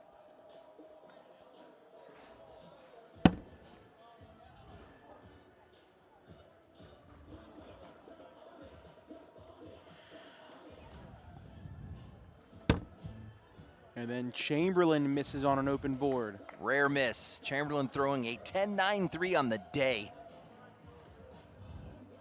An open board miss like that does not happen often when you're throwing a 10-9-3 on the day.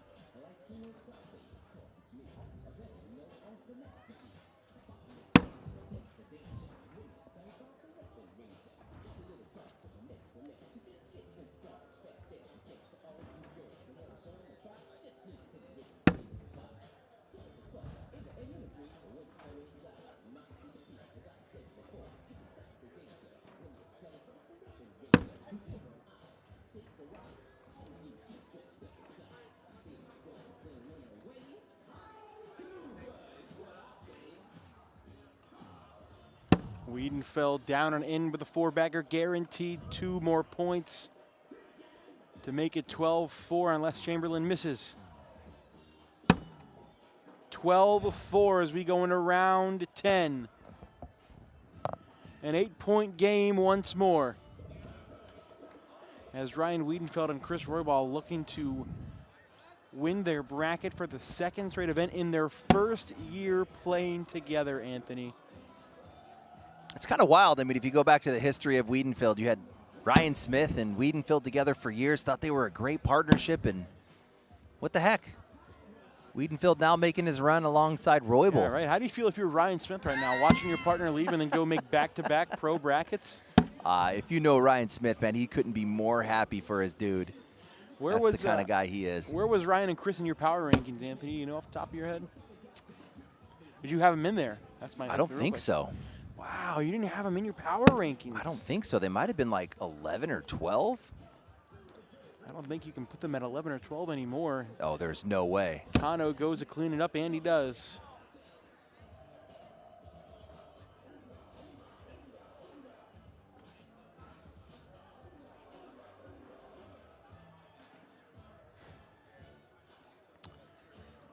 So we'll do a manual PPR check, which is just me saying the PPRs out loud. Chris Roybal with an 11-2. Ryan Weedenfeld with an 11-6. Logan Chamberlain with an 11-2.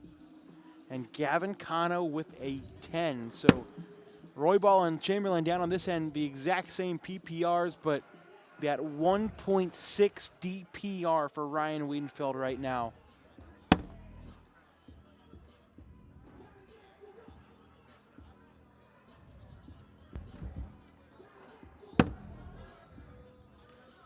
Ryan Weedenfeld has scored 12 has scored 10 of the 12 points on Gavin Cano in this game.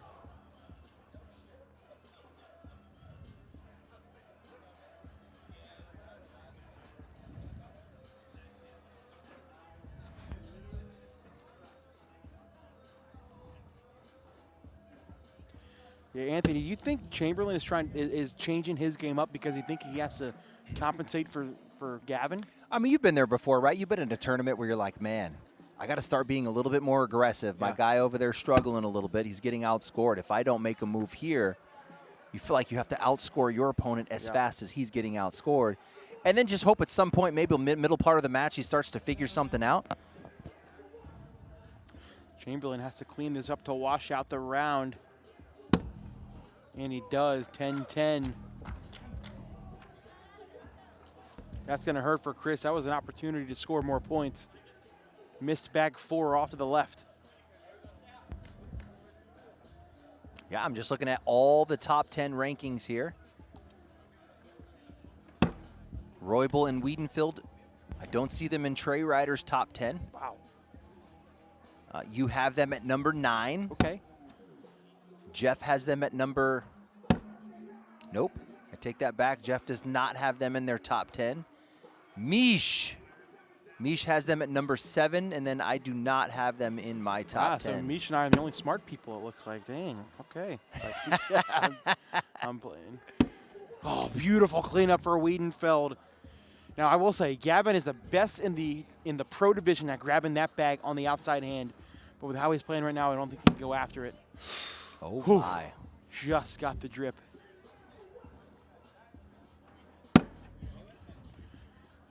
Does Gavin go after it? No, he's got stick side down. He's not going to go after it.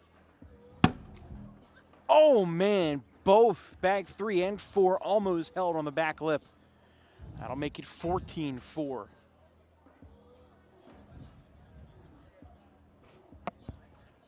But, not to burst your bubble, you still have Gage Landis in your top 10 singles, dude. Hey, he's not doing bad. Let's see what he does tomorrow. All right, I'm going to hold that for tomorrow. Let's say who's your outlier in your top 10? Who you got? For singles. For singles. We'll make a little debate. Which one's yours? You're in the orange.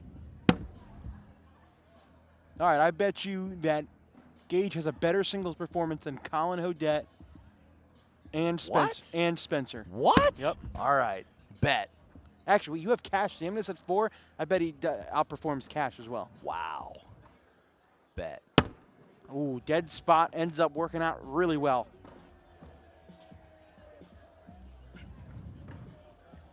Man, you are running out of time if you're Chamberlain and Cano. You're counting these up, going, we've got to get something going. That is absolutely ridiculous. A beautiful roll over a level 2 block. No ramp. It's just like a roll all by itself in the middle of the board, and it's going to pay off. Timeout called by Roybal and Weedenfeld because they know a 4-bagger will put them 4 points away from a double dip. Have we found Chamberlain and Cano's kryptonite? Or is that too early to talk about? I mean, you're seeing it. That's a loss 4-1. A loss here would make them 1-4 against these two on the season. That's actually crazy. I would have bet 1,000. I would have bet actually more money than that. I'd bet a stack that if they played them 5 times, they would win more than once. Logan Chamberlain doing a little mind games here. Per rule in the ACL, when your opposing player calls a timeout, you are allowed to use all of that timeout as well, even if your opponent who called the timeout has done so. You saw Logan ask LeVar, how much time do I have left in this timeout? He said 30 seconds, so he walked back down to the court. Okay. Even though Roybal is ready. Totally legal. And now Roybal is ready to set. How crazy would that be, though, Jake? I mean, would you have called Weedenfeld and Roybal to win back-to-back brackets at signatures? I wouldn't. I don't think I would have picked them to win the first one. Man, you got to give props. Got to give props to these boys, and it's Weedenfeld really changing his game, pulling off a little bit on that aggressive play, and then it's Roybal, man. Whatever he's been doing, he's definitely outperforming what we expected him to do in this doubles partnership. His role is legit. He's running bags. He's hitting the air mails.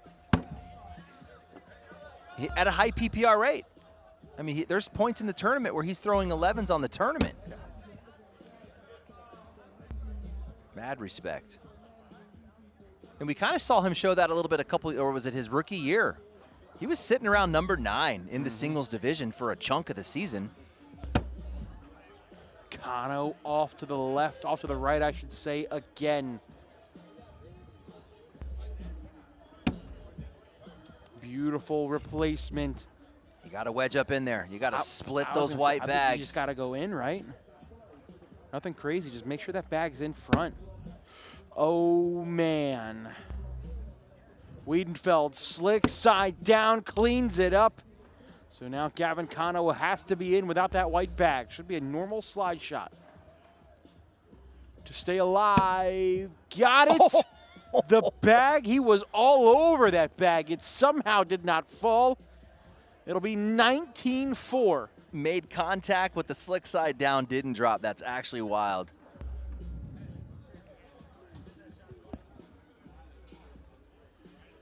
Wow. This is where you got to lock in. This would be an unbelievable comeback. We've seen this before. We've seen a world championship won down 18-2. Jay Rubin and Jordan Power. We know it's doable. Chamberlain and Kano are currently being outscored 40-8 in these two games. And with that bag on that left side, a 4-bagger could possibly win it for Roybal and Weedenfeld for a second straight event. Logan's got to go after it. Slick side, almost gets it. That is in a tough collect zone, but doable. I'd want to see it's in a pure diamond. I would want that 6 o'clock portion of the diamond. Oh, actually, that helps. It. He rotated a little bit. It gives him something to grab. Now that corner is kind of in a better position to grab. That is tough. Slick side gets them both. Oh my Goodness, are you kidding me? Nasty. Are you kidding me? That is so tough. Inside arm. It looks like it is over. Richard Nyberg and Colin Powers have won their bracket. They are the second team to punch their ticket to the Final Four. How about it? As that bag had to be in. Oh my goodness, I thought that came up short. Look at this step out to the very edge of the mat. Pinky toe. Perfect line, perfect speed. Look at Roybal's reaction. He's like, all right, respect, respect.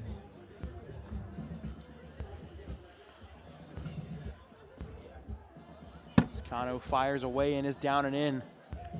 His bag just isn't as loaded as it normally is. I mean, it has a lot of rotation on it. It's just got this kind of slower feel to it. I mean, it's crazy. We're talking about Gavin throwing like poopy right now, but if you look at the stats, I mean, he's throwing a 9.71. It's not terrible. It's just it looks worse when your opponent's throwing an 11.43. Ryan Weedenfeld has missed 2 bags in this game. Facts, and he's over a 10 on the day. A 9.71 and a negative 1.71 DPR is.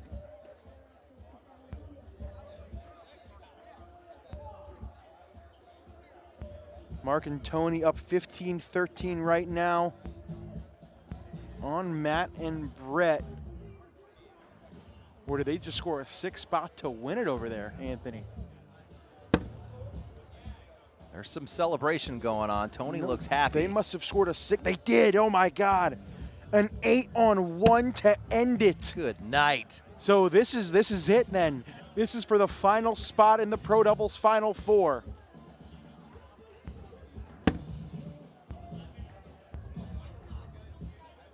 Mark and Tony are back in it for the second time. Ryan Weedenfeld, Chris Roybal looking to join them. And that bag is out of play, Anthony. I don't think you're going to get that back. I think I'm comfortable in saying a 4-bagger wins it. Uh-oh, life. Does he go after that bag? I don't like going after it, Anthony. Yeah, just slide in and Roybal. He's shooting this for the win? Shooting this for the win, yes, Anthony. You are. Up 19-4. And a bracket. Roybal. up, and down. Gets the drag. And now a miracle shot has to take place for Logan Chamberlain to stay in this game. This would be the shot of the year. I'll call it right now if he hits this.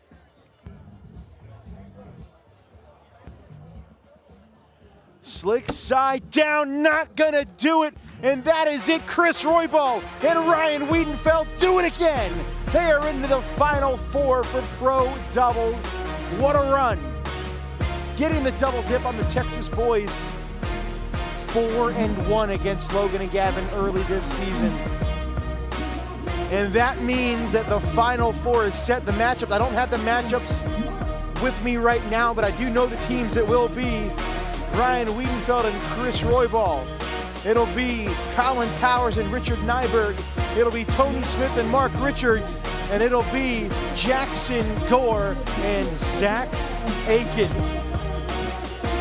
Anthony, final thoughts of an incredible first day here in Memphis, Tennessee. What do you like? I mean, just some of these finishes we weren't expecting. Jackson, Aiken, and then how about Powers and Nyberg making it to the Final Four? Tony Smith, Mark Richards, okay, we saw that coming. The champs making it back, okay, we saw that coming. But how about those other two doubles teams? Yeah, signature number one, we said it was pretty much Mark and Tony to lose, and then we see Roybal and Weedenfeld come out. Roybal and Weedenfeld are back in it. Can they do it again? You never know.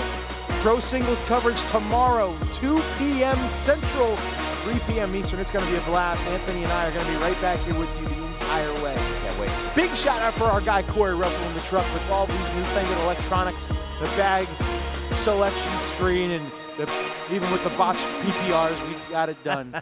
Let's head out for Corey Russell and Anthony Ione. I'm Jake Brandon saying so long. We will see you tomorrow afternoon. Until then, drink water. Peace.